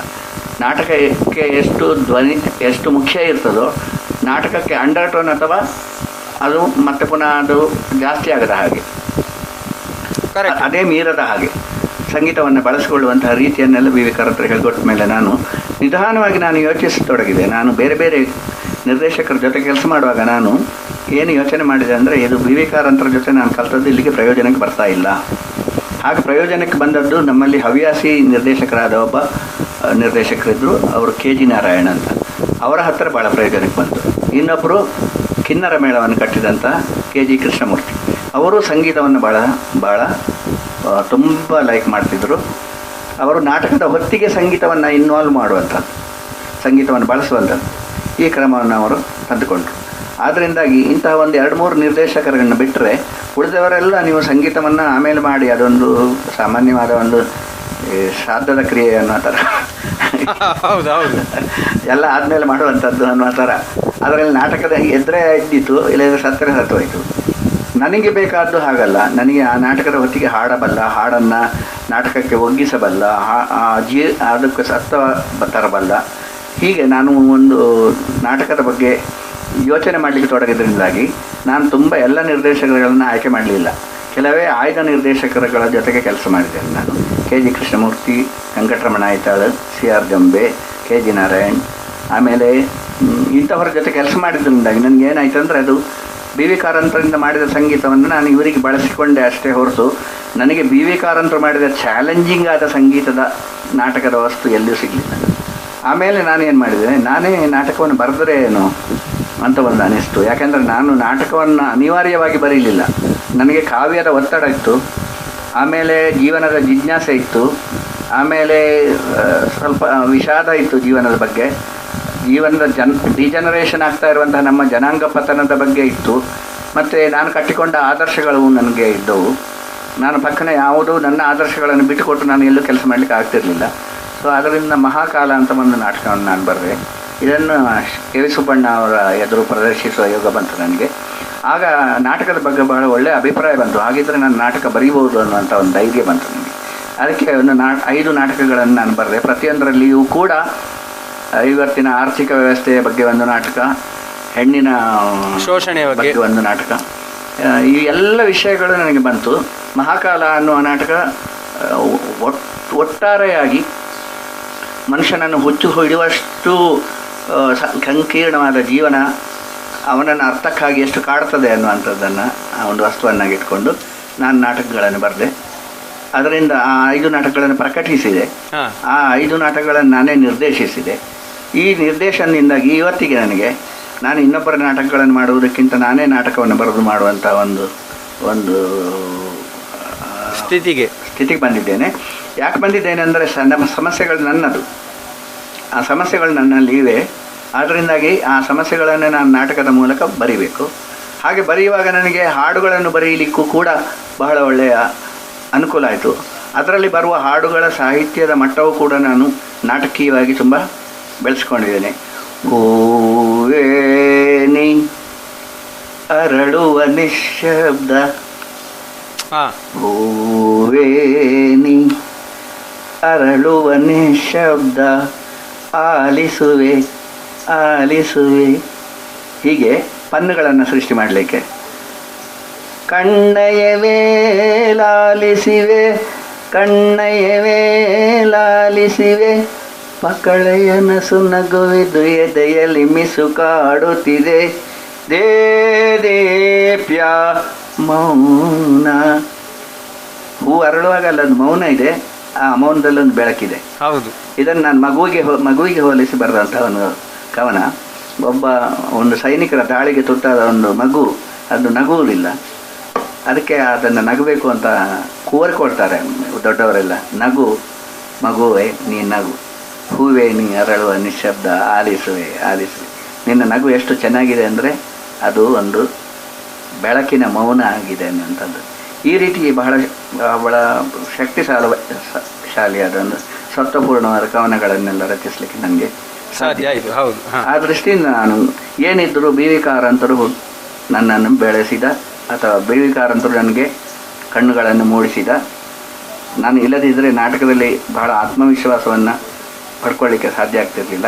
ಇವತ್ತಿಗೆ ನಾನು ನಾಟಕದಲ್ಲಿ ಯಾವುದೇ ರೀತಿಯಲ್ಲಿ ಬ್ಯಾಕ್ ಸ್ಟೇಜ್ ವರ್ಕ್ ಅಥವಾ ಪ್ರಾಪರ್ಟಿ ಅಥವಾ ಲೈಟಿಂಗ್ ಯಾವುದೇ ಒಂದು ಮುಖ್ಯ ಆಗದೆ, ನಟನೆಯೇ ಮುಖ್ಯ ಆಗಿ ನಟರನ್ನು ಬೆಳೆಸುವಂತಹ ಒಂದು ನಾಟಕವಾಗಿ ನಾನು ನಾಟಕವನ್ನು ನಿರ್ದೇಶಿಸುವ ಮಟ್ಟಕ್ಕೆ ಬಂದಿದ್ದೇನೆ. ಅದರಿಂದ ನಾಟಕಗಳಲ್ಲಿಯೂ ನನ್ನ ನಾಟಕಗಳಿಗೆ ಬೇರೆ ರೀತಿಯ ಪ್ರತಿಕ್ರಿಯೆ ಪ್ರೇಕ್ಷಕರಿಂದ ಸಾಧ್ಯ ಆಗಿದೆ. ನಾಟಕದ ಕೆಲಸವನ್ನು ನಾನು ಇನ್ನೂ ಮಾಡ್ತಾ ಹೋಗ್ತಾ ಇದ್ದೇನೆ. ಅದರ ಹೊತ್ತಿಗೆ ನನ್ನ ಸಾಹಿತ್ಯದ ಕೆಲಸವನ್ನು ನಾನು ಮಾಡ್ತಾ ಬಂದಿದ್ದೇನೆ. ಇನ್ನು ಈ ನಾಟಕದ ಕೆಲಸಕ್ಕೆ ಬಂದಾಗ ನನಗೆ ಆ ನಾಟಕ ಒಂದು ಮಾಧ್ಯಮಕ್ಕೆ ಮಾತ್ರ ಸಂಬಂಧಪಟ್ಟಿರುವುದಿಲ್ಲಲ್ಲ. ಹೌದು, ನಾಟಕದಲ್ಲಿ ಚಿತ್ರಕಲೆ ಬರ್ತದೆ, ಶಿಲ್ಪಕಲೆ ಬರ್ತದೆ. ನಾಟಕದಲ್ಲಿ ಈ ಶಿಲ್ಪಕಲೆ ಚಿತ್ರಕಲೆ ಬಂದ ಮೇಲೆ ಇದನ್ನು ನಾನು ಯಾಕೆ ಇದನ್ನು ಕೂಡ ನಾನು ಅಭ್ಯಾಸ ಮಾಡಬಾರ್ದು. ಆದ್ದರಿಂದ ನಾನು ಶಿಲೆಯ ಮೂಲಕ ಹೊರದ ಶಿಲ್ಪಗಳು, ಆಮೇಲೆ ಮರದ ಮೂಲಕ ಮಾಡಿದ್ದು, ಇವನ್ನೆಲ್ಲ ನಾನು ಮತ್ತೆ ಮಾಡತೊಡಗಿದೆ. ಈಗಲೂ ನನಗೆ ಅದು ಆ ಮಾಧ್ಯಮಗಳು ಕೂಡ ನನಗೆ ಭಾಳಷ್ಟು ತೃಪ್ತಿ ಕೊಡ್ತವೆ. ಪೇಂಟಿಂಗ್ ಕೂಡ ತೃಪ್ತಿ ಕೊಡ್ತದೆ. ಆ ದೃಷ್ಟಿಯಿಂದ ನಾನು ನಾಟಕ ಮಾಧ್ಯಮಕ್ಕೆ ಒಂದು ರೀತಿಯಲ್ಲಿ ನಾನು ಬಹಳ ಕೃತಜ್ಞನಾಗಿ ಇರಬೇಕಾಗ್ತದೆ. ಅಂದರೆ ನಾಟಕ ಕಡೆ ನಾನು ಯಕ್ಷಗಾನದಲ್ಲಿ ಹೊರತಾಗಿಬಿಟ್ಟಿದ್ದೆ, ಯಕ್ಷಗಾನದಿಂದ ಹೊರಗೆ ಬಂದೆ. ಯಕ್ಷಗಾನದವರು ಯಾವ ರೀತಿಯಲ್ಲಿಯೂ ಯಾವುದೇ ರೀತಿಯಲ್ಲಿ ಒಂದು ಶಿಸ್ತಿಗೆ ಒಳಪಡುವವರಲ್ಲ. ಹೌದು, ಅವರು ಅವರಷ್ಟಕ್ಕೆ ಅವರಿಗೆ ಸ್ವಾತಂತ್ರ್ಯ ಇದ್ದರೆ ಮಾತ್ರ ಕೆಲಸ ಮಾಡಬಲ್ಲರು.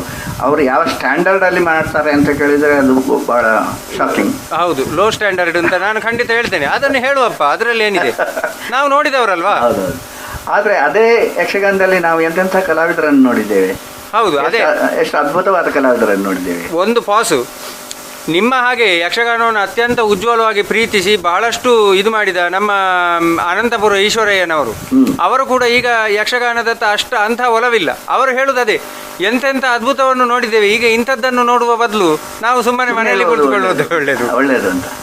ಖಂಡಿತವಾಗಿ ಅದು ಯಾಕೆಂದರೆ ಎಲ್ಲಿಯವರೆಗೆ ಅಂದರೆ ನಾವು ಒಂದು ಕಾಲಕ್ಕೆ ನೋಡಿದ ಸ್ಥಿತಿಯನ್ನು ಮತ್ತೆ ಪುನರ್ ಅದನ್ನು ಘಟಿಸುವ ಹಾಗೆ ಮಾಡುವುದೇ ಕಷ್ಟ ಆಗಬೇಕು. ಹೌದು, ಅಂದರೆ ಅದೇ ಕಲಾವಿದರುಗಳ ಸಂಘಟಕರುಗಳ ಆ ಒಂದು ಯಕ್ಷಗಾನ ವಲಯದಿಂದ ನಮಗೆ ಸೂಕ್ತವಾದಂಥ ಒಂದು ಮತ್ತು ಸತ್ವದ ಅಂಶಗಳು ಬರ್ತಾ ಇಲ್ಲ, ಸ್ಪಂದನೆ ಸಿಗ್ತಾ ಇಲ್ಲ. ಈಗ ನೀವು ಬೇರೆ ಎಲ್ಲ ಸಾಹಿತ್ಯದಲ್ಲಿ ಆಗಲಿ ಅಥವಾ ನಾಟಕಗಳಲ್ಲಿ ಆಗಲಿ ನಿಮಗೆ ಬೇಕಾದ್ದನ್ನು ನೀವು ಅಲ್ಲಿ ಬೀಜ ಬಿತ್ತಿ ಬೆಳೆಸುವ ಒಂದು ಅನುಕೂಲತೆ ಉಂಟು. ನೀವು ಎಲ್ಲ ಬಹಳಷ್ಟು ಹುಡುಕಿದ್ರೆ ನನಗೆ ಬಡಗುತಿಟ್ಟಿನಲ್ಲಿ ಕಾಣುವಂತಹ ಒಬ್ಬ ಕವಿ, ಒಬ್ಬ ನಟ ಅಂದರೆ ಹಡಿನ್ಬಾಳ್ ಶ್ರೀಪಾದ ಹೆಗ್ಗಡೆ ಅಂತ. ಹೌದು, ಅವರು ಕಾವ್ಯವನ್ನು ಬಹಳ ಚೆನ್ನಾಗಿ ದುಡಿಸ್ಕೊಳ್ತಾರೆ, ನಾಟಕೀಯತೆಯನ್ನು ದುಡಿಸ್ಕೊಳ್ತಾರೆ. ಹಾಗೆಯೇ ತೆಂಕುತಿಟ್ಟಿನಲ್ಲಿ ಗೋವಿಂದ ಭಟ್ರು. ನೀವು ಯಕ್ಷಗಾನ ಮಾತುಕತೆಯನ್ನು, ಸಂಭಾಷಣೆಯನ್ನು ಆಡುವುದಿದ್ದರೆ ಅವರಿಗೆ ನಮಸ್ಕಾರ ಮಾಡಿ ಅದನ್ನು ಕಲಿಬೇಕು. ಯಾಕೆಂದರೆ ಯಕ್ಷಗಾನದಲ್ಲಿ ಸಂಭಾಷಣೆ ಅಷ್ಟು ಸಂಗೀತಮಯವಾಗಿ, ಅಷ್ಟು ಶ್ರುತಿಬದ್ಧವಾಗಿ ಮತ್ತು ಸುಲಲಿತವಾಗಿ, ಸುಸ್ಪಷ್ಟವಾಗಿ ಅಷ್ಟು ಚೆನ್ನಾಗಿ ಒಂದು ಮಾತಾಡುವಂತಹ ಒಬ್ಬ ಕಲಾವಿದನನ್ನೇ ನಾನು ಇವತ್ತಿಗೆ ಇಲ್ಲ ಅಂತ ಹೇಳ್ತೇನೆ. ಅಂತಹ ಕಲಾವಿದರು ಇಲ್ಲ. ಅಂಥವರಿಂದ ಅವರು ಕಲಿಯುವಂಥ ಒಂದು ಸ್ಥಿತಿಯಲ್ಲೇ ಇಲ್ಲ. ಯಾಕೆಂದರೆ ಒಳ್ಳೆಯದನ್ನು ಗುರುತಿಸುವಂತಹ ಒಂದು ಯಾವುದೇ ಒಂದು ರೀತಿಯ ಇದು ಹೋಗಿದೆ. ಅಂದರೆ ಒಳ್ಳೆಯದು ಬೇಡ ನಮಗೆ. ಒಂದನೇದ್ದು ಒಳ್ಳೆಯದನ್ನು ಕಾಣಲಿಕ್ಕೆ ಕೂಡ ಬಿಡುವುದಿಲ್ಲ. ಒಳ್ಳೆಯದನ್ನು ಹೇಗಾದರೂ ಮಾಡಿ ಅದನ್ನು ಕೆಟ್ಟದ್ದು ಮಾಡಲಿಕ್ಕೆ ನೋಡುವವರು ಜಾಸ್ತಿ ಆಗಿದೆ. ಇದೆಲ್ಲ ಇರೋದ್ರಿಂದ ಅದು ಅಂದರೆ ಇಲ್ಲಿ ಪ್ರೇಕ್ಷಕರ ಗುಣಮಟ್ಟ ಕೂಡ ಸಂಪೂರ್ಣ ಕುಸಿದು ಹೋಗಿದೆ. ಏನು ಕೊಟ್ಟರು ತೆಗೆದುಕೊಳ್ಳುವ ಮಟ್ಟದಕ್ಕೆ ಬಂದಿದ್ದಾರೆ. ಅಂದರೆ ನಾನು ಯಕ್ಷಗಾನವನ್ನು ಸೀಮಿತವಾಗಿ ಹೇಳುವುದಿದ್ರೆ ಬೇರೆದರಲ್ಲಿ ಇಷ್ಟೊಂದು ಭೀಕರವಾದಂಥ ಒಂದು ಕಾಲಘಟ್ಟ ಏನು ಇಲ್ಲ. ನೀವು ಯಾವುದೇ ಒಂದು ವಸ್ತು, ಈಗ ತರಕಾರಿ ಬೆಳೆಸೋದ್ರಲ್ಲಿ ನೀವು ಹಾಳಾಗಿ ಬೆಳೆಸಿದ್ರೆ ಹಾಳಾಗಿ ಹೋಗ್ತೀರಿ. ಆದರೆ ಯಕ್ಷಗಾನವನ್ನು ಎಷ್ಟು ಹಾಳು ಮಾಡ್ತೀರೋ ಅದರಷ್ಟು ಒಳ್ಳೇದಾಗ್ತೀರಿ. ಹೌದೌದು, ನೀವು ಯಕ್ಷಗಾನ ಕಲೆಯನ್ನು ಹಾಳು ಮಾಡಿದಷ್ಟು ನೀವು ದೊಡ್ಡವರು ಜನ ಆಗ್ತೀರಿ. ಈ ರೀತಿಯ ಪರಿಸ್ಥಿತಿ ಬಂದಿದೆ.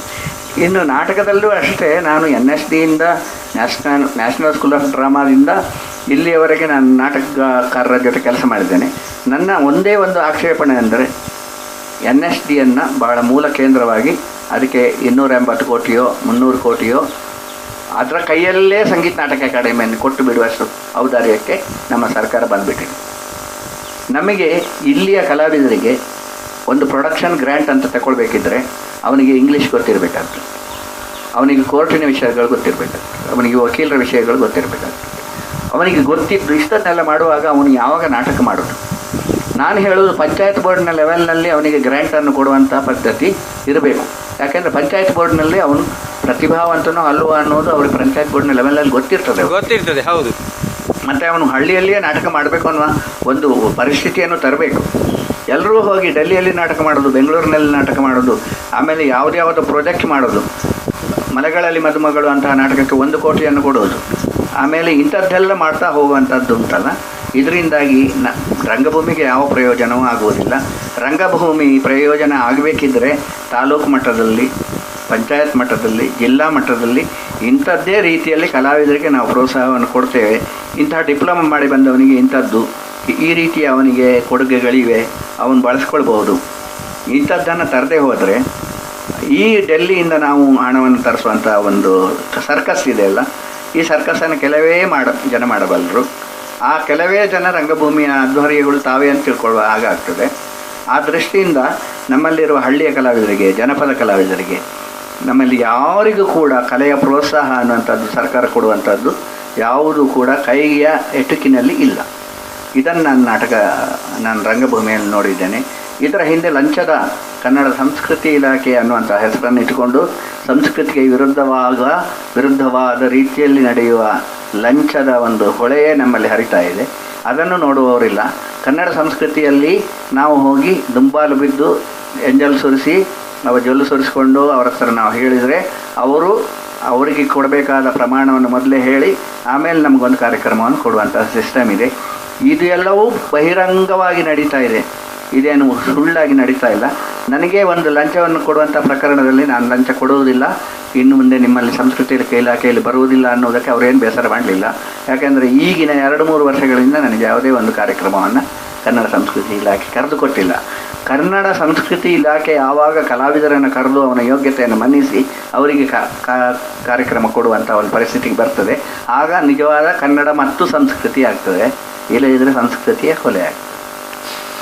ಈಗ ಚಿತ್ರಕಲೆ, ಇದು ಶಿಲ್ಪಕಲೆ, ಇದನ್ನೆಲ್ಲ ನೀವು ನಾಟಕಕ್ಕೆ ಬೇಕಾಗಿ ಕಲ್ತದ್ದು. ಅದರಲ್ಲಿ ನೀವು ವಿಶೇಷವಾದಂಥ ಸಾಧನೆ, ಪರಿಣಿತಿ ಏನಾದರೂ ಮಾಡಿಕೊಂಡಿದ್ದೀರಾ? ನಾನು ಇವತ್ತಿಗೂ ಚಿತ್ರಕಲೆ ಮತ್ತು ಶಿಲ್ಪಕಲೆಯ ಬಗ್ಗೆ ಇವತ್ತಿಗೂ ಇನ್ನೂ ತೆರೆದ ಕಣ್ಣನ್ನೇ ಇಟ್ಕೊಂಡಿದ್ದೇನೆ. ಯಾಕೆಂದರೆ ಈ ಕಲೆಗಳೆಲ್ಲ, ಈಗ ಹೆನ್ರಿ ಮೂರ್ ಅವನು ಯಾವುದೋ ಒಂದು ಕಲೆಗೆ ಶಿಲ್ಪಕಲೆ ಮಾಡುವಾಗ ಶಿಲ್ಪಕಲೆಗೆ ಆ ಒಂದು ರೀತಿಯ ಡೆಫಿನೇಷನ್ ಇರಲಿಲ್ಲ.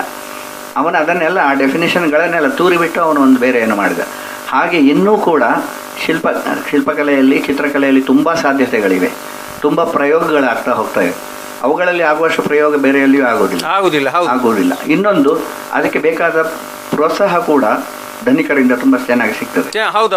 ಯಾಕೆಂದರೆ ಈ ಶಿಲ್ಪಕಲೆ ಮತ್ತು ಪೇಂಟಿಂಗ್ನ ಅಪ್ರಿಷಿಯೇಷನ್, ಸೃಜನಶೀಲ ಕಲೆಗಳ ಅಪ್ರಿಷಿಯೇಷನ್ ಬಹಳ ದೊಡ್ಡ ಮಟ್ಟದಲ್ಲಿ ಆಗ್ತದೆ.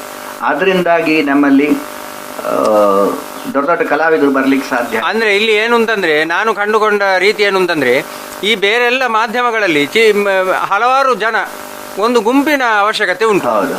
ಈ ಚಿತ್ರಕಲೆ, ಶಿಲ್ಪಕಲೆಯಲ್ಲಿ ಒಬ್ಬ ವ್ಯಕ್ತಿಯ ಮಾಡುವುದು ಅವನ ಸಂಪೂರ್ಣ ಸೃಜನಶೀಲತೆ. ಒಬ್ಬ ವ್ಯಕ್ತಿಯನ್ನು ಸಂಭಾಳಿಸುವುದು ದೊಡ್ಡ ಕಷ್ಟದ ಕೆಲಸ ಅಲ್ಲ. ಈಗ ಒಬ್ಬ ಶ್ರೀಮಂತ ಧನಿಕ ನನಗೆ ಇಂಥದ್ದೊಂದು ಬೇಕಪ್ಪ ಅಂತ ಹೇಳಿದ್ರೆ ಅವನ ಮನೋಗತವನ್ನು ಅರ್ಥ ಮಾಡಿಕೊಂಡು ಅದಕ್ಕೆ ಬೇಕಾದ ಹಾಗೆ ಮಾಡ್ತಾನೆ. ಅಲ್ಲಿ ಒಬ್ಬನನ್ನು ಮ್ಯಾನೇಜ್ ಮಾಡಿದ್ರೆ ಆಯ್ತು. ಅದರಿಂದಾಗಿ ಅದಕ್ಕೆ ಪ್ರೋತ್ಸಾಹ ಹೆಚ್ಚು ಸಿಗ್ತಾ ಇರಬಹುದೇನೋ ಅಂತ ನನ್ನ. ಅದಕ್ಕೆ ಬೇರೊಂದು ಕಾರಣ ಇದೆ. ಯಾಕೆಂದ್ರೆ ನೀವು ಪೇಂಟಿಂಗ್ ನಲ್ಲಿ ಕಾಣುವಂತದ್ದು ಇಡೀ ಜಗತ್ತು. ಹೌದು. ಜಗತ್ತಿನಲ್ಲಿರುವ ಬಣ್ಣ, ಚಿತ್ರ, ರೂಪ ಅಂದ್ರೆ ಅದು ಸಾರ್ವಕಾಲಿಕ ಮತ್ತು ಯಾವುದೇ ದೇಶ ಕಾಲಗಳ ಒಂದು ಇದಿಲ್ಲ. ಇವುಗಳನ್ನೆಲ್ಲ ಇಟ್ಕೊಂಡು ಅವನು ಒಂದು ಮಿರಾಕಿಲ್ ಮಾಡ್ಬೋದು. ಯಾವ ಚಿತ್ರಕಾರ ಒಂದು ಮಿರಾಕಿಲ್ ಮಾಡ್ಬೋದು. ಯಾಕೆಂದ್ರೆ ನಾವು ಬಣ್ಣವನ್ನು ಎಲ್ಲರೂ ಕೂಡ ಕ್ಯಾನ್ವಾಸ್ಗೆ ಲೇಪಿಸುವವರು ನಾವೆಲ್ಲರೂ ಒಂದೇ. ಆದರೆ ಆ ಬಣ್ಣವನ್ನು ಲೇಪಿಸುವ ರೀತಿಯಲ್ಲೇ ಒಂದು ಮಿರಾಕಿಲ್ ಮಾಡ್ಬೋದು. ಈ ಮಿರಾಕಿಲ್ ಯಾವತ್ತು ನಡೀತಾನೆ ಹೋಗ್ತದೆ. ಈ ಪ್ರಯೋಗ ಯಾವತ್ತೂ ನಡೀತಾನೆ ಹೋಗ್ತದೆ. ಪ್ರಯೋಗಶೀಲತೆಯಲ್ಲಿ ಬೇರೆ ಬೇರೆ ರೀತಿಯಲ್ಲಿ ಚಿತ್ರಕಲೆಯಲ್ಲಿ, ಶಿಲ್ಪಕಲೆಯಲ್ಲಿ ಬರುವಂಥದ್ದು ಇದೆ. ಬಟ್ ನಾಟಕದಲ್ಲಿ ಪ್ರೊಸೀನಿಯಂನ ಹಾಗೆ, ಆಮೇಲೆ ಚಿತ್ರಕಲೆಯಲ್ಲಿ ಕ್ಯಾನ್ವಸ್ನ ಹಾಗೆ ಕೆಲವು ಶಾಶ್ವತವಾಗಿರ್ತದೆ. ನೀವು ಅದನ್ನು ತೆಗಿಲಿಕ್ಕೆ ಆಗೋದಿಲ್ಲ. ಅದು ಇದ್ದೇ ಇರಬೇಕಾಗ್ತದೆ. ವೈವಿಧ್ಯಮಯವಾದ ಕ್ಷೇತ್ರಗಳಲ್ಲಿ ನಾನು ಕೆಲಸ ಮಾಡಿದ್ದೇನೆ, ಅನುಭವ ಪಡೆದಿದ್ದೇನೆ. ಆದರೆ ಈ ಅನುಭವ ನನಗೆ ಸಂತೋಷ ಕೊಟ್ಟಿದೆಯೇ? ಹೌದು, ಅದೇ ನನ್ನ ಪ್ರಶ್ನೆ. ಇದನ್ನು ಕೇಳುವಾಗ ನನ್ನಲ್ಲಿ ಒಂದು ವಿಷಾದ ಮೂಡುತ್ತದೆ. ಯಾಕೆಂದರೆ ಕಾಲದ ಹಿಂದಿನ ಒಂದು ಪ್ರಮಾಣವನ್ನು ನೋಡಿದರೆ, ಕಾಲದ ಮುಂದಿನ ಒಂದು ಪ್ರಮಾಣವನ್ನು ನೋಡಿದರೆ ಯಾವುದು ಶಾಶ್ವತ ಅಲ್ಲ ಅನ್ನುವಂಥದ್ದನ್ನು ಸಂದೇಶ ಜೀವನ ಕೊಡ್ತಾ ಹೋಗ್ತದೆ. ಹೌದು. ಜೀವನ ಪೂರ್ತಿ ನಮಗೆ ಸಿಕ್ಕಿದ್ದದೇ ಸಂದೇಶ. ಆದರೆ ನಾವು ಮಹತ್ವಾಕಾಂಕ್ಷೆಗಳನ್ನು ಬಿಟ್ಟು ಕೊಡುವ ಹಾಗಿಲ್ಲ. ನಾವು ನಮಗೆ ಆಗಬೇಕಾದ್ದನ್ನು ನಾವು ಮಾಡಲೇಬೇಕು ಅನ್ನುವಂಥ ಹಠವನ್ನು ಬಿಟ್ಟು ಕೊಡುವ ಹಾಗೆ ಇಲ್ಲ. ಹೌದು. ಈಗ ನಾನು ಯಾವುದಕ್ಕಾಗಿ ಇದನ್ನು ಮಾಡಿದೆ ಅನ್ನುವಂತಹ ಒಂದು ಪ್ರಶ್ನೆ ಬಂದರೆ, ನಾನು ಕಳೆದ ವರ್ಷ ಗುರುರಾಜ್ ಮಾರ್ಪಳ್ಳಿಯ ಖ್ಯಾಲು ಖಯಾಲುಗಳು ಅಂತ ಒಂದು 400 ಕವನಗಳ ಒಂದು ಸಂಕಲನವನ್ನು ಪ್ರಕಟಿಸಿದೆ. ಇದಕ್ಕೆ ಒಳ್ಳೆಯ ಅಭಿಪ್ರಾಯ ನನಗೆ ಬಂತು. ನನ್ನ ಕಾವ್ಯದ ಕೃಷಿಯನ್ನು ನಾನು ಬಿಡುವ ಹಾಗೆ ಇಲ್ಲ. ನಾನು ಇವತ್ತಿಗೂ ನನ್ನ ಮನಸ್ಸು ವಿಕ್ಷಿಪ್ತ ಆದರೆ ಅಥವಾ ಕ್ಷೋಭೆಗೊಂಡ್ರೆ ನಾನು 40-50 ಕವನಗಳನ್ನು ಒಮ್ಮೆಲೆ ಬರಿಬೇಕಾಗ್ತದೆ. ಆ ಕವನಗಳನ್ನು ನಾನು ಬರೆದಿಟ್ಟು ಕಾಯ್ತೇನೆ. ಮತ್ತೆ ಒಂದು 400-500 ಸಂಗ್ರಹವನ್ನು ನಾನು ಮತ್ತೆ ಮಾಡ್ತೇನೆ. ನನಗೆ ಇದರಿಂದ ಏನು ಪ್ರಯೋಜನ ಅನ್ನುವಂಥದ್ದು ಪ್ರಶ್ನೆಯನ್ನು ನಾನು ಇಟ್ಕೊಳ್ಳೋದಿಲ್ಲ. ಹೌದು, ಯಾಕೆಂದರೆ ಮನುಷ್ಯನ ಬದುಕು ಪ್ರಯೋಜನಕ್ಕೆ ಮಾತ್ರ ಇರುವಂಥದ್ದಲ್ಲ, ಅದರ ಮೂಲಕವೇ ಅಳತೆ ಮಾಡುವಂಥದ್ದಲ್ಲ. ಅವ ಹುಟ್ಟಿದ್ದಕ್ಕಾಗಿ, ಅವನು ಜೀವಂತ ಇರುವಂಥದ್ದಕ್ಕಾಗಿಯೇ ಕೆಲವು ಕೆಲಸಗಳನ್ನು ಅವನು ಮಾಡಬೇಕಾಗ್ತದೆ. ನಾನು ಸುಮ್ಮನೆ ಇರಲಾರೆ, ನನ್ನನ್ನು ಸುಮ್ಮನೆ ಇರಲಿಕ್ಕೆ ಅದು ಬಿಡುವುದಿಲ್ಲ. ನನ್ನ ಒಳಗಿನ, ನನ್ನ ಆಂತರ್ಯದಲ್ಲಿರುವಂಥ ಕ್ಷೋಭೆ ನನ್ನನ್ನು ಸುಮ್ಮನೆ ಇರಲಿಕ್ಕೆ ಬಿಡುವುದಿಲ್ಲ. ಇನ್ನೊಂದು, ನನ್ನ ಆಚೀಚೆ ನನ್ನ ಬದುಕನ್ನು ಗಮನಿಸುವವರಿದ್ದಾರೆ. ಮಾರ್ಪಳ್ಳಿ ಹೀಗೆಲ್ಲ ಮಾಡಿದ್ದಾರೆ, ಅದರಲ್ಲಿ ಆದರೆ ಮುಖ್ಯವಾದ್ದು ಏನು ಅಂತ ಮಾರ್ಪಳ್ಳಿ ತೋರಿಸಲಿಲ್ಲ ಅಂತ ಹೇಳುವಂಥ ಒಂದು ಯಾವಾಗಲೂ ಟೀಕೆಯನ್ನು ನನ್ನ ಎದುರೇ ಮಾಡುವಂಥವರು ಇದ್ದಾರೆ. ಆದರೆ ನನಗೆ ಅನಿಸ್ತದೆ ಅವರು ನನ್ನ ಕವನಗಳನ್ನು ಓದಿಲ್ಲ ಅಂತ. ಹೌದು, ಯಾಕೆಂದರೆ ಆ 400 ಕವನಗಳಲ್ಲಿ ನಾನು ಹೇಳಬೇಕಾದ್ದನ್ನೆಲ್ಲ ಕೆಲವು ಸಲ ಹೇಳಿಯೇ ಆಗ್ತದೆ ಅಂತ ನನಗೆ ಅನಿಸ್ತದೆ. ಈ ಕಾವ್ಯವು ಯಾವತ್ತೂ ಕೂಡ ತೀರ ಸುಲಭವಾಗಿ ದಕ್ಕುವಂಥದ್ದಲ್ಲ, ಅದು ತೀರ ಅಗ್ಗವಾಗಿ ಅರ್ಥವಾಗುವಂಥದ್ದು ಆಗಬೇಕಾಗಿಲ್ಲ. ಆದ್ದರಿಂದ ಕಾವ್ಯದ ಒಂದು ಈ ವಿಷಯಕ್ಕೆ ಬರುವಾಗ ನನಗೆ ಅನಿಸಿದ್ದು, ಕಾವ್ಯದ ಒಂದು ವಿಷಯವನ್ನು ಇಟ್ಟುಕೊಂಡು ಅನೇಕ ರೀತಿಯ ಚಳವಳಿಗಳು ನಮ್ಮ ಕನ್ನಡ ಭಾಷೆಯಲ್ಲಿ ನಡೆದಿವೆ. ದಲಿತ, ಬಂಡಾಯ, ಆಮೇಲೆ ಸಮುದಾಯ, ಇವೆಲ್ಲ ಚಳವಳಿಗಳೆಲ್ಲ ನಡೆದಿವೆ. ಆದರೆ ಯಾವ ಚಳವಳಿಯೂ ಕೂಡ ಕಾವ್ಯವನ್ನು ಬದುಕಿಸಲಾರದು, ಸೃಷ್ಟಿಸಲಾರದು. ಕಾವ್ಯ ಸೃಷ್ಟಿ ಅವನ ಒಂದು ಅಪ್ರಮೇಯವಾದಂಥ ಒಂದು ಗುಣ ಅವನುಂಟು, ಅದು ಅಯೋಮಯವಾದದ್ದು. ಅದರಲ್ಲಿ ಅವನು ತಾನು ಬಹಳಷ್ಟು ವಿನೀತನಾಗಬೇಕಾಗ್ತದೆ. ಯಾಕೆಂದರೆ ನಮ್ಮ ಅಂತರಂಗವನ್ನು ಒಂದು ಕುಣಿಸುವ ಒಂದು ಶಕ್ತಿಯನ್ನು ನಾವು ವಿಸ್ಮಯವಾಗಿ ನೋಡಬೇಕಾಗ್ತದೆ. ಅದೆಲ್ಲ ನನಗೆ ಅರ್ಥ ಆಗಿದೆ, ನನ್ನ ಅಂತರಂಗ ನನಗೆ ಪೂರ್ತಿ ಅರ್ಥ ಆಗಿದೆ, ಅದರಿಂದ ನಾನು ಬರಿತೇನೆ ಅಂತ ಹೇಳಲಿಕ್ಕೆ ಬರೋದಿಲ್ಲ. ಯಾಕೆಂದರೆ ಕೆಲವು ಸಲ ನಮ್ಮ ವಿಕ್ಷಿಪ್ತತೆ, ನಮ್ಮ ಕ್ಷೋಭೆಯೇ ನಮಗೆ ಅರ್ಥವಾಗದೆ ಹೋಗ್ತದೆ. ಈ ಅರ್ಥವಾಗದೆ ಹೋಗುವಲ್ಲಿ ನಾವು ಅಸಹಾಯಕರಾಗಿ ಕಾವ್ಯವನ್ನು ಬರೀತಾ ಹೋಗ್ತೇವೆ. ಆ ಒಂದು ಕೆಲಸವನ್ನು ನಾನು ಮಾಡ್ತಾ ಹೋಗ್ತೇನೆ. ಮತ್ತು ನಾನು ಕಾಲದ ಪ್ರಮಾಣದಿಂದ ಯಾವುದನ್ನು ನಾನು ಅಳತೆ ಮಾಡುವುದಿಲ್ಲ. ನಾನು ಈ ಕಾಲಕ್ಕೆ ಸಂದ ಕವಿ ಅಂತ ನಾನು ಹೇಳಿಕೊಳ್ಳುವುದಿಲ್ಲ. ನಾನು ಎಲ್ಲ ಕಾಲಕ್ಕೆ ಸಂದ ಕವಿ ಆಗುವುದು ನನ್ನ ಆಶೆ. ನನ್ನ ಕಾಲದ ನಂತರ ನನ್ನನ್ನು ಗುರುತಿಸುವವರು ಬರ್ಬೋದು, ಬರದೇನು ಹೋಗ್ಬೋದು. ಈ ಕಾಲಕ್ಕೆ ಬಹಳಷ್ಟು ಗುರುತಿಸಲ್ಪಟ್ಟ ಕವಿಗಳು ಇನ್ನೊಂದು ಕಾಲಕ್ಕೆ ಗುರುತಿಸಲ್ಪಡದೆ ಹೋಗ್ಬೋದು. ಹೌದು, ಆದ್ದರಿಂದಾಗಿ ಕಾವ್ಯಕ್ಕೆ ಇಂಥ ಕಾಲದಲ್ಲಿಯೇ ಅದಕ್ಕೆ ಮನ್ನಣೆ ಬರ್ತದೆ ಅಂತ ಹೇಳಲಿಕ್ಕೆ ಸಾಧ್ಯ ಆಗುವುದಿಲ್ಲ. ಹಾಗೆಯೇ ಕೂಡ ಚಿತ್ರಕಲೆ ಮತ್ತು ಶಿಲ್ಪಕಲೆಗಳಿಗೆ ಕೂಡ ಆ ದೃಷ್ಟಿಯಿಂದ ನಾನು ಈ ಕಲೆಗಳ ಒಂದು ಸಾಮೀಪ್ಯವನ್ನು ನಾನು ಮತ್ತೆ ಯಾವಾಗಲೂ ಅದರ ಬಗ್ಗೆ ಚಿಂತನೆಯನ್ನು ಇಟ್ಟುಕೊಳ್ತಾ ಇರ್ತೇನೆ. ನನ್ನ ಏಕಾಂತವನ್ನು ಕೂಡ ಅದರ ಜೊತೆಗೆ ಕಳೆಯುತ್ತೇನೆ. ಇನ್ನು ಮುಂದೆ ನನಗೆ ಬಹಳಷ್ಟು ನನಗೆ ಕುತೂಹಲದ ವಿಷಯ ಅಂದರೆ ಅರ್ಥಶಾಸ್ತ್ರ. ಯಾಕೆಂದರೆ ನನಗೆ ಕಾವ್ಯದ ಒಂದು ಮನೋಧರ್ಮಕ್ಕೆ ಸಂಪೂರ್ಣ ವಿರುದ್ಧವಾದಂಥ ಒಂದು ಶಾಸ್ತ್ರ ಅದು. ಆರ್ಥಿಕತೆಯ ಕುರಿತು ಕವಿಗಳು ಯೋಚಿಸುವುದೇ ಇಲ್ಲ ಅನ್ನುವುದು ನನಗೆ ಅದೊಂದು ನಿಜವಾಗಿ ಆದರೂ ನನಗೆ ಭಾಳ ಬೇಸರದ ವಿಷಯ. ಯಾಕೆಂದರೆ ಕವಿಗಳು ಸಂಪೂರ್ಣ ಬರೇ ಭಾವುಕತೆಯಿಂದ, ಸೆಂಟಿಮೆಂಟಾಲಿಟಿಯಿಂದ ಬದುಕಲಿಕ್ಕೆ ಆಗುವುದಿಲ್ಲ. ಈ ಒಟ್ಟು ನಮ್ಮ ಸಮಾಜದ ರಚನೆಯಲ್ಲಿ ಅರ್ಥಶಾಸ್ತ್ರ, ಆರ್ಥಿಕತೆ ಉಂಟು ಮಾಡಿದಂಥ ಒಂದು ದೊಡ್ಡ ಗೊಂದಲ ಇದೆಲ್ಲ. ಇದು ಸರಿಯಾಗದೆ ನಮ್ಮ ಜೀವನ ಎಲ್ಲರಿಗೂ ಸಮಾನವಾಗಿ, ನಮಗೆ ಖಂಡಿತವಾಗಿಯೂ ಸಮಾನತೆ ಬರಲಿಕ್ಕೆ ಸಾಧ್ಯ ಇಲ್ಲ. ನಾವು ಪ್ರತಿಯೊಂದನ್ನು ನಾವು ಭಿಕ್ಷೆ ಬೇಡಿಯೇ ತಗೊಳ್ಬೇಕು ಅಂತ ಹೇಳಿದರೆ ನಾವು ಆ ಒಂದು ಭಿಕ್ಷೆ ಬೇಡುವಂಥ ಪ್ರವೃತ್ತಿಯನ್ನು ಬೆಳೆಸಿಕೊಳ್ಳಲಿಕ್ಕೆ ನಮಗೆ ಬಹಳ ಕಷ್ಟ ಆಗ್ಬೋದು. ಆ ದೃಷ್ಟಿಯಿಂದ ನಾವು ಸರ್ಕಾರದ ಹತ್ತಿರ ಆಗಲಿ ಅಥವಾ ಇನ್ನೊಬ್ಬ ವ್ಯಕ್ತಿಯ ಹತ್ತಿರ ಆಗಲಿ, ಇನ್ನೊಂದು ಸಂಸ್ಥೆಯ ಹತ್ತಿರ ಆಗಲಿ, ಇವುಗಳೆಲ್ಲ ನಾಶ ಆಗಿ ಯಾವುದಾದ್ರೂ ಒಂದು ವ್ಯವಸ್ಥೆ ಪ್ರತಿಯೊಬ್ಬ ವ್ಯಕ್ತಿಗೆ ಇಲ್ಲಿ ಸಿಗ್ತದೆ ಅನ್ನುವಂಥದ್ದು ಬರದೆ, ಅದು ಬರ್ತದೆ ಅನ್ನುವಂಥ ಒಂದು ನಿರೀಕ್ಷೆ ನಮಗೆ ಮಾರ್ಕ್ಸ್ವಾದದಲ್ಲಿ ಇತ್ತು. ಅದು ಬರುವುದಿಲ್ಲ ಅನ್ನುವುದು ನಮಗೆ ಈಗ ಖಚಿತ ಆಗಿದೆ. ಈಗ ಮಾರ್ಕ್ಸ್ವಾದವೇ ಪ್ರಜಾಪ್ರಭುತ್ವದ ಕಾಲಪುಟದಲ್ಲಿ ಬಂದು ಕೂತು ಬಿಟ್ಟಿದೆ. ನನಗೂ ಒಂದು ಅವಕಾಶ ಕೊಡು, ನಾನು ಓಟಿಗೆ ನಿಲ್ತೇನೆ ಅಂತ. ಯಾಕೆಂದರೆ ಅಲ್ಲಿ ಓಟಿಗೆ ನಿಲ್ಲುವಂಥ ಪ್ರಶ್ನೆ ಇರಲಿಲ್ಲ, ಅಲ್ಲಿ ಕ್ರಾಂತಿಯ ಪ್ರಶ್ನೆ ಇತ್ತು. ಆ ಕ್ರಾಂತಿಯೇ ಬಂದು ಈಗ ಬಂದು ಈ ಪ್ರಜಾಪ್ರಭುತ್ವದ ಕಾಲಬುಡದಲ್ಲಿ ನಿಸ್ಸಹಾಯವಾಗಿ ಕುಳಿತುಬಿಟ್ಟಿದೆ. ನನಗೆ ತುಂಬ ಇಷ್ಟದ ವಿಷಯ ಅಂದರೆ ಭಾಳ ಭಾಳ ಇನ್ನೂ ಯೋಚನೆ ಮಾಡಲಿಕ್ಕೆ ಆಗದ ಒಂದು ಸ್ಥಿತಿಗೆ ಮನುಷ್ಯ ಯೋಚನೆ ಮಾಡುವಂಥದ್ದು, ಹೋಗಿ ಯೋಚನೆ ಮಾಡುವಂಥದ್ದು. ಆ ಮೂಲಕ ನಾನು ಬರೆದ ಕಾದಂಬರಿ ಅತಂತ್ರ ಆ ದೃಷ್ಟಿಯಿಂದಲೇ ಇತ್ತು. ಯಾಕೆಂದರೆ ಈ ವ್ಯವಸ್ಥೆಯಿಂದ ಯಾವ ರೀತಿಯ ಪ್ರಯೋಜನವೂ ಆಗಲಿಕ್ಕಿಲ್ಲ ಅನ್ನುವಂಥದ್ದನ್ನು ನಾನು ಬರೆದಿದ್ದೆ. ನನ್ನ 2ನೇ ಕಾದಂಬರಿಯಲ್ಲಿ ತಲ್ಲಣದಲ್ಲಿ ನನ್ನ ಸುಧಾದಲ್ಲಿ ಪ್ರಕಟ ಆಗಿತ್ತು. ಈಗ ಒಂದು ಕಲಾಯಾನ ಅನ್ನುವಂಥ ಕಾದಂಬರಿಯನ್ನು ಬರೆದಿದ್ದೇನೆ. ಅದು ತರಂಗದಲ್ಲಿ ಪ್ರಕಟ ಆಗುವ ಒಂದು ನಿರೀಕ್ಷೆ ಇದೆ.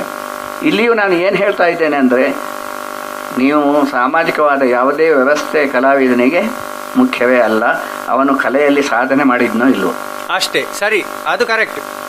ನೀನು ನನ್ನ ಹೆಂಡತಿ ನನಗೆ ಕೋಆಪ್ರೇಷನ್ ಕೊಡಲಿಲ್ಲ, ನನ್ನ ಮಕ್ಕಳು ಕೋಆಪ್ರೇಷನ್ ಕೊಡಲಿಲ್ಲ, ನನ್ನ ಸಮಾಜ ಅದಕ್ಕೆ ನನಗೆ ಕೋಆಪ್ರೇಷನ್ ಕೊಡಲಿಲ್ಲ ಅನ್ನುವುದಲ್ಲ, ಕಲೆಯ ಬಗ್ಗೆ ನಿಮ್ಮ ಒಂದು ಧ್ಯಾನ ಏನಿದೆ, ಹೌದು, ನಿನ್ನ ಡೆಡಿಕೇಶನ್, ನಿಮ್ಮ ಶ್ರದ್ಧೆ ಅಷ್ಟೇ. ನೀವು ಅದರಲ್ಲಿ ಸಾಧನೆ ಏನು ಮಾಡಿದ್ರಿ? ನೀವು ಸಾಧನೆ ಮಾಡಲಿಕ್ಕೆ ಹೋಗದೇ ಇದ್ದರೆ ನೀವು ನಿಮ್ಮ ಹೆಂಡತಿಯ ಬಗ್ಗೆ ಮಕ್ಕಳ ಬಗ್ಗೆ ಇಲ್ಲದ ತಲೆ ಕೆಡಿಸ್ಕೊಂಡು ನೀವು ಸಮಯವನ್ನು ಹಾಳು ಮಾಡಿದ್ದೀರಿ ಅನ್ನುವುದೇ ಒಂದು ಉತ್ತರ. ಅದಕ್ಕೆ ನಾನು ಕಲಾಯಾನದಲ್ಲಿ ಏನು ಉತ್ತರ ಕಂಡುಕೊಂಡಿದ್ದೇನೆ ಅಂದರೆ, ನಾನು ನನ್ನ ಕಲೆಯ ಬಗ್ಗೆ ನಾನು ಮಾಡುವ ಸಾಧನೆಯನ್ನು ಮುಖ್ಯವಾಗಿ ಇಟ್ಕೊಂಡಿದ್ದೇನೋ ಇಲ್ವೋ ಅದನ್ನು ಒಬ್ಬ ಕಲಾವಿದ ನಡೆಸುವಂಥದ್ದನ್ನು ಕಲಾಯಾನದಲ್ಲಿ ಪ್ರಕಟಪಡಿಸಿದ್ದೇನೆ. ನನ್ನ ಮುಂದಿನ ಕಾದಂಬರಿ ಯಾವುದಿರ್ತದೆ ಅಂದರೆ ವಿರುದ್ಧ ಧ್ರುವ ಅಂತ. ಅಂದರೆ ಅದೊಂದು ಬಹಳ ಬಹಳ ವಿಡಂಬನೆಯನ್ನೇ ವಸ್ತುವಾಗಿ ಇಟ್ಕೊಂಡ ಕಾದಂಬರಿ ಅದು. ಪ್ರಜಾಪ್ರಭುತ್ವದಿಂದ ಸಂಪೂರ್ಣ ಎಲ್ಲವೂ ಪರಿಪೂರ್ಣವಾಗಿದೆ ಅಂತ ನಾನು ವಿರುದ್ಧವಾಗಿ ಹೇಳ್ತಾ ಹೋಗ್ತೇನೆ. ಪ್ರಜಾಪ್ರಭುತ್ವವನ್ನು ಇಲ್ಲದ ರೀತಿಯಲ್ಲಿ ನಾನು ಹೊಗಳ್ತೇನೆ. ಪ್ರತಿಯೊಂದು ಹಳ್ಳಿಯೂ ಕೂಡ ರಸ್ತೆಗಳಿಂದ ಇದಾಗಿದೆ, ಕೊಳಗಳಿಂದ ತುಂಬಿ ಹೋಗಿದೆ, ಕೆರೆಗಳು ಎಲ್ಲ ರಿಪೇರಿಯಾಗಿವೆ, ತುಂಬ ಸುಂದರವಾದಂಥ ಹಳ್ಳಿಗಳು ನಿರ್ಮಾಣ ಆಗಿವೆ. ಅಂದರೆ ನಮ್ಮಲ್ಲಿ ಏನಿಲ್ಲವೋ ಅದು ಆಗಿದೆ ಅಂತ ನಾನು ವಿರುದ್ಧ ಧ್ರುವವಾಗಿ ಹೇಳ್ತಾ ಹೋಗ್ತೇನೆ, ಅದರಲ್ಲಿ ವಿಡಂಬನೆ ಮಾಡ್ತಾ ಹೋಗ್ತೇನೆ. ಯಾಕೆಂದರೆ ಇದು ಆಗಿಲ್ಲ ಅಂತ ಹೇಳಿದರೆ ಅವರಿಗೆ ಸಿಟ್ಟು ಬರ್ತದೆ. ಇದು ಆಗಿದೆ ಅಂತ ಹೇಳಿ ನಾವು ವಿಡಂಬನಾತ್ಮಕವಾಗಿ ಆಗಿದೆ ಅಂತ ಹೇಳಿದರೆ, ಇಲ್ಲದನ್ನು ಆಗಿದೆ ಅಂತ ಹೇಳ್ತಾ ಹೋದರೆ ಅವರಿಗೆ ಮೈಗೆ ಚುಚ್ಚಿದ ಹಾಗಾಗಿ. ಆ ದೃಷ್ಟಿಯಿಂದಾಗಿ ವಿರುದ್ಧ ಧ್ರುವ ಅನ್ನೋಂಥ ಒಂದು ಕಾದಂಬರಿಯನ್ನು ನಾನು ಬರೆಯುವ ನೆಲೆಯಲ್ಲಿದ್ದೇನೆ. ನಾನು ಜೀವನವನ್ನು ಸಂಪೂರ್ಣವಾಗಿ ನಿರಾಶಾವಾದಿಯಾಗಿ ನಿರ್ಧಾರ ಮಾಡಲಿಕ್ಕೆ ನನಗೆ ಇಷ್ಟ ಇಲ್ಲ. ಯಾಕೆಂದರೆ ಅದು ಅಷ್ಟು ಸಣ್ಣ ವಸ್ತು ಅಲ್ಲ. ಅದೇನು ಅಷ್ಟು ಪಂಚರಂಗಿ ಸಿನಿಮಾದಲ್ಲಿ ವಸ್ತುಗಳು ಅವುಗಳು ಇವುಗಳು ಇದರಲ್ಲಿ ಏನು ಅರ್ಥವೇ ಇಲ್ಲ ಅನ್ನುವಂಥದ್ದನ್ನು ಮಾಡಲಿಕ್ಕೆ ಸಾಧ್ಯವೇ ಇಲ್ಲ. ನನಗೆ 1 ಕೋಟಿ ರೂಪಾಯಿ ಸಿಕ್ಕಿದರೆ ಇವತ್ತು ನಾನು ಕೂತ್ಕೊಂಡು ಹೇಳ್ತೇನೆ ಈ ಜೀವನಕ್ಕೆ ಏನು ಅರ್ಥವೇ ಇಲ್ಲ ಅಂತ. ಹಾಗೆ ಸಿಕ್ಕಿದ್ರಿಂದ ನಾನು ಹೇಳೋದು. ಆದರೆ ನನಗೆ ದುಡಿಮೆಯಲ್ಲಿ ಗೌರವ ಇದ್ದರೆ, ಜೀವನದಲ್ಲಿ ಇನ್ನೂ ನಮ್ಮ ಜೊತೆಗಿರುವವರು ಪ್ರಾಮಾಣಿಕವಾಗಿ ದುಡಿತಾ ಜೀವನ ಮಾಡ್ತಾ ಇದ್ದಾರೆ, ತಮಗೆ ಎಷ್ಟು ಸಾಧ್ಯವೋ ಅಷ್ಟೇ ಹಣವನ್ನು ಗಳಿಸ್ತಾ ಇದ್ದಾರೆ, ಅನ್ಯ ಮಾರ್ಗದಿಂದ ಹಣವನ್ನು ಗಳಿಸ್ತಾ ಇಲ್ಲ ಅನ್ನುವಂತಹ ಒಂದು ಮೌಲ್ಯಗಳೆಲ್ಲ ಇದ್ದರೆ, ನಾನು ನಮ್ಮ ಹಳ್ಳಿಯವರ ಜೊತೆಗೆ ಇದ್ದಾಗ ನಾನು ಜೀವನವನ್ನು ಬಹಳಷ್ಟು ಗೌರವದಿಂದ ನೋಡ್ತೇನೆ. ಯಾಕೆಂದರೆ ನಾನು ಯಾವುದೇ ನಿರಾಶೆಯಿಂದ ನೋಡಲಿಕ್ಕೆ ನನಗೆ ಸಾಧ್ಯ ಇಲ್ಲ. ಯಾಕೆಂದರೆ ಈ ಜಗತ್ತಿನಲ್ಲಿ ಹೆಂಗಸರು ಅನ್ನುವರು ಇರುವವರೆಗೆ ಜೀವನಕ್ಕೊಂದು ವ್ಯವಸ್ಥೆ ಅಂತ ಇರ್ತದೆ. ಯಾಕೆಂದರೆ ನಾವು ಗಂಡಸರು ಮಾತಾಡ್ತಾ ಹೋಗ್ಬೋದು, ನಾವು ಗಂಡಸರಿಂದ ಪ್ರೇರಿತವಾದಂತಹ ಒಂದು ಸಮಾಜವನ್ನು ನಾವು ಕಟ್ಟಿದ್ದೇವೆ. ಆದರೆ ಹೆಂಗಸರಿಗೆ ಅದು ಅಷ್ಟು ಸುಲಭ ಇಲ್ಲ. ಹೆಂಗಸರು ಜೀವನವನ್ನು, ಸಮಾಜವನ್ನು, ಅದರ ಜವಾಬ್ದಾರಿಯನ್ನು ಹೊರಬೇಕಾಗ್ತದೆ. ಮಕ್ಕಳನ್ನು ಅವರು ಸಾಕಬೇಕಾಗ್ತದೆ. ಮಕ್ಕಳು ಇರುವವರೆಗೆ ಜೀವನದಲ್ಲಿ ನಾವು ನಿರಾಶೆ ಪಡುವ ಹಾಗೆ ಇಲ್ಲ. ಹೌದು, ಮಕ್ಕಳು ನಿಜವಾಗಿಯೂ ನಮ್ಮನ್ನು ಬದುಕಲಿಕ್ಕೆ ಪ್ರೇರೇಪಿಸುವವರು. ರಜಾ ಮಜಾ ಅಥವಾ ಇನ್ನೊಂದು ಯಾವುದೋ ಒಂದು ಮಾಡುವಾಗ, ಮಕ್ಕಳ ಶಿಬಿರ ಮಾಡುವಾಗ ಬೇಡ ಮಾಡಬೇಡಿ ಅಂತ ಹೇಳ್ತೇನೆ ನಾನು. ಅವರನ್ನು ಯಾವುದಾದ್ರೂ ದೂರದ ಬೆಟ್ಟಗಳಿಗೆ ಕರ್ಕೊಂಡೋಗಿ, ಅಲ್ಲಿ ಹಳ್ಳಿಗಳಿಗೆ ಕರ್ಕೊಂಡೋಗಿ, ಅಲ್ಲಿ ಹರಿಯುವ ನದಿಗಳಿಗೆ ಕರ್ಕೊಂಡೋಗಿ ಅವ್ರು ನೋಡೋದನ್ನು ತೋರಿಸಿ ಅವರಿಗೆ. ಮತ್ತೆ ಪೇಟೆಯಲ್ಲಿ ಕೂತ್ಕೊಂಡು ಶಿಬಿರ ಅಂತ ಮಾಡಬೇಡಿ. ಮತ್ತೆ ಅವರಿಗೆ ಅಲ್ಲಿ ಪುನಃ ಶಿಕ್ಷೆ ಕೊಡಬೇಡಿ. ಮತ್ತೆ ಅವರ ಚಿತ್ರ ಬರೆಸುವುದು, ಅಲ್ಲಿ ಏನೇನು ಮಾಡಿಸುವುದನ್ನು ಮಾಡಬೇಡಿ. ಅವರನ್ನು ಟೂರಿಗೆ ಕರ್ಕೊಂಡೋಗಿ, ಅವರನ್ನು ಹಳ್ಳಿಯಲ್ಲಿ ಇರಿ, ರಾತ್ರಿ ಬೆಳದಿಂಗಳಲ್ಲಿ ಇರಲಿ. ಅವರು ಬೇಂದ್ರೆಯವರ ಪದ್ಯ ಹಾಡಿಸಿ ಅವರ ಹತ್ರ, ಬೆಳದಿಂಗಳ ನೋಡ ಹಾಡಿಸಿ ಅವರ ಹತ್ರ. ಮಕ್ಕಳನ್ನು ಒಂದು ಸಲ ರಜೆಯಲ್ಲಿ ಸಂಪೂರ್ಣ ಸ್ವತಂತ್ರರಾಗಿ ಪ್ರಕೃತಿಯ ಮಧ್ಯೆ ಇರುವ ಹಾಗೆ ಕಲಿಸಿಕೊಡಿ ಅನ್ನುವಂಥದ್ದನ್ನು ನಾನು ನಿರೀಕ್ಷೆ ಮಾಡ್ತೇನೆ. ಹೊರತು ಇವೆಲ್ಲವೂ ನಾವು ಸುಮ್ಮನೆ ದುಡ್ಡು ಮಾಡಲಿಕ್ಕೆ ಮಾಡುವಂಥ, ಮಕ್ಕಳ ಮೂಲಕ ದುಡ್ಡು ಮಾಡಲಿಕ್ಕೆ ಮಾಡುವಂಥದ್ದು, ಮಕ್ಕಳಿಗಿಂತ ನಾವು ದೊಡ್ಡವರು ಅಂತ ತೋರಿಸ್ಲಿಕ್ಕೆ. ಕಾರಂತರು ಹೇಳ್ತಿದ್ರು, ಮಕ್ಕಳಿಂದ ನಾನು ನಾಟಕ ಕಲಿತೆ ಅಂತ, ನಾಟಕ ನಿರ್ದೇಶನ ಮಾಡಲಿಕ್ಕೆ ಕಲಿತೆ ನಾನು ಮಕ್ಕಳಿಂದಾಗಿ ಅಂತ. ಮಕ್ಕಳಿಂದ ನನಗೆ ಅನಿಸ್ತದೆ ಇವತ್ತಿಗೂ, ನಾವು ಮಕ್ಕಳ ಮಧ್ಯೆ ಹೋದರೆ ಕಲೀಲಿಕ್ಕೆ ತಯಾರಿದ್ದರೆ ಮಕ್ಕಳು ಹೇಳಿಕೊಡ್ತಾರೆ, ನಮಗೆ ಮಾಸ್ಟರ್ ಆಗ್ತಾರೆ ಅವರು.